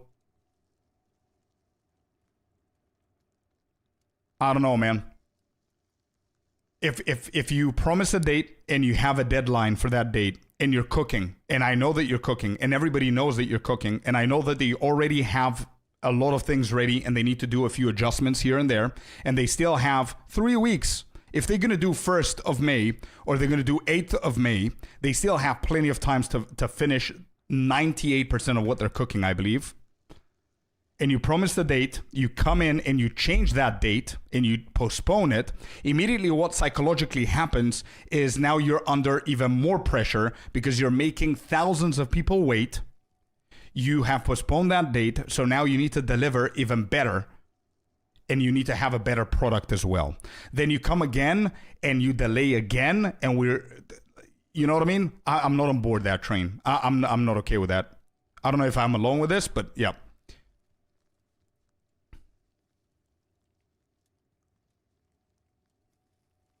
Agreed, even though the delay works in my favor since I'm mega busy. Yeah, that's... Make Blood Mage not the best ascendancy for once. Have melee be more fun. I agree. The bigger effect of a 1 month delay would also mean no league until December after. It would result in 2 5+ month leagues in a row.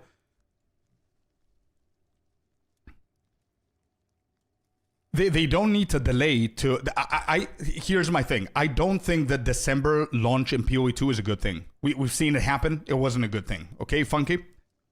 I think we all agree with that. December is not a good time to release a mega league for PoE2. Their recent delay, remember the 0.4 should have been April. Not May, April. So their recent delay to May, if they go 1st of May or 8th of May without any other delays, is still going to dodge December. Because the next league, 0.6, let's say supposedly, hypothetically, is going to be 0.6. It's going to be June, July, August, September. September is going to be the next one, or October. Wait, why October? If it's May, it was August, September, October, November, December. No. We had the August launch and then December launch. So it's August, doesn't count. August, September, October, November, December is the 4th month that we got the expansion. That's how it should have been. Then after December, it was January, February, March, April. That's what we should have gotten. April. We didn't. We're getting it May, which means it's going to be June, July, August, September. If they keep 4 months as they promised. But we get May? No, if we get May, it's September though. If we got April, it would have been August. Like it was last year. Because last year we got, what do we get? March? Yeah, we have it here. Hold on. There you go. Launch was August. And you remember this was delayed. And then after August, it was April. Not after August, it was April. After August was December. Yeah, after August was December. Sorry. So August, September, October, November, December. Then it was April, then August, December. It should have been April, August, December.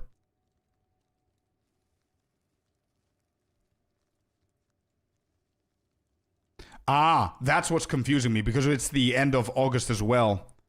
Yeah, you're saying October. Yeah. September. Wait, so if it's May, launches May, it has to be 4-month cycles, man. June, July, August, September. September should be 0.6. October, November, December, January should be 0.7. February, March, April, May, again, there you go. That should be the cycle, no? So it's May into September, into Jan, into May. Isn't that the cycle? 4 months?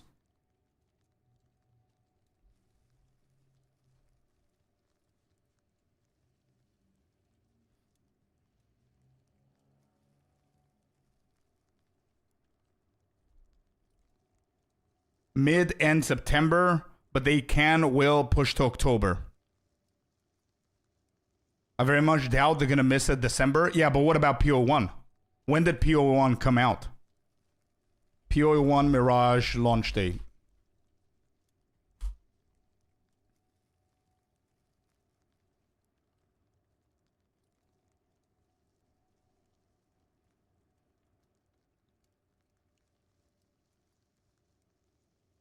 Sixth of March.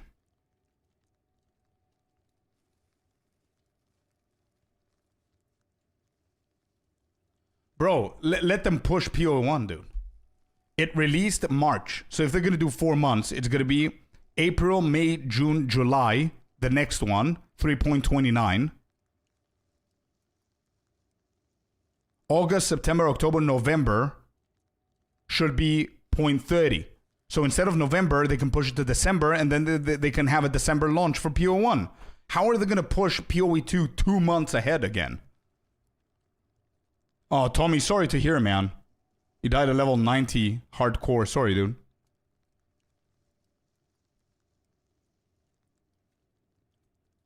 July, November, March, July. I know, but that's what I'm saying. Instead of pushing September... somebody said they're going to try and push for December. How are they going to push for December? For PoE2? How are you going to push for a December launch in PoE2? You can't. If you're going to do May, September, January, if they delay this to what, June?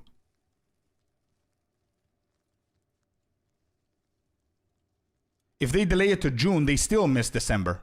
They cannot launch December. They need to cut it short. So they need to cut 0.5 short. It's super short league. And I don't think it's going to be a 6-month cooking phase for a short league, which is going to be the biggest endgame change and all that stuff. So they could very well have December if they delay intentionally PoE1 by a month.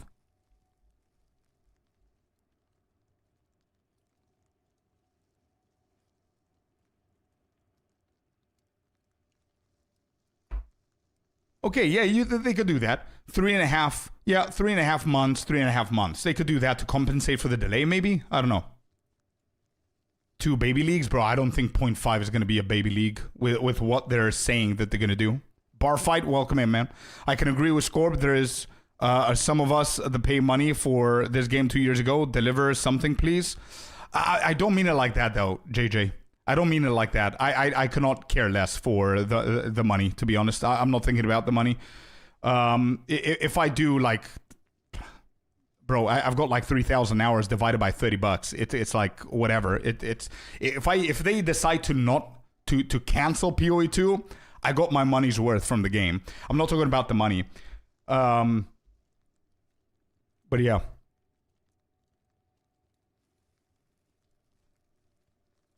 Expect longer. The best $30 I spent on a video game. Yeah, same. Do you think it could be a short league? I mean, all it is, from what we know, is an endgame league fix. We think they can cancel it? No. I'm just no. I'm just saying, hypothetically speaking, if they do, I got my money's worth. I understand that, but it's kind of a contract. This is some expectation. Actually, to be honest, man, I understand where you're coming from, but it is a contract, like you said. So the contract is what? GG gives you a game, PoE 2, and they say to you, hey man, it's an early access. Just letting you know, it will take time. However, if you want to be a part of the EA, you can pay us $30 and play. That's the contract. You paid the $30. That means that you agreed on the terms that it's an EA game. It's an early access game. So don't expect it to be good in any way. Don't expect it to be done very soon. They're working on it. You're supposed to play, give feedback, all that shit. You know what I mean? So I can look at the perspective of that, JJ. So I understand what you're talking about. You paid money for the game and you want blah, blah, blah, blah. But as you said, it's a contract. And it's the contract is that, you know, and it's going to be a free game, which, by the way, 100%, it's not going to affect you because you already paid. You already paid that game. It's not free for you, but it will be free for the rest. But you were there throughout the journey of the EA since day one, let's say, or whatever. But the contract is that it's an EA game, and it's advertised as an EA game. You know what I mean? That's all I'm saying. So it's the last thing on my mind. I forgot that I paid. Honestly, I forgot that I paid $30 for this game. I completely forgot about it. But I'm just talking for the sake of yapping. You know what I mean? We love the game. We want the game to do good. And I want to play. Bro, I've got PoE 2 withdrawals. That's what this is. I'm getting too hyped up.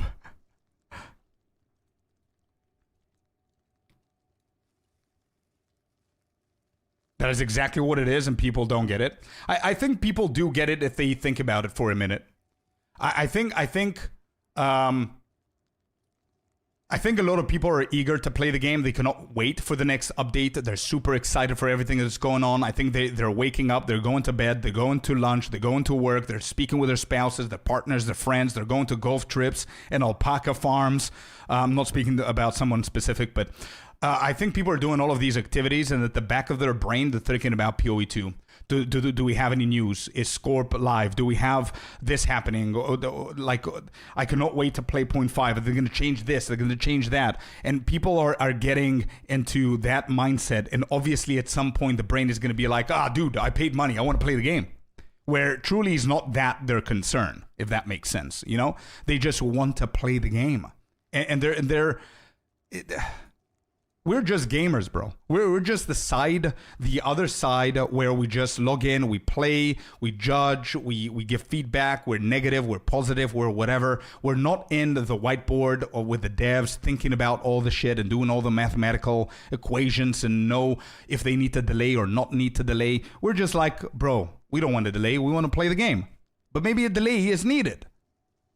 And I'm on board with the first delay. I'm patiently waiting. But I'm not on board with the second delay, dude. Don't delay it more. That's all I'm saying. How did you know I went to an alpaca farm? Feel targeted.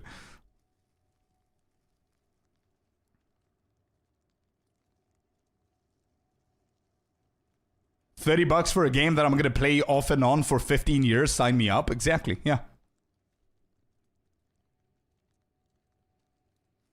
Money is laughable. You pay for this game. You mean that it's little? You mean? I think it stacks up over the years. If you're somebody that gets like at least one pack every launch, I think it stacks up pretty pretty decently. I mean, if we do a calculation real quick, if let's say you're playing World of Warcraft, you're paying 180 per year for just your subscription. Let's say you treat yourself for, I don't know, a gold coin or a skin or a bundle or some shit like that. I would 100%. If you do what's a bundle like 40 bucks, and I think I'm generous, 50 bucks every 3 to 4 months, maybe 180. So if we do like 40 times 4, so let's say every 3 months, that's 160 plus the 180. You're already at 340 per year, and that's without the expansions. New expansions come out every year. So you give another 70, let's say, or 80. So that's going to be like, let's say 420 ballpark, right? For a game like World of Warcraft, right? Per year. You paid 30 bucks for 20, good number. Yeah. You paid 30 bucks for PoE 2. If you buy supporter packs every 4 months, which is at $90 times 3, this is what you pay per year. Every league, you buy the highest supporter pack without anything else. Just treating yourself, right? It's less than World of Warcraft, and it's just skins. Sometimes you're going to have some supporter packs that you don't like them. Like I skipped 2 leagues because I just didn't like them. And I'm just talking about like rough numbers, by the way. There are people that give like 10,000 a year for shit like that. I'm just giving like the bare minimum, treating yourself and all that good stuff, you know? So it's not that bad, bro.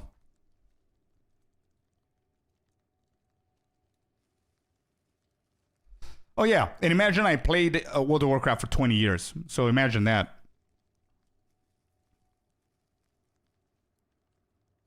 So 30 bucks is not even for the game. Exactly. And everything that you spend, you get shit as well, which is great. Good old Tenacious D. Let's go. Yeah. Having adult money is dangerous. It is. People these days will go to the casino or nightclub and drop hundreds without blinking. Then they pay 30 for a game and expect a world from it and feel entitled.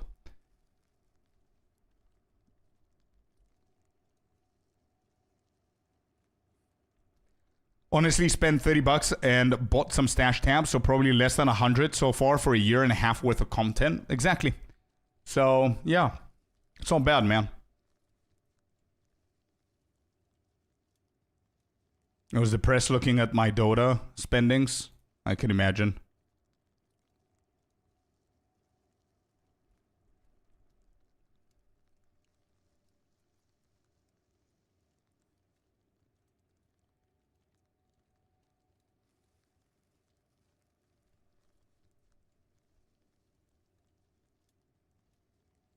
But yeah, I am definitely not on board on the second delay, to be honest, chat. I don't know what your opinion about all of this is, but I am not on board for a second delay.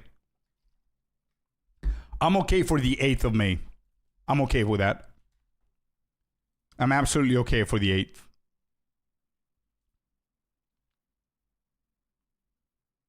So that means that... So there's 2 scenarios in my head. Either on Friday we're getting a teaser and everything rolls normally from there. Everybody is going to stop coping and everybody is going to drop all aboard the hype train for PoE 2. Because if they do drop a teaser on Friday, it's on. It's on. Everybody's going to wake up. Okay? If that happens, that means the reveal most probably, huge chance that it's going to be on the 24th. And then probably launch is going to be on the 1st. But again... First is a little bit of a weird one, considering the fact that Diablo 4 also launches on the 28th, like you guys said, which is a very weird date, by the way, Tuesday.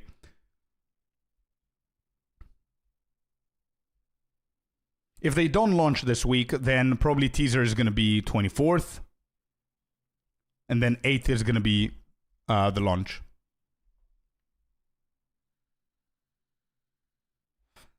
If second delay happens, Scorp is really going to be withdrawing. That's very true. That's very true. That means that we're going to have another whole week that we're going to be practicing the campaign, I guess. I spend like $60 total on PoE2 and have burned more hours than I care to admit publicly. It's almost free to play in my books, 100%. 3K on Dota? Damn. More time to touch grass, Scorp? Maybe. Go play some football. Or plays Windrose, you mean? Or back to LE? Nah, I'm back to PoE2. I cannot just drop it again and go back to something else.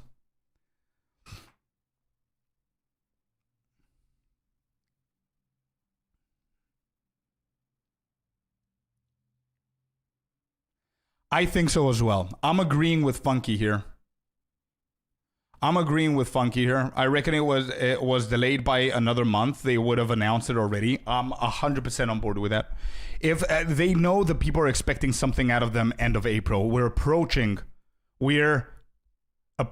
towards end of April. We're mid-April. They should, like, I'm expecting something, bro. I'm expecting something. If they would delay it further, this week we get, hey, Exiles, we're working on a big blah, blah, blah, blah, blah. We're going to delay it until the 8th or whatever the case is. Expect something soon. Something like that.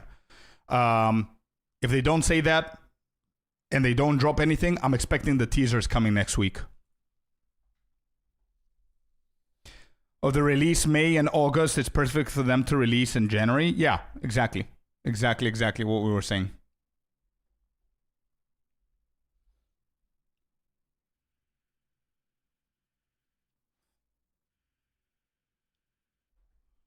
Absolutely. I agree.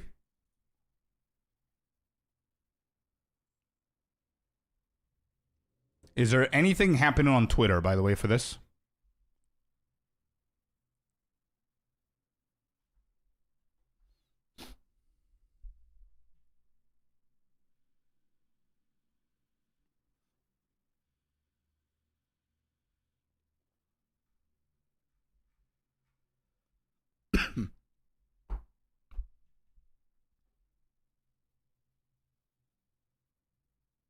So it's just yesterday we got baited, chat. Yesterday Path of Exile released a tweet and we all got baited. And it was about the race. There's nothing else, right?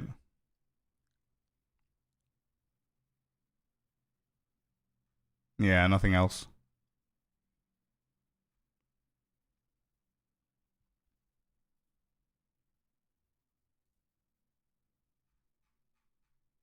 Windrose is having a big time right now.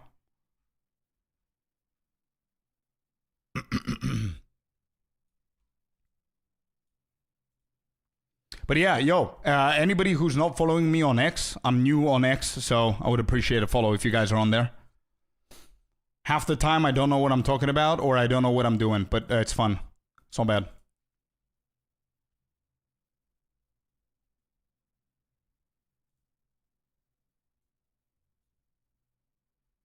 And there was a post that I wanted to show you about what I was telling you about for the delay.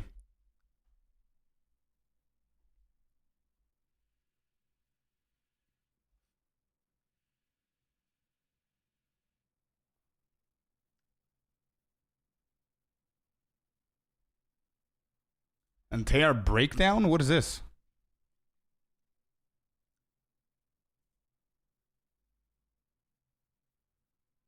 Oh, wow. Wait, what is this?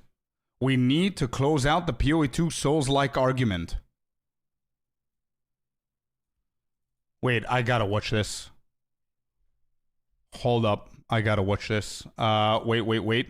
I just realized that I don't have a Twitter command. As I said, I'm new to Twitter. I'm gonna manually post it here for you. Here you go, Twitch. Here you go, YouTube. Anybody who has an X, go and follow. Alright, I wanna watch this. I want to see what this is about. I'm reading something on screen that is it's pretty shitty to read. So somebody commented on Try saying, I'm so sick of this clickbaiting idiot who sucks off PoE2 nonstop since launch. As great as game ever because he's so bad he can't even get through the campaign in PoE1. Go play Elden Ring if you want to play a slogfest killing one mob at a time, or go play Ruthless. Okay, so first of all, with a username like that, I don't think Try or anybody else should ever take this dude seriously, number one. Number two, he edited. So he put so much effort to this comment. He made mistakes. He came back. He changed his mind. He edited. Too much effort for a hate comment.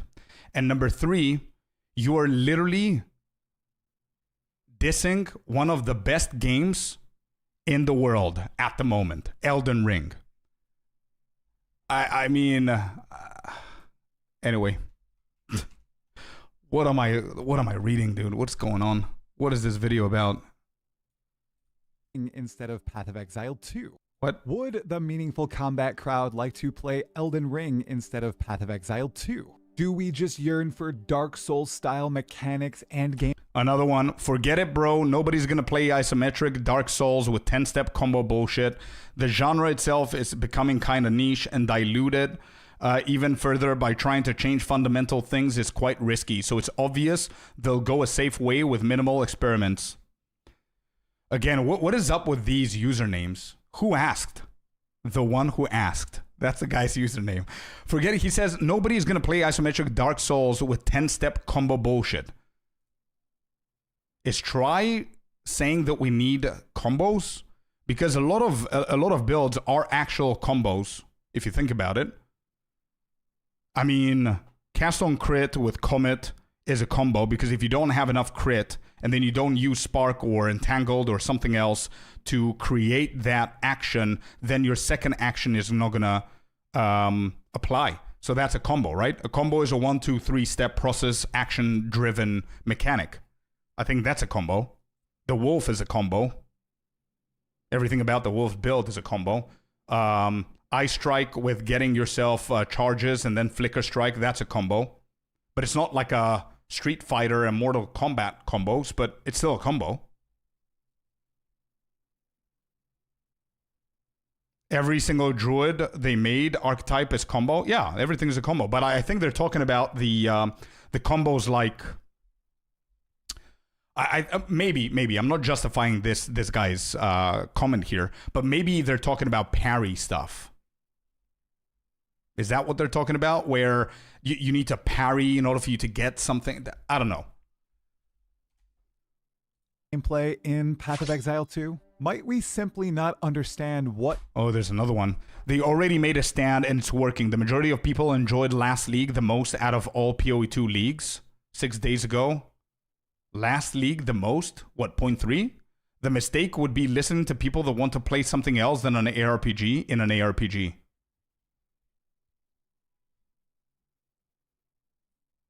An ARPG is and always should be? No, no, and no. Okay, maybe you got us here. That's a healthy debate. The former two, though, are ridiculous at worst and perhaps a misunderstanding of what Path of Exile 2 vision enjoyers would like from the game at best. Regardless, these are the most common rebuttals to my desire and many... Wait, what's that comment? At best. Could not disagree more. He's just trying to rage bait us or wants them to make a dead game. Why would they deviate so far from PoE1? Nobody wants 6 buttons to kill a white mob or have to run away from mobs in Act 1. If you want slow combat, go play Dark Souls. Why would they deviate so far from PoE1? Because it's a different game? Nobody wants 6 buttons to kill a white mob, obviously. I don't think, bro. I don't know if I'm reading these out of context. I don't know if Try is. What's the video that they didn't agree with? Is he trying to convince people that they want 6 button combos? I don't think that's the case. I think he's just enjoying the slower pace. I think he doesn't like the fact that the builds, like the build that we discussed yesterday, the elemental weakness one that becomes too PoE1-y. It's visual clutter, chaos. I don't. Yeah, no. Again, I think these people are. These comments are from another video. I don't know what Try is saying. I think we're gonna get the point into this video of what people are pissed off with his opinion or whatever. But I don't see Try saying that we need like a Mortal Kombat combo kind of combat, right? Anyone who can write that comment just means they never played PoE 2, or they're playing PoE 2 and they wish it was PoE 1.5 is what's happening here. Let's continue. These are the most common rebuttals to my desire and many others' desire for less screen clutter from player skills, better visual clarity thanks to a reduction in monster density, more engaging combat from the latter two things, from more. Wait. What is this big ass comment? Desire for less. I totally disagree. If I wanted to play a Souls game, I'd just play a Souls game. PoE is way too repetitive to be that difficult. The whole reason I love PoE is that I already spend my entire workday glued to a computer screen, and when I'm done, I just need to completely zone out. Plus, I don't know any PoE players who doesn't have something running on a second monitor while they're playing. Unless you're stuck with only one, then I guess you can't. What are these people talking about? These comments are getting me so confused. Are we talking about PoE 1 or PoE 2? Are we talking about a third game? I don't know anyone that plays PoE 1 who doesn't have something running on a second monitor while they play. Like what, music? Streams?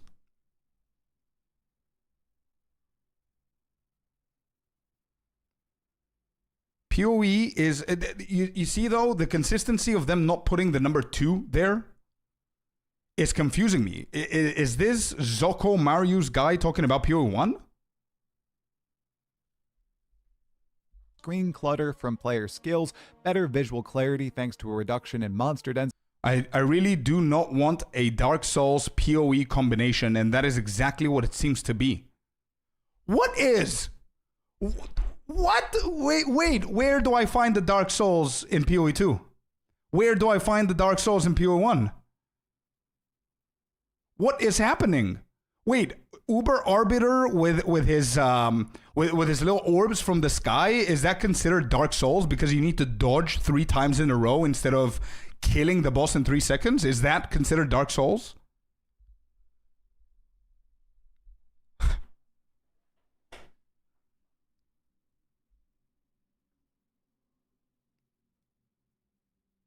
I don't know anyone that plays any game and not have something on the second monitor. Yeah, sure.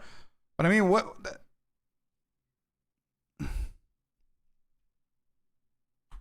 More engaging combat from the latter two things, from more dangerous monster packs, and a smoother character. Bro, everybody, what is going on? Things from. If you want play slow gameplay, go to Dark Souls. This is action PR.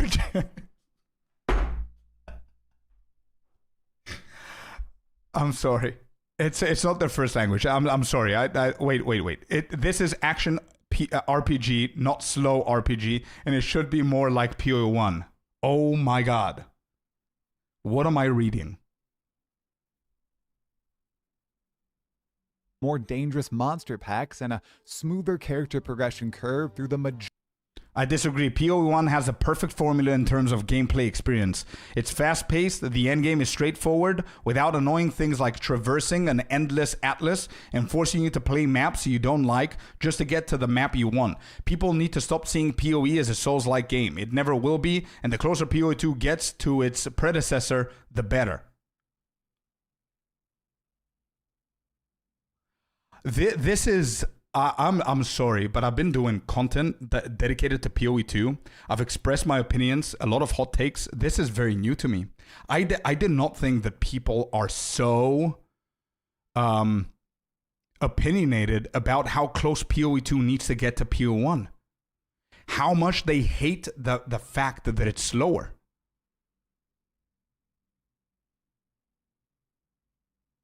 I am completely dumbfounded.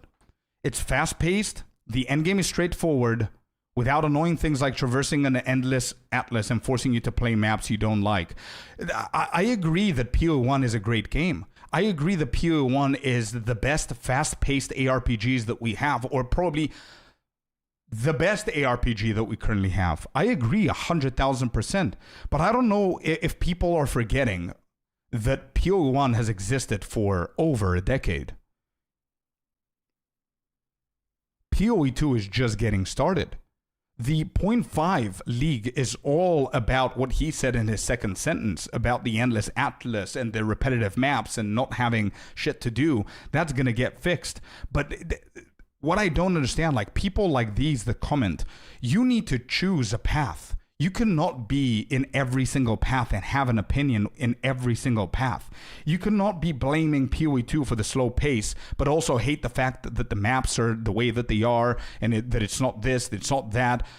What is your problem with the game? If it's the slow nature of the game, just leave the game and go to D4 and go to Last Epoch. Last Epoch is faster than PoE2. D4 is faster than PoE2. PoE1 is 10 times faster than PoE2. Go there.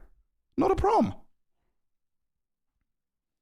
Tries an uber casual. He has complained about mob density and difficulty. He says it's almost too zoomy now. People don't want slow ARPGs. I get that as well. I do understand that. I do understand that. I don't want to be, yes, okay. I don't want to,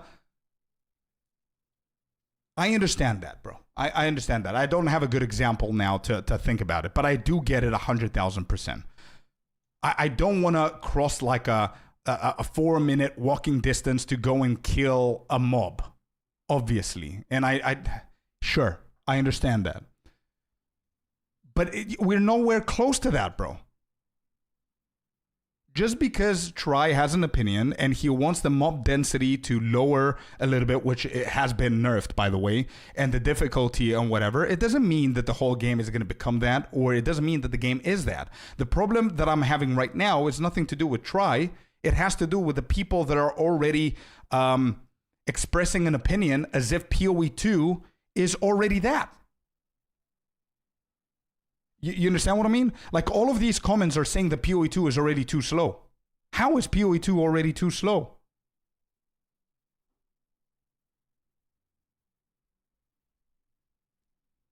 Oh, I agree 100%. I agree. Just because I see somebody's POV, chat, doesn't mean that I'm agreeing with them or I'm disagreeing with you.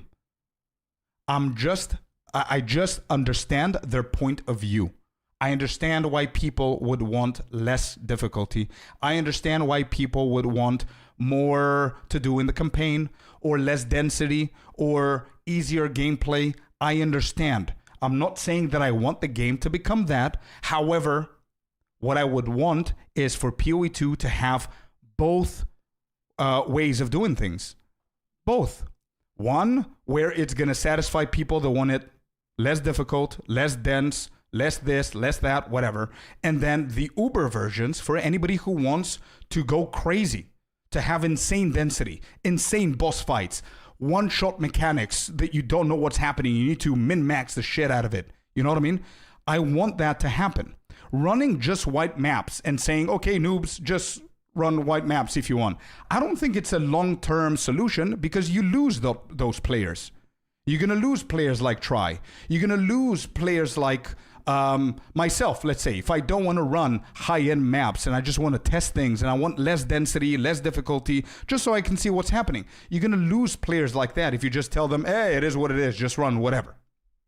You know what I mean? I think it's better to have the choice and anybody and everybody could do whatever they want. However, all of those things have nothing to do with the pace. That's why I got confused before with the comments. What is their problem? Is it difficulty? Is it the pace? Because the pace right now is not that slow. People don't want to think, just push left click and run. Sure, no problem. But the same people that don't want to push left click and run are the same people that are literally building the meta builds. There are one-click builds.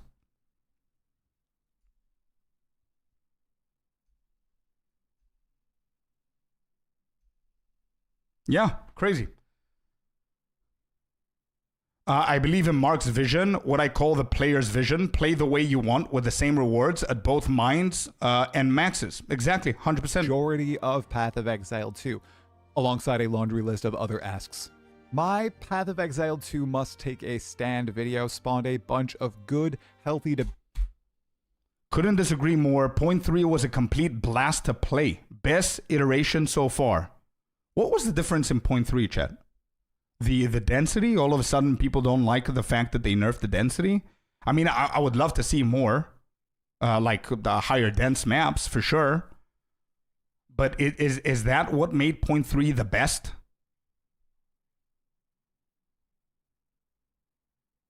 Movement speed? So basically, everybody that's saying that the complete blast was in point 3 and now it's dog shit are basically Deadeye Lightning Arrow players, right? 50 ms on the boots, row amounts, and just blast the shit out of them. And I'm gonna guess that the majority of those, 85% of those people, are currently playing Pathfinder because of the sprint. Path of Exile 2 must take a stand video spawned a bunch of good, healthy debate between either viewpoint alongside a video spawned a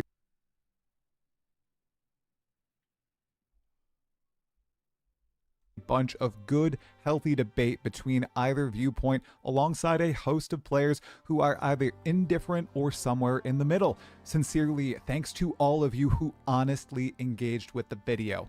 You rock.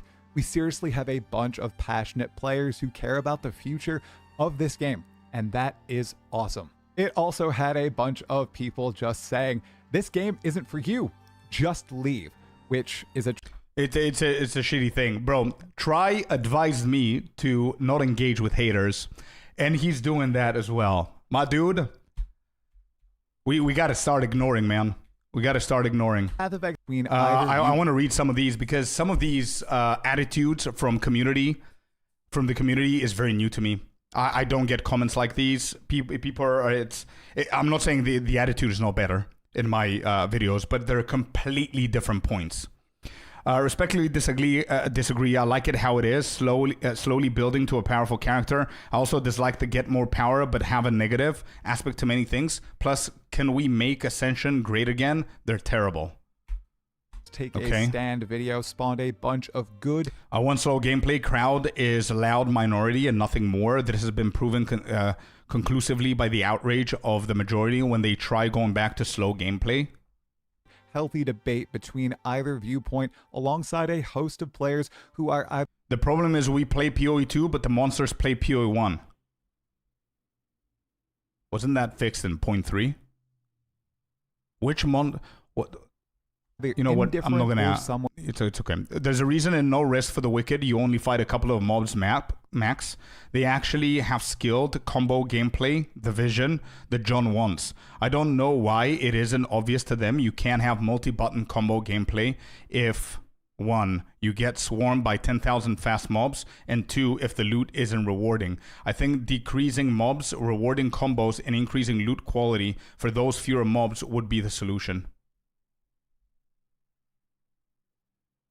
I think decreasing mobs, rewarding combos, and increasing loot quality for those fewer mobs would be the solution.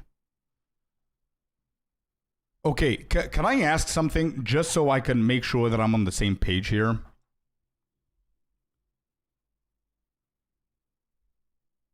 So if you're running Entangle Plant Daddy build, you have Entangle, and then if you're mapping, you spam Entangle, which is 1 button. But then it procs your Thunderstorm, your Bone Cage, and or your Comet. Then you go to a boss fight and you need to add Thunderstorm manually. And you need to use Thrashing Vines or Elemental Weakness or whatever the case is.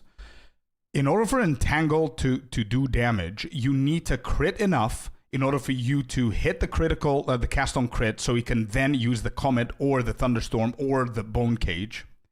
And then the same applies for the boss. Does those abilities, do they not count as combos? Or am I missing something?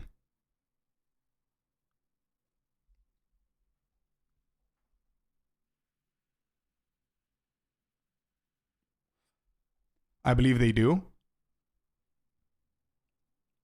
I think we're misunderstanding maybe what GG, or maybe GG didn't do a good job of explaining what their vision of combos are, but I feel that their vision and what they're pushing for the combos are the things that Druid brought, like the bear combos, the wyvern combos, where you need to spit one thing in order for you to get access of the other thing and then activate the other thing.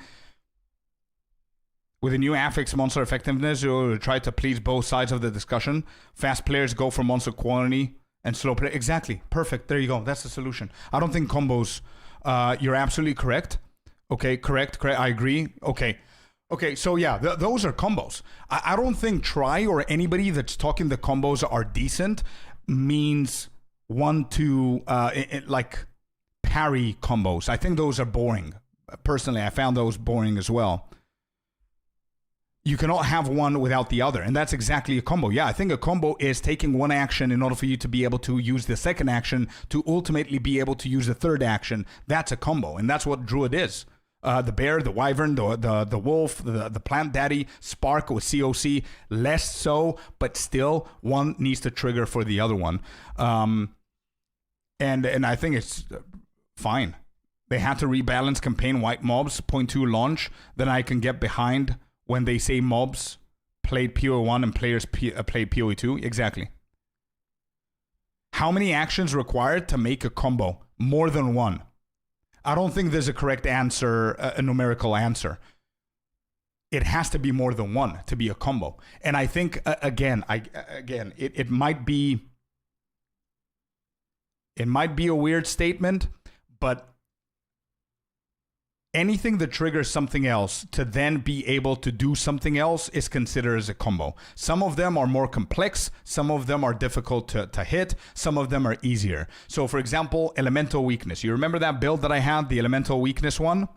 Where you just spam elemental weakness and that shit procs, it hits. Then my crit is gonna be on cast on critical. Cast on critical is gonna trigger for the comets and yada yada yada. That's a two-piece combo at best. It's still a combo, but it's a shitty combo and it has to leave the game because it's a chaos cluttery thing that is just a one-button spam. Right? But it's still a combo. It's a one button combo that does like two actions at best, but it's still something. But I'm talking about the actual combos that are currently working, and everybody in his comments are saying that they won't work. It's not only speed of monsters, it's also a mechanic. Breach, for example, requires fast clearing builds. How we can have both breach and something like grenades or parry in same game. True. Yeah, I agree with that. Which is why I'm calling that parry is pretty shit. Yep, I agree. You cannot be able to wait for parrying triggers and the time frame for parry where you have things like grenades and breach and elemental weakness and spark and yada yada yada. I agree 100%.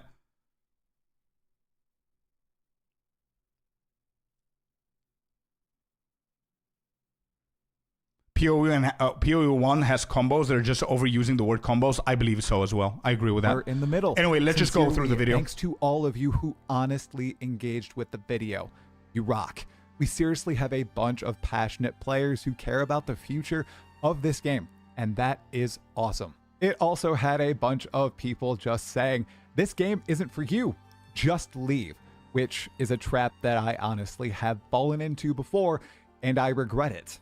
This video you're watching now explains why these desires are not simply transforming Path of Exile 2 into a Souls-like experience, a word, a phrase I did not even use in that last video. It breaks down why this is the most common argument against a change in a direction like this, and reflects on whether or not Path of Exile 2 is past the point of no return. Ultimately, it's up to the developers who are making this awesome game. They, I think for the most part, know best. We just like to get talkative about it. Am I right? Please continue the discussion in the comments below. Agree, disagree, critique, whatever. I'm reading them all, although I'm not responding to them. I don't want to make snap reactions to all the comments. I'd like to mull over what you guys are all saying and make in-depth, productive, interesting videos based on community sentiment. It's extremely important to note the background footage in this video is my level 92 Smith of Kitava self-made wolf build in the current Path of Exile 2 League. didn't follow any build guides. The gear is not great. In no way is this character optimized. In no way am I a genius player. Take a look at the gameplay. Take a look at whether or not I need to engage with the monsters. Do I need to dodge abilities, or do I only need to look out for ground effects while just clicking them down? So let's get it going. I'm not asking for a Souls-like game with my vision, with the OG secondary vision of Path of Exile 2. Honestly, I've not played many Souls-like or Souls games, but I've watched gameplay, talked to players about them, read about them. In essence, I'm far from a Souls enjoyer, at least right now. It took me an hour to figure out what I was supposed to do with the Asylum Demon in Dark Souls 1, and then I bounced from that game, which honestly is hilarious. Most of these games, as far as I understand them, call for extremely long combats against one or a couple enemies at once, wherein you are purely watching their animations, ready to react to them. You're engaging with jumping puzzles and other puzzles all throughout the different terrains. You're backtracking a lot. You have an extremely low number of items. There's no real crafting, and there's not a bunch of disparate, unique systems or constant content updates. It's a very singular vision in these games like Elden Ring and Dark Souls and Sekiro and other games like Lords of the Fallen. If I were to boil down the proposed vision for Path of Exile 2 to a group of ideas like I just did for Souls-like games, I'd give you this. A game of numerous, quick combats against hordes of weak white and magic enemies, usually accompanied by a dangerous rare you'd need to engage with that culminate in a battle against an epic boss in almost every zone. There will be less gear drops, but that gear is in general better for you, more useful, something you could actually post on the market or equip on one of your existing characters. You'd have similar levels of currency drops to encourage use of currency on white bases, and even more special currencies dropping from mechanics like ritual. Give me some more Omens of Whittling, please. Attrition would be real, particularly for life, and combat shouldn't devolve into kill instantly or be killed instantly. There are lots of problems with defenses to do with monsters and the way monsters scale. A lot of that would have to be adjusted. Character progression would be slower, but ultimately allowing the most powerful characters in the game to annihilate packs and bring down bosses in 10 seconds. That would be a rarity and not how the game would be balanced. Character skills would also be reined in. Screen clutter is not the goal or needed. The actual character power is. Remember, not 100 projectiles on your screen, but 10. And within those 10 projectiles, you have the power of 100. So the game remains readable. The idea that I'm calling for Path of Exile 2 to become...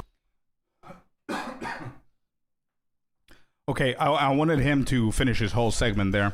I think the way that he described the RPGs to somebody who doesn't know it is very, very good, and I think it's spot on how it should be.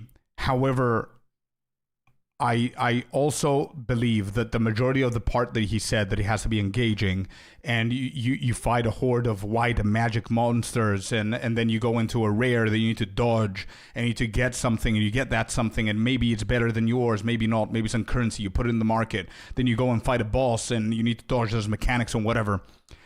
I honestly believe that that whole part is the whole point of campaign in ARPGs, and maybe early endgame.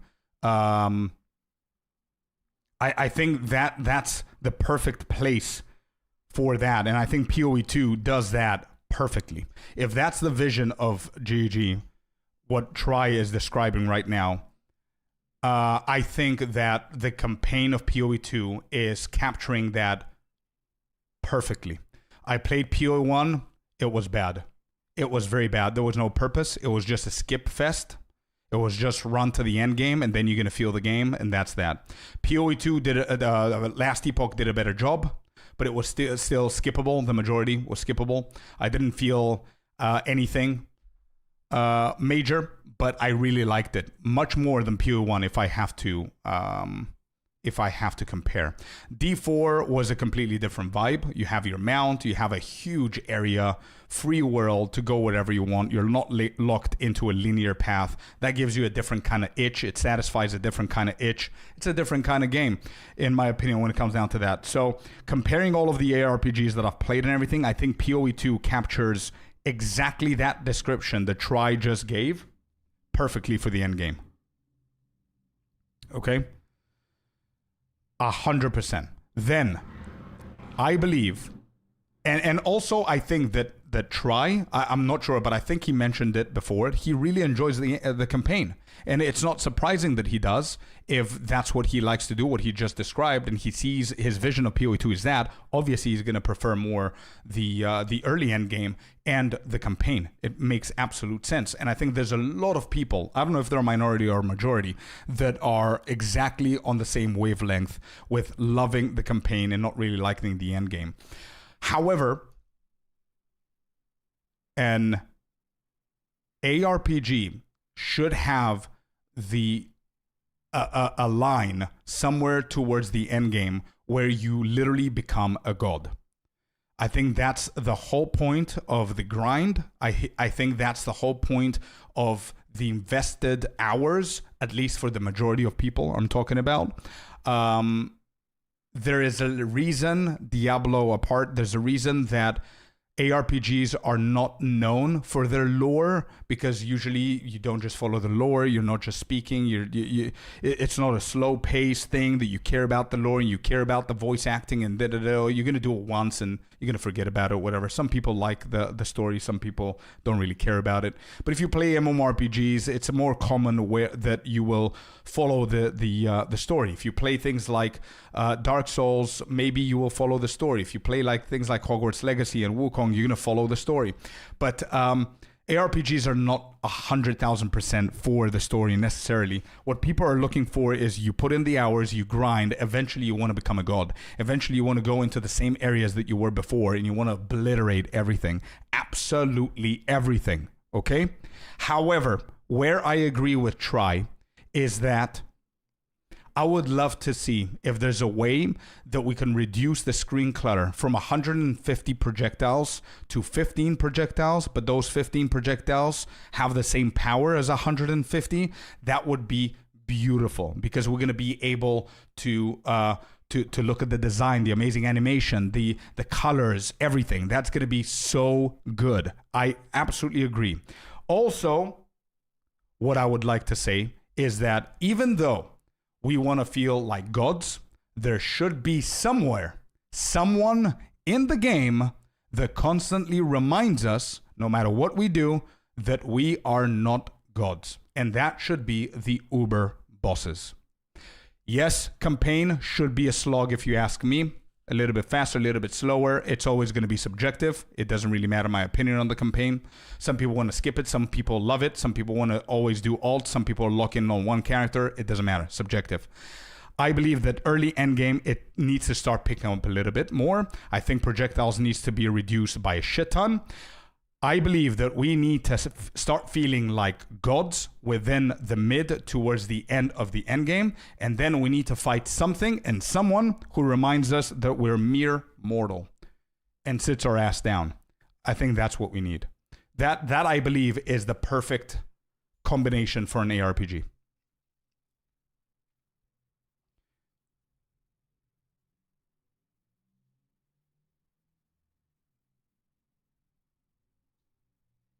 Holy shit, saying the last epoch did that better is mind-boggling to me. That just tells me I will never play PoE1 since I absolutely hated the zoom, nothing matters vibe of the campaign in last epoch. Oh yeah, dude. Oh, Modestro.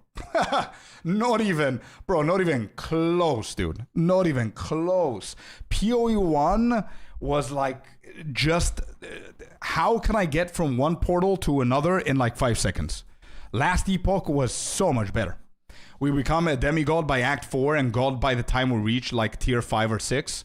I think if we push that a little bit more, how would you feel about that? How would you feel if you are not struggling, you're doing okay, it's a flat line in the campaign all the way to tier 1 maps.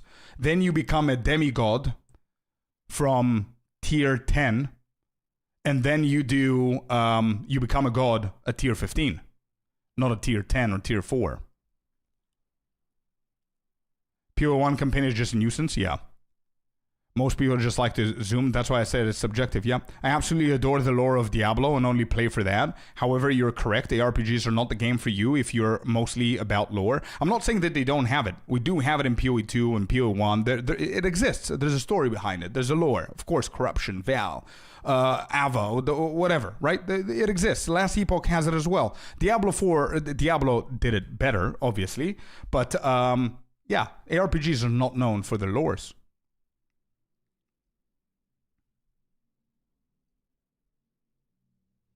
Last Epoch's new season is fantastic, super smooth, so fun. True, I agree.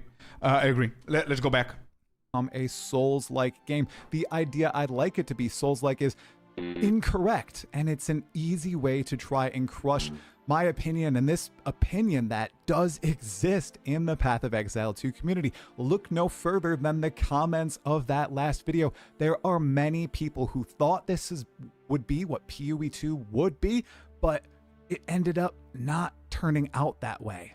We don't want a Souls-like game, and to be frank, Path of Exile 2 was never a Souls-like game. Not in 0.1, not in the closed beta, not ever. It's not even close. This is not what we are envisioning. So I just laid out my general vision for Path of Exile 2, what I imagined it would look like and what I hope it will look like one day, even though I think that's not very likely. So let me lay out the benefits as I understand them. Let me know if you disagree or think I'm missing the mark with these particular benefits to turning Path of Exile 2 into this more engaging experience where you're not pressing just one button, you're not annihilating everything in a second, but you are more involved in the combat gameplay. It's not like Path of Exile 1 that is more loot pinata-y. Number 1, improved visual clarity.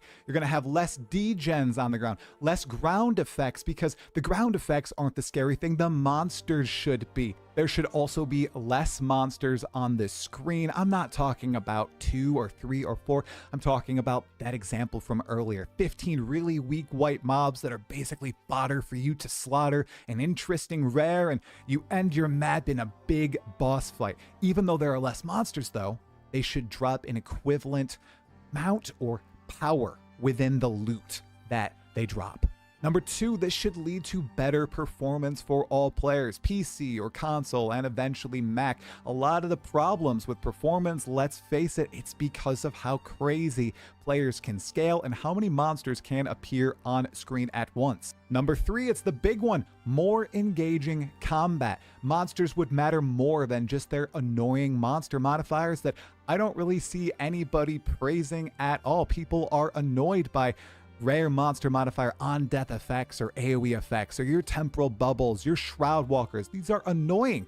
We actually want the monsters to do cool things and not worry about the puddles on the ground.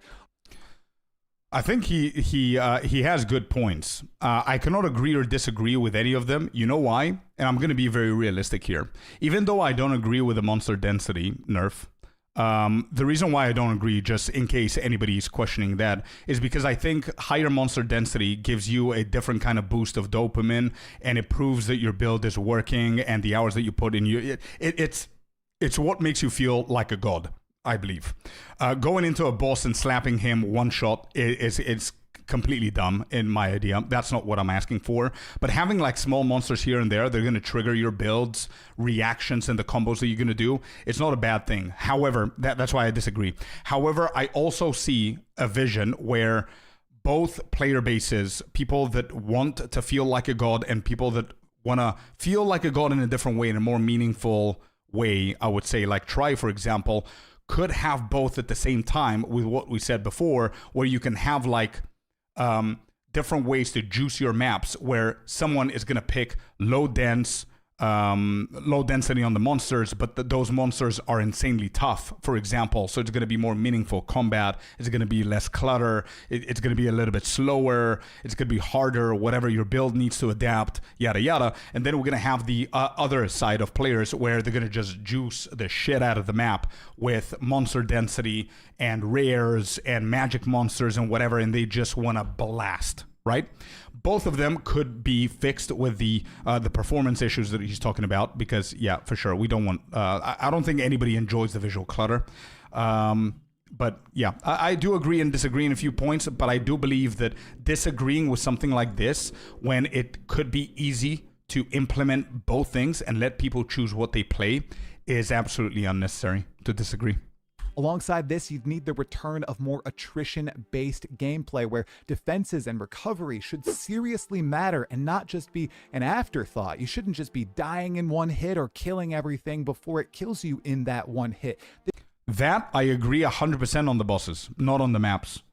I mean, on the maps you always have. It doesn't matter what build you go for. If you go for with a min-max build in a min-max map, your defenses definitely matter. Your potions definitely matter. If you have that the whatever it's called, that mana flask that automatically rolls, you care about it. You need mana leeching. You need your defenses to be active. If you go in there with zero resistance, or you don't have any leech or recovery or anything, you will die, and for sure. So they do matter. But I do believe that he's right when it comes down to boss fights. It needs to be a more back and forth thing. It's not either I slap the boss one shot or he slaps me back, you know? It should open up the build variety, open up more defenses, and really turn some of these resources like flasks or health recovery into true parts of the game again. Number 4, more meaningful character progression. You're not just having a flip switched and just being online at a certain breakpoint with menial further improvements. And I think that's really where it is right now. You hit a point where you can kill everything instantly that's on your screen, all the packs, and you just kill them, what, a quarter of a second, a millisecond faster? It's the bosses, the pinnacle bosses, where you see that improvement, but even then, you're already killing many pinnacle bosses in 15 seconds, 10 seconds, and you get down to the, okay, I blow them up in 3 seconds, but where's the joy in that? Where's the progression from a 3-minute fight to a 2-minute fight to a 1-minute fight to a 30-second fight? And the most aspired to players, the best among us, the big grinders, whatever, the people who make the best builds, oh, they're killing these pinnacles in 10 seconds, and that is insane. I would love. Agreed. So I agree 100% here. For the bosses, that is. For the bosses, the only reason we have this problem is because PoE2 is lacking good, difficult Uber bosses and Uber pinnacle bosses and stuff like that. I don't think mapping is that big of an issue for what he's saying, that you reach a point in the build that you can automatically kill everything. You do, but it's like, it's progression, right? So you struggle at tier 5 maps, then you find something, you craft something, and all of a sudden you can just obliterate tier 5. That just means that you need to scale higher. You need to go to tier 8, tier 10, tier 12. And then if you go to tier 12, you're going to start dying again. You're not going to be able to zoom. Then you're going to hit something else. You're going to be able to do tier 15s. And then you have so much juiciness that you can do. The temple juice, the map juice, abyss juice, overrun by abyss. All of that you can stack up, and you can min-max the shit out of those maps. And all of a sudden you're not just killing everything, because something can kill you as well. So I think for mapping is a little bit better. It could be improved 100%, but it's a little bit better. When it comes down to Uber bosses and bosses in general, I agree 100%. Of this type of progression in the game, instead of just reaching a point where you're blowing up the screen hack-wise in endgame, and I'd even argue in interludes, and then that odd ping-ponging of boss damage and killing. Number 5, we've talked about this before, but less loot, but more valuable loot when it does drop. You'd be using a loot filter, thanks Neversink, to highlight loot instead of hide 95% of it. It is still shocking that people try to defend this in Path of Exile 2. We're hiding 95%, 96%, sometimes 99% of the loot that drops on the ground. I feel like that is a problem in a brand new ARPG, especially if it was something we were trying to avoid. Regarding this, I see the point. I wouldn't mind if they deleted like 90% of the loot that we're saying. But I think I'm not denying that it's something that it's unnecessary to see, let's say, I don't know, white bases or things like that are under leveled, or wisdom scrolls at level 96, for example. Obviously, you're hiding it though. That's my main, like right now, he obliterated the whole map, the whole screen. He's doing the rituals, and there's three pieces of loot on the ground: an armorer's scrap, another one, and an exalted orb. I think I'm not disagreeing with Try. However, I don't think it's a massive problem. You know why? Because I think that if ground loot was better in PoE 2, we wouldn't have this discussion. Because if instead of armorer's scrap, you only had a 1 to drop, which was ×2. So you had like stacks dropping instead of individuals.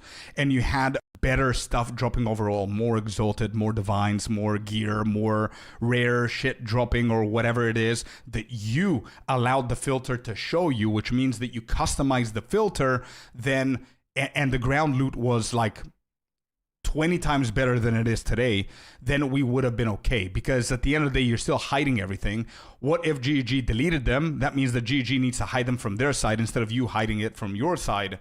I just feel that the majority of people that are going to have this problem are people that don't know how to customize their filter, which is understandable. Which to that, what I think we should get is GGG implementing the filter within the game instead of going to the third-party website or software, which is going to be like Last Epoch, which is detailed and you know exactly what you need to target and stuff like that. But yeah, I understand why do I need to find a wisdom scroll at level 95? Well, you're never going to see it unless you press Alt on keyboard. I just think that they need to fix the loot drop, and that's basically it. They can be re-rolled in the background like a perfect exalt transmute is, or something similar. You shouldn't have to be skilled in setting up a filter to play. 100%, I agree with that. And what you're saying, BitB, with the rerolls, I don't think we need any fancy calculation and feature of shit drops to convert into good drops. GG can just make ground loot better. That's it. That's what I'm saying. I don't think the garbage that drops needs to be sacrificed or merged together for something good to drop. Just make something good to drop more often. You know what I mean? That's why I said that if we had good ground loot, we would not be discussing this.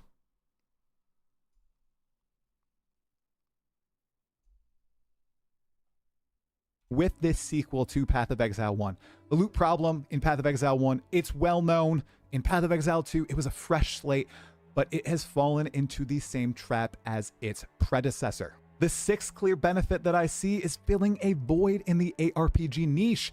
This wouldn't be PoE 1 or Diablo 4, Last Epoch, Torchlight Infinite, or No Rest for the Wicked. It would be its own thing. I'm almost not Hey, okay, here, try. Okay, so you guys remember the video that I had about an idea that I had where PoE 2 should not follow the predecessor, should not follow D4 and the way that ARPGs have been for 15 years, and everybody called me crazy because that's not how things are, right? I could use the same argument that Try is using with his opinion and his take on the loot. I'm calling for an open mind change that is going to be its own. It's not going to follow D4, Torchlight, Last Epoch, and all of those guys. It's going to follow its own thing after so many years. So dedicating more leagues, not more leagues, but dedicating more content and more updates between the leagues and caring about player retention apart from the launch of the leagues, but in a different way. You know what I mean? Giving people something to do after the league launch. That's going to be something unique. Watching it as a Souls-like or a zooming quick ARPG, but a dungeon crawler where you're moving through these interesting dungeons, fighting these crazy varied monsters. We have over 500 unique monsters in the game, everyone. But do you know what they are, what they do? At this point, you really forget. That's why I really loved parts of the campaign in 0-1 and 0-2. You had to know these monsters, what they do, and be prepared for them, that disappears really fast in Path of Exile 2. And I think that's a shame. I think that's something that Diablo 1 did really well.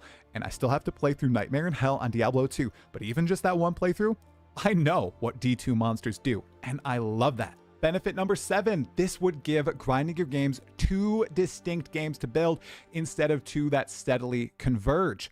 This should be better long term for both games. While bringing them closer together right now might benefit grinding your games and the current player base in the short term, in the long term, I think they'll hemorrhage players as they converge and attract the same people, and people will get burnt out. And I see it as a difficulty. I see it as a real challenge in the Hold up. I need to hear this. The 7th benefit. Hold up. Should be better long term for instead of 2 that steadily converge. This should be better long term for both games. While bringing them closer together right now might benefit grinding your games and the current player base in the short term, in the long term, I think they'll hemorrhage players as they converge and attract the same people, and people will get burnt out. And I see it as a difficulty. I see it as a real challenge. I am so happy that he's saying this.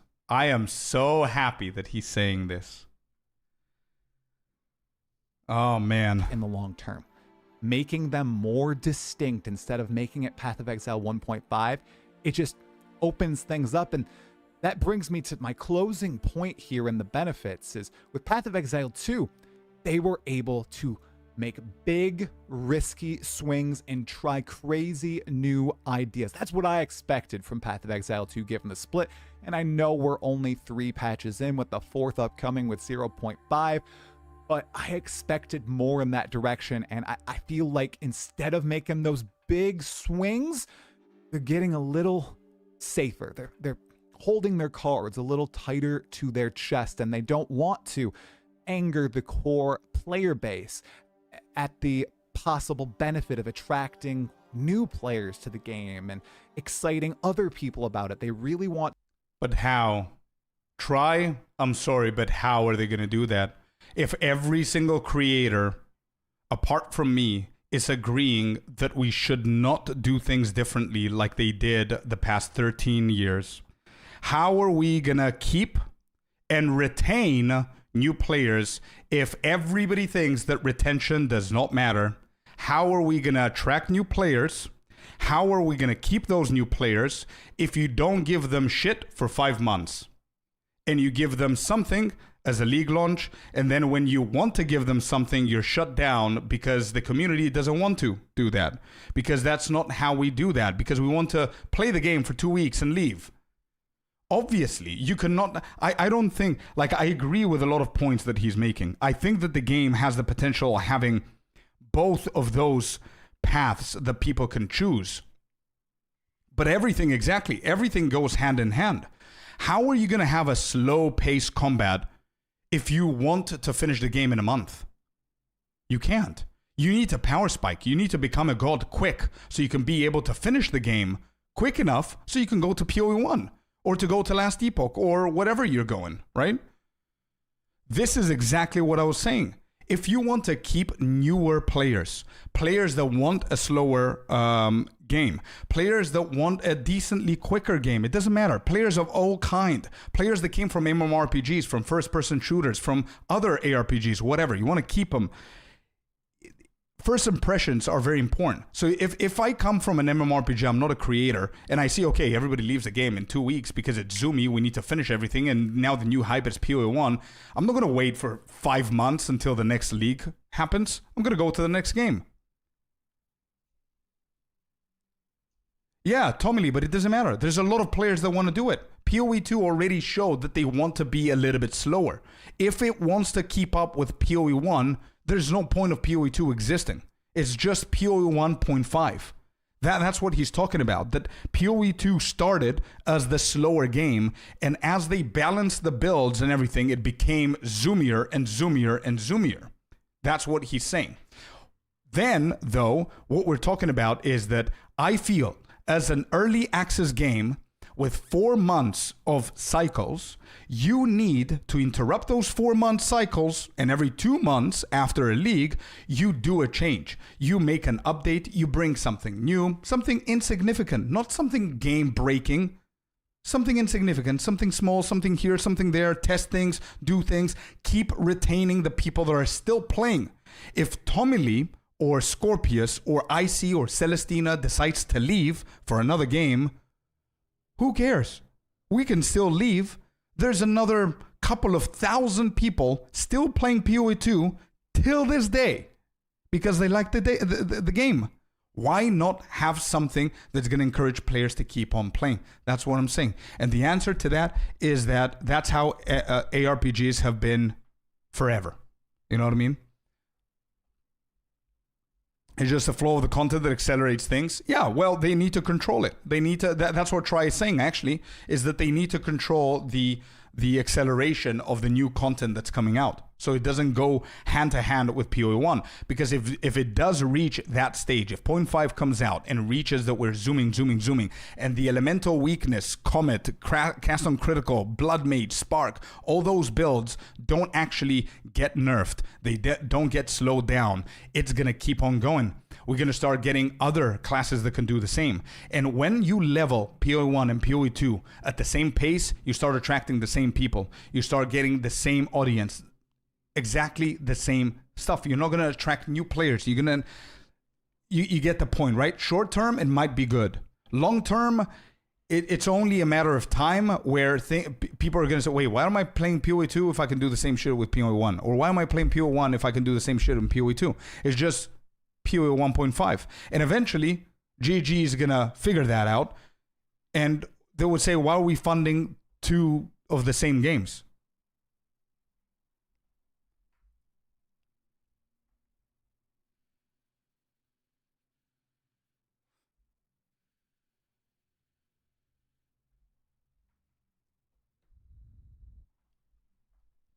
Look at your screen, that's a visual clarity. No, I'm not saying that this is good. This is definitely not good. As I said, I do agree that they need to cut down on the visual chaos that's happening, projectiles and everything. We said that.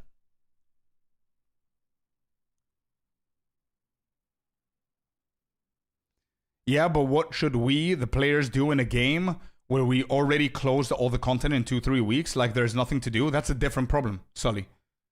That's a different problem. I'm not saying that you need to stay in the game. As I said before, you can leave. I'll leave. You can leave. I'm not talking about you. That's a completely different problem. That problem is going to be solved in 4 or 5 leagues from now, or 2-3 leagues, depending on how much they cook. New content is going to come. New classes are going to come. New interesting shit is going to come. And whenever that new interesting shit is going to come, you know what Sully's going to do? Sully's still going to get blasting. Sully's still going to get bored of a few of them. And you're going to finish the league instead of 2 weeks. You're going to finish it in 3.5. And he keeps on repeating. And in a year from now, you might actually end up doing 2 months of the league. And that's where I want to retain you. Because I'm not going to decide in a year from now to start retaining players. I'm going to do it from now, because when Sully in a year from now is going to do 2 long months of content, and then I come and say, hey guys, get what? We're going to do this and this. There's going to be this event happening on the 2nd month of the league. I might actually retain you. I might not, but it's worth. You understand what I mean? It has to have a flow, bro. We are treating, that's my personal opinion, nobody can change it. We are treating PoE 2 as if it existed for 10 years. As if we don't need to test anything, as if everything is perfect. And if things are not perfect, we're expecting them to cook like maniacs.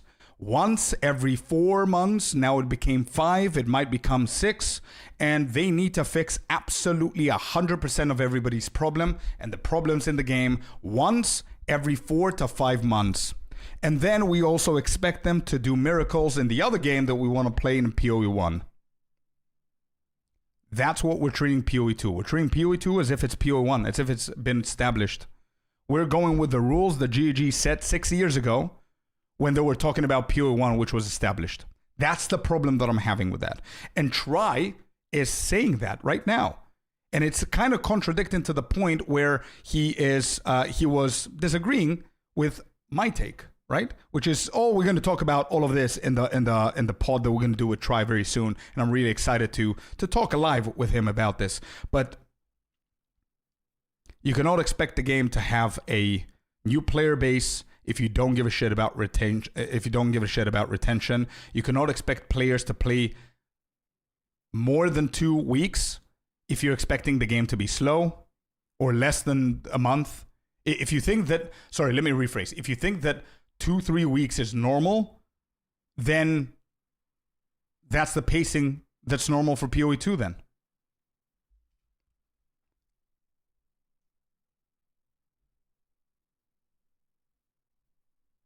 I think we're misunderstanding the word retention. I don't care about the numbers. I don't care if it's 20K, 10K, 120K. I don't care. I don't compare it with any other game.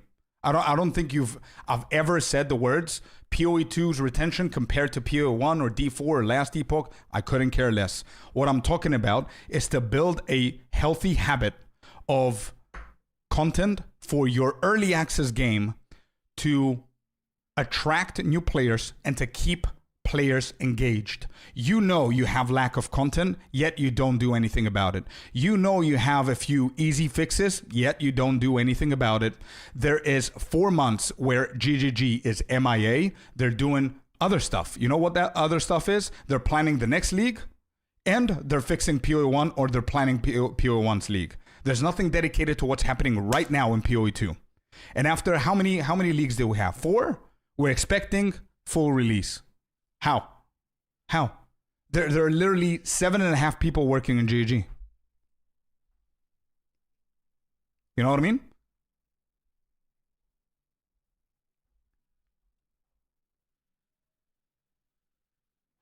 Exactly, Tommy Lee. Thank you, dude. There it is. That's the perfect thing that you could have said. It's amplified by the streaming environment. Streamers know life and play 16 hours a day for 3-4 weeks and leave. Regular players don't have the same time on their hands. Exactly my point. That streamers, myself included, we're the minority. I don't want PoE2 to be treated for the minority. Everybody and the majority of streamers are going to disagree with me because they don't have anything else to do. I don't have anything else to do because I'm no lifing the game and I'm done in 3 weeks. Everybody else is taking their sweet time. And in 2 months, 2.5 months, those players keep up and they reach and they catch up. And those players and the streamers and everybody else could benefit from more engagement in the game instead of just playing and leaving. You know what I mean?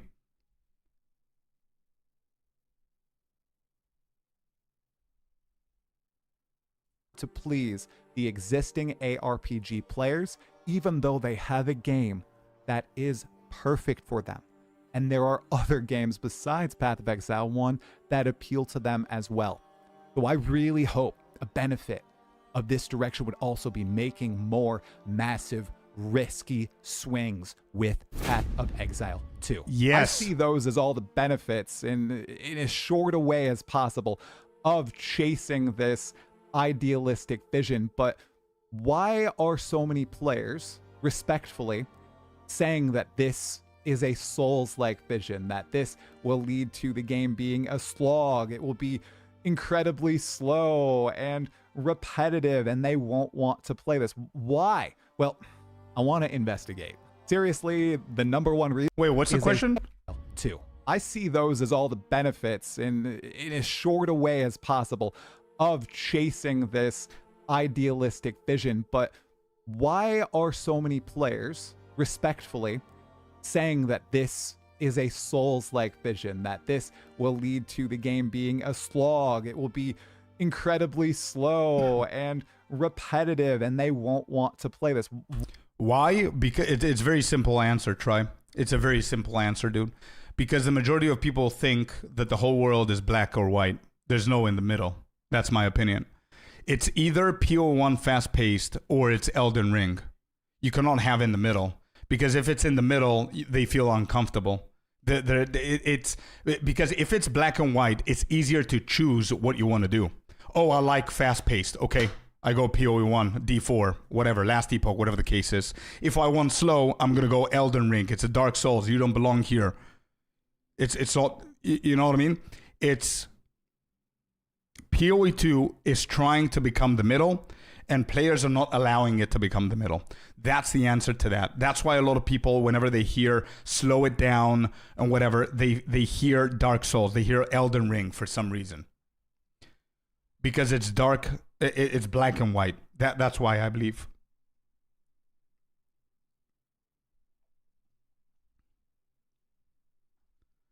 What Souls game? What is he talking about? He's talking about a lot of the comments that people like. If somebody in the community of PoE2 says, "I wish that the game was a little bit slower," some people would go ballistic and they say, "Oh, this is not a Dark Souls Souls game or whatever." That's what he's talking about. He's asking why are people, whenever they hear to slow things down, they immediately think Souls games, and that's why, because people, I believe that people see things as black and white. That's it. There's no room. They're not open-minded, in my personal opinion.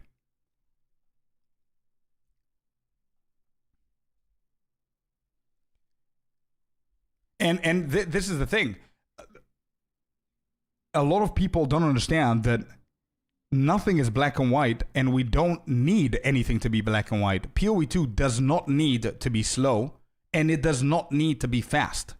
It could be both. And you could do whatever the hell it is that you want to do. There are ways that they could do it. Why? Well, I want to investigate. Seriously, the number one reason is it's an easy rebut to the arguments I've presented here. It's a simple pushback to make against the desire for a less zoomy game, something people can latch onto and easily rally against. Let's face it, a lot of the people who like isometric ARPGs of the past decade probably don't like Elden Ring, Dark Souls, and all those games, and it's really easy to latch onto and say, hey, this is something that you won't want. This is what they're trying to turn it into. And a lot of people will unite against that term, and it's fascinating because I saw a lot of people who agreed with wanting this cool vision, not using the term Souls-like when they were discussing it. They were using engaging gameplay, smoother progression, less density, more readability. They would talk like that, but a lot of the people who pushed back against this vision, they immediately latch onto, well, that's just a Souls-like experience. We don't want... Well, okay. I kind of agree, but I also disagree a little bit for a few points. So I don't think the majority of people don't like Souls games. I just think that some people don't like Souls games, the same way that some people don't like MMORPGs, right? So whenever I say, yo, I would love updates mid-league, you know what the majority of people are gonna disagree is because of those people not liking MMORPGs. When he says that he wants it slower, the majority of people are gonna disagree because they don't like Souls-like games. But I don't think it has to do necessarily with the majority of players not liking this or that. It's just a lot of different factors, bro. It's what Icy said before. Everything is a domino effect. Everything goes hand in hand. It's a whole cycle. It's never black or white. It's never, okay, PoE2 is what? Is another ARPG game. Okay, what are ARPG games? Usually you zoom and you kill shit. Okay, well, that's what we label it then. End of story. It's not that, right? So I do agree that a lot of people that disagree with those kind of points are people that don't like slower games. I do agree with that. I don't agree that the majority don't like them, because a lot of players love Elden Ring, and they also play Crimson Desert, and then they play FIFA, and then they play MMORPGs like WoW, like it's so random shit that they are playing, which again, I don't think it's the main thing here, but people think dodging equals Souls-like. Exactly. That's where I wanted to go, but I wanna be respectful, bro. But it's as I said, it's not one thing. It's not black or white. It's. I feel that a lot of people are close-minded. I feel that whenever they hear dodging, it's equals Souls-like, and I feel that people are stuck with the past. I honestly feel that people are stuck with the past. What is the game that you grew up with? World of Warcraft. Okay, what are you playing now? A brand new MMO. Is it better? No. Why? Because nothing is better than World of Warcraft. Objectively or subjectively?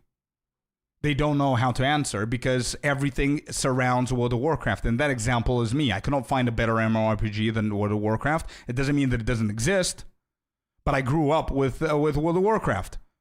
And my take is going to be completely shit on a new MMO or RPG because that's how I learned. And I feel the same way with a lot of the community in PoE 2. Yeah. Well, how about we do this change? No. Why? Because D2 didn't do it. Or PoE 1 is not doing it. Who cares, bro? Why do we care? You know what I mean? That's also a big factor of why people are negative to things like what Tri just said or what I'm saying and stuff like that. You know what I mean? So it's more than one thing. It would be cool if there was a choice to do zooming farming or to choose to do harder content that's slower for different types of rewards. So we have that a little bit now, 100%. And I think that's exactly the alley and the path that PoE, that GG needs to go to. I don't think Tri is wrong or right, and I don't think people that want it zoomy are wrong or right.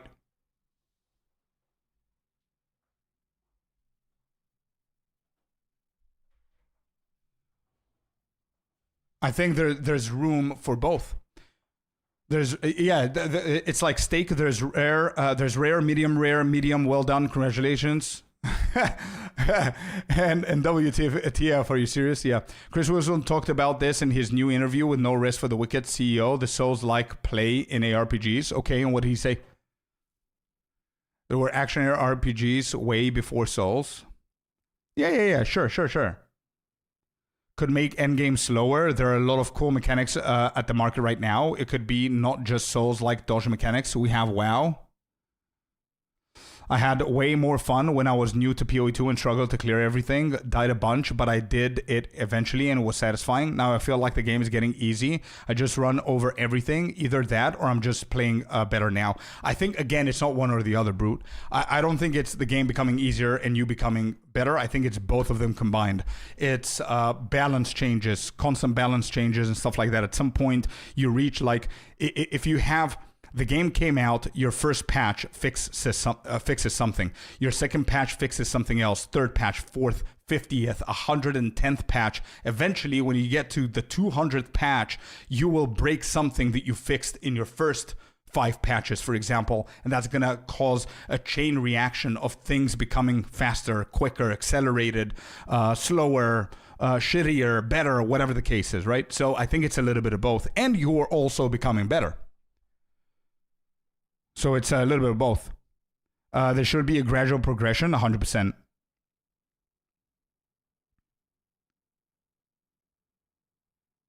Harder to ever play solo, I see. I think each genre needs some evolution. Nothing stays static forever. I mean, look at World of Warcraft, man. What are we talking about? I mean, okay, let's just put this into perspective. Players hate it. A lot of players hate it. I'm not a huge fan. I don't hate it. I'm not a huge fan. World of Warcraft retail, for anybody who didn't play, played, or still plays, would know.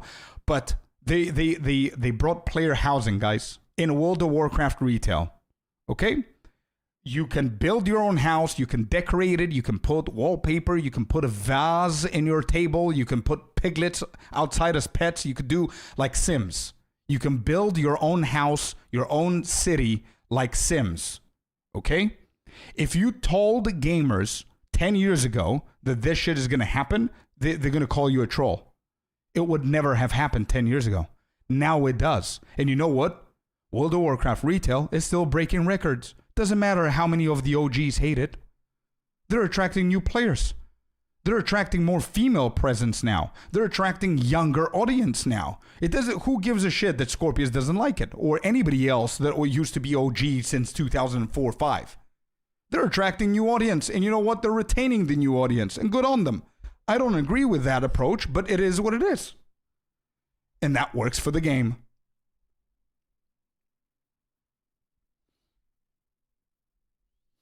people are just settling for WoW because there's nothing better is the reality. Sure, maybe. But good job for Blizzard for maintaining it, bro. It's not Blizzard's fault that there's nobody out there that can create something better than WoW. Or WoW has literally taken over the entirety of the genre. You know what I mean? It's not their fault. And it's not the players' fault. Because I know the players are eager. And I know for myself, every single time we heard a new name of a game, we would jump on it like pigeons on bread, bro. On crumbs.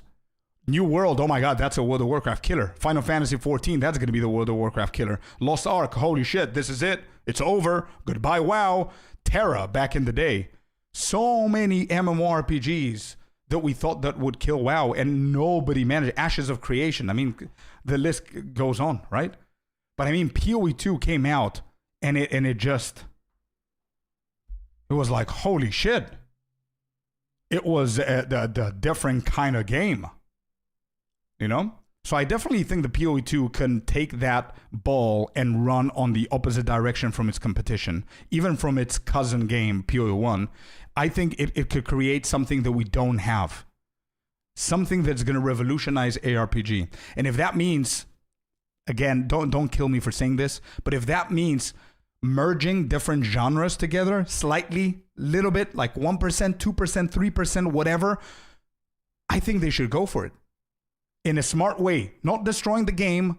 I'm not talking about pay to win. I'm not talking about daily or weekly quests and shit like that you need to FOMO and log in daily.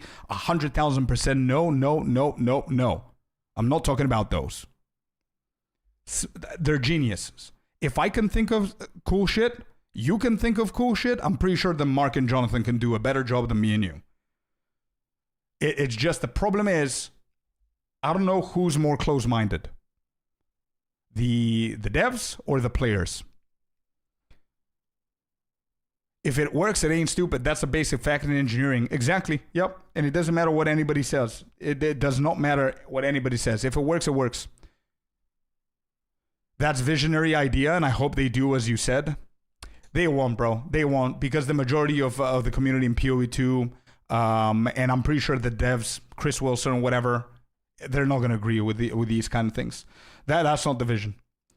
And for devs, this is why I see a lot of videos from Try and everything, that the identity of PoE 2 is slowly fading away. You know why? Because GG is trying to do one thing, players wants another thing. And whenever the players are receiving something that GG wants, the players don't know if they like it or they want something else. And then they remember, oh yeah, PoE 1. Okay, this is a good time to compare the two games. And that's basically how it's been on a cycle.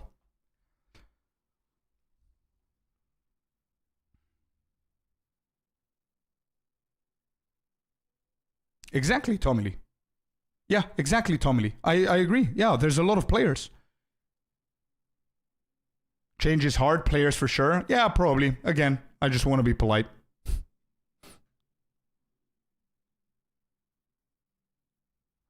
Let's finish this. I'm sorry to Try, man. He put a lot of effort. It's a great video. I want to finish the video. Dark Souls, cross Path of Exile.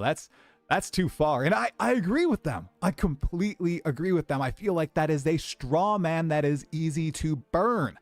Don't do that. At the same time, I totally understand why people go in this direction. I fall into this very same pit of straw matting sometimes when I use terms to explain the current end state of Path of Exile 2 or Path of Exile 1 as screen vomit, with the high monster density and massively scaling skills and builds. I totally get it.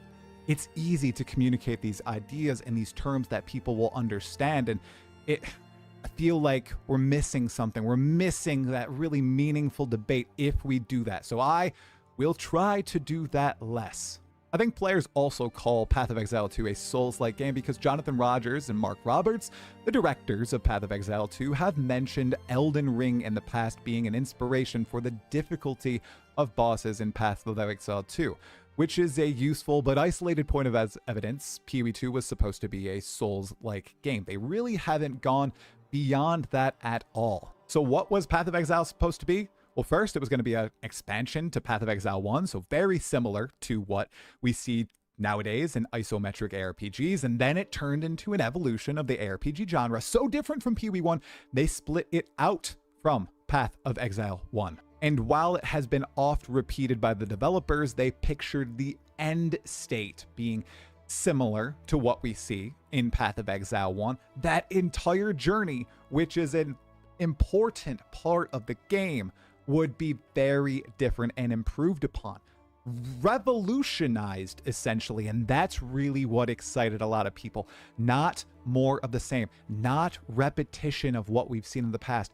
A lot of people were excited by this chance for a different type of ARPG, including myself. However, as we've discussed previously, it's instead becoming more and more like Path of Exile 1 with every single update, nearly achieving the power creep seen in Path of Exile 1 over 15 years of development in just over 1 year since launching on December 6th, 2024. So alas, a lot of you said Path of Exile 2, it's past the point of no return. So I ask, is it?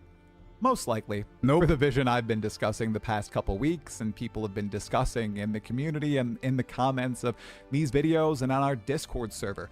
A lot of you brought up that in all fairness, the genie is out of the bottle with Path of Exile 2, and you're probably right, but I still think it's an interesting, important point of discussion. After all, you know, when you give all this power to players, it's very, very hard to take it away. This pitch, what I've explored deeper in this video, would likely require a complete redesign of the game at this point.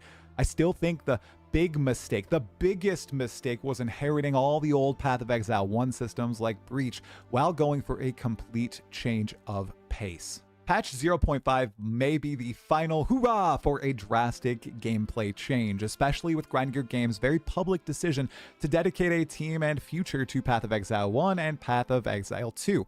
I'd give it a 10% chance of happening. Come on, Jonathan. Patch 0.5, the return of the vision.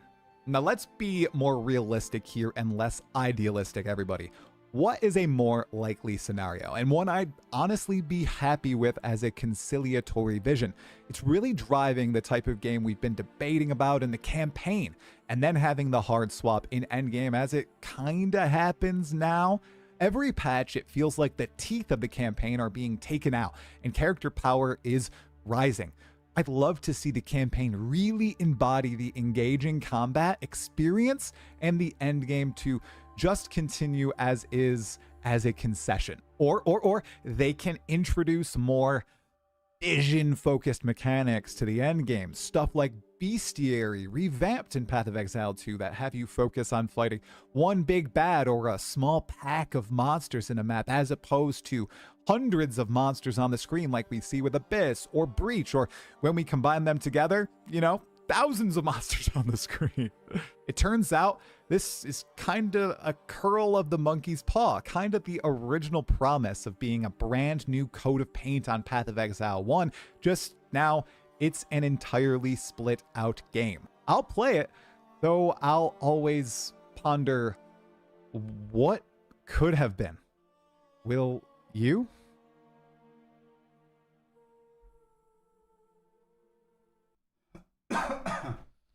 All right, so okay, it's a cool video. It's a really good video. I'm gonna give a like. I always like how he edits it and scripts it and talks and everything. It's a great video. I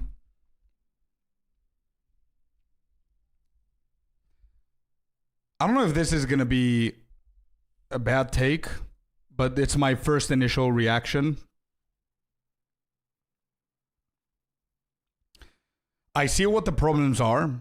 I don't think it's as deep as that. I don't think it's so dramatic, personally. I think it's okay to make it a little bit more dramatic so we can get some attention from the devs, so the devs can try and think about it and see and whatever. I honestly don't think that it's that dramatic. I don't think that it's past beyond return and all that stuff that a lot of people are saying apparently. They literally can change everything overnight, and it's not going to be that hard. I can give you a few examples. We don't like Breach, not a problem. They can make Breach a completely different thing. Like you can go into the breach, and instead of getting a I don't know, a pile of so many monsters, you have like a tower defense system. So it's like Blight. And you have a few things coming out here and there, and then at the end you get a big rare and then a big boss, and that's Breach now. That's the new Breach in PoE 2. Easy peasy. There you go. Done. If that's the problem. You know what my problem is? Is that I don't know if GG and the players are on the same page. That's my problem. Is that we might be thinking, oh, GG was thinking that PoE 2 is going to be this. The vision of PoE 2 was this and that. And maybe that's never the case. We're not there. We only know what they tell us. And what they told us is that they want to bring all the systems from PoE 1 before the release. And then after the release, they're going to create new systems. The player base is not all on the same page. Oh yeah, 100%. Yeah. But I'm talking like if we can, for example, what I'm saying with this, Reindar, is if we gathered all the players, everybody, console, standalone version, Steam, all the PoE 2 vets, new players, whatever, into one giant football field, and I spoke on the mic and I told you all 500,000 players or whatever, what is the one thing that we can all agree with? One thing that we all agree with. And let's say that one thing that we can all agree with, for example, is that F stash tabs. People can never agree on one thing. Hypothetically speaking, I know they can't. It's annoying, but I know they can't. But let's say hypothetically speaking, if we can all agree that, for example, we thought the Path of Exile 2 is going to be slightly different to what it is now based on what we've been told and based on what we've seen in point 1. Let's say we all agree. Yep, sure. Okay, yeah, whatever. Not 100% agree, but agree.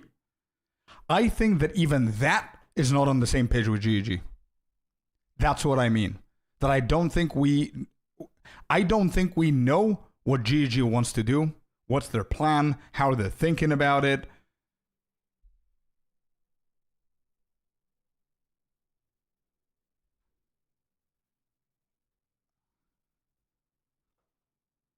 But they already gave us a lot of options and content to enjoy if you don't like Breach, Go Abyss, or even Expedition. It's not the Breach the problem that they're saying. And I'm saying they because it's not only Try. A lot of people I've seen from my comments as well. The main rebuttal to this, Blue, is that wait, I thought the PoE 2 should be different than PoE 1. It shouldn't be this quick. It shouldn't be so much screen clutter. How are we expecting to get something different and something a little bit slower and more meaningful if we have mechanics like Breach and Abyss, which are literally the reasons why you cannot have a slower build? That's the rebuttal. That's a rebuttal there. And to be completely honest, it's not wrong. But again, or the temple, yeah. It's not wrong, but again, it's what I come back to. I don't think we know what they want to do because we think, okay, we're teasing the GG vision. What's the vision? The vision is parry and slow combat and whatever. Is that really their vision with Bleach and Abyss? How could those geniuses think that we're going to be able to play a 5-second hit build and be able to complete breaches and temples and Abyss and stuff like that? It doesn't make sense. You know what I mean? Never let them know your next move. Yeah. Be on the same page when you don't hear. Exactly. Which is why I said that. I don't think we're on the same page with GG.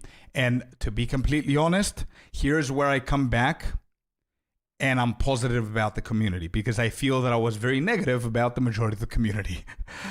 I don't think it's the players' fault that we're not on the same page with them. Yes, players want different things. Yes, players don't know what they want. Yes, players will always bitch about shit, but it is what it is. That's what we're here for. And I'm pretty sure that they're doing the same with other games as well, even the devs. I think it's partially and mostly GG's fault for some lack of communication here and there. Okay?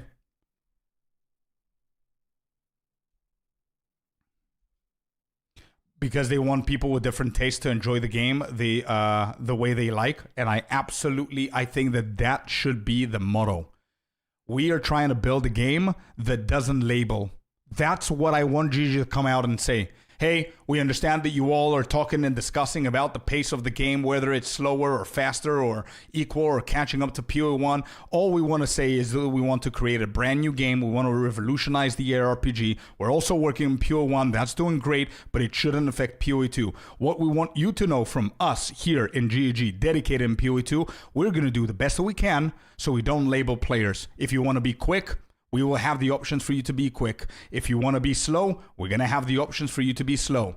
If you want a skip in the campaign, we're going to give you an option where you're going to go and speak to a dude and you're going to skip the RP and take a shortcut and whatever. If you want to enjoy the campaign, you can choose not to do that.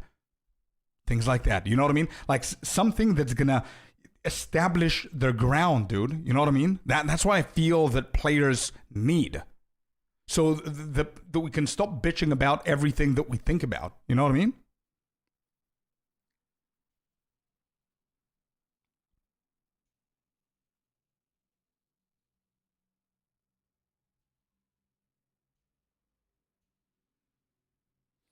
To be honest, since PoE2 came out, it feels like there is PoE2 and then filler games until the new PoE2 League comes out, 100,000%. Which is why I said the PoE2 revolutionized already ARPG genre, I believe. You guys are asking GG to change their identity and that's not going to happen? But wait, wait, are you replying to me or somebody else in chat? Because what I'm asking is not for them to change their identity because they already did, if that's the case. I mean, PoE1 is zoomy, PoE2, their vision, apparently, it's not to zoom.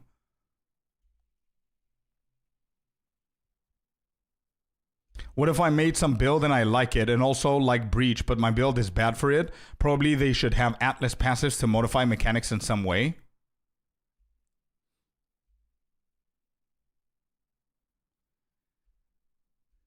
Yeah, well, with that, bro, I think if you've played PoE1, and I know that you have, you already know the answer to that. If you made a build and you cannot run a mechanic, too bad. Just make another build that can. I think that's your answer in PoE1, and that's going to be your answer in PoE2, I believe.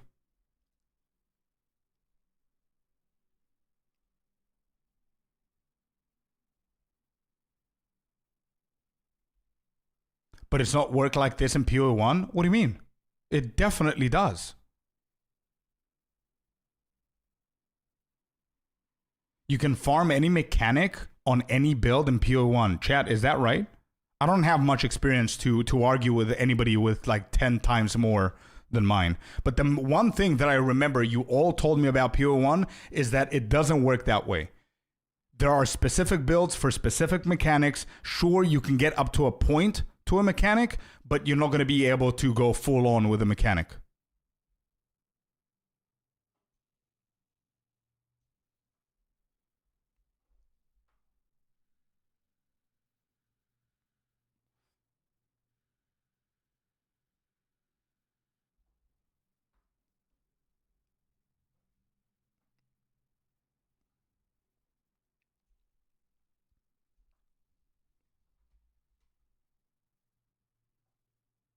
Tommy Lee, to be completely honest, ultimately, I would love to stream multiple different genres because I'm a gamer.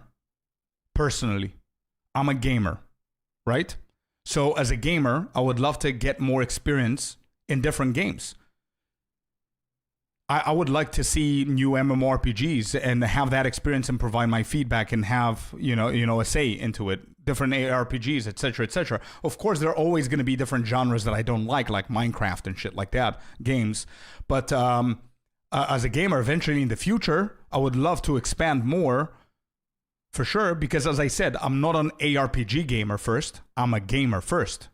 My first game was Pokemon, nothing to do with WoW or PoE2. My second game that I ever played was Jackie Chan Stuntman in PlayStation 1. Then it was Diablo, then it was World of Warcraft for 20 years, and now it's PoE2. maybe in 2 years, it's going to, like I finished Wukong, I finished Hogwarts Legacy, I played Elden Ring. I would love to play Crimson Desert and all that stuff.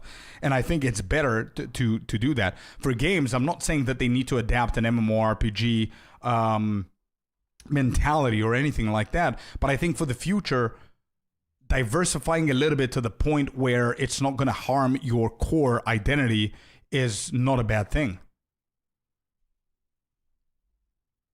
But I do see what you mean, though. I do see what you mean.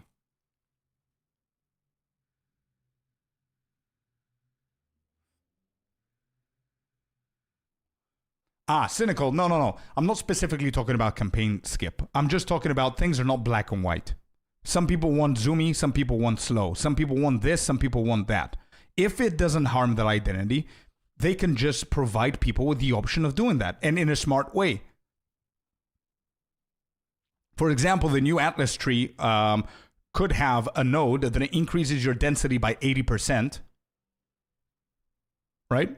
And then there's another node that decreases your density by 80%, but provides you with more, I don't know, effectiveness, stronger mobs, shit like that, you know? Easy fixes, man.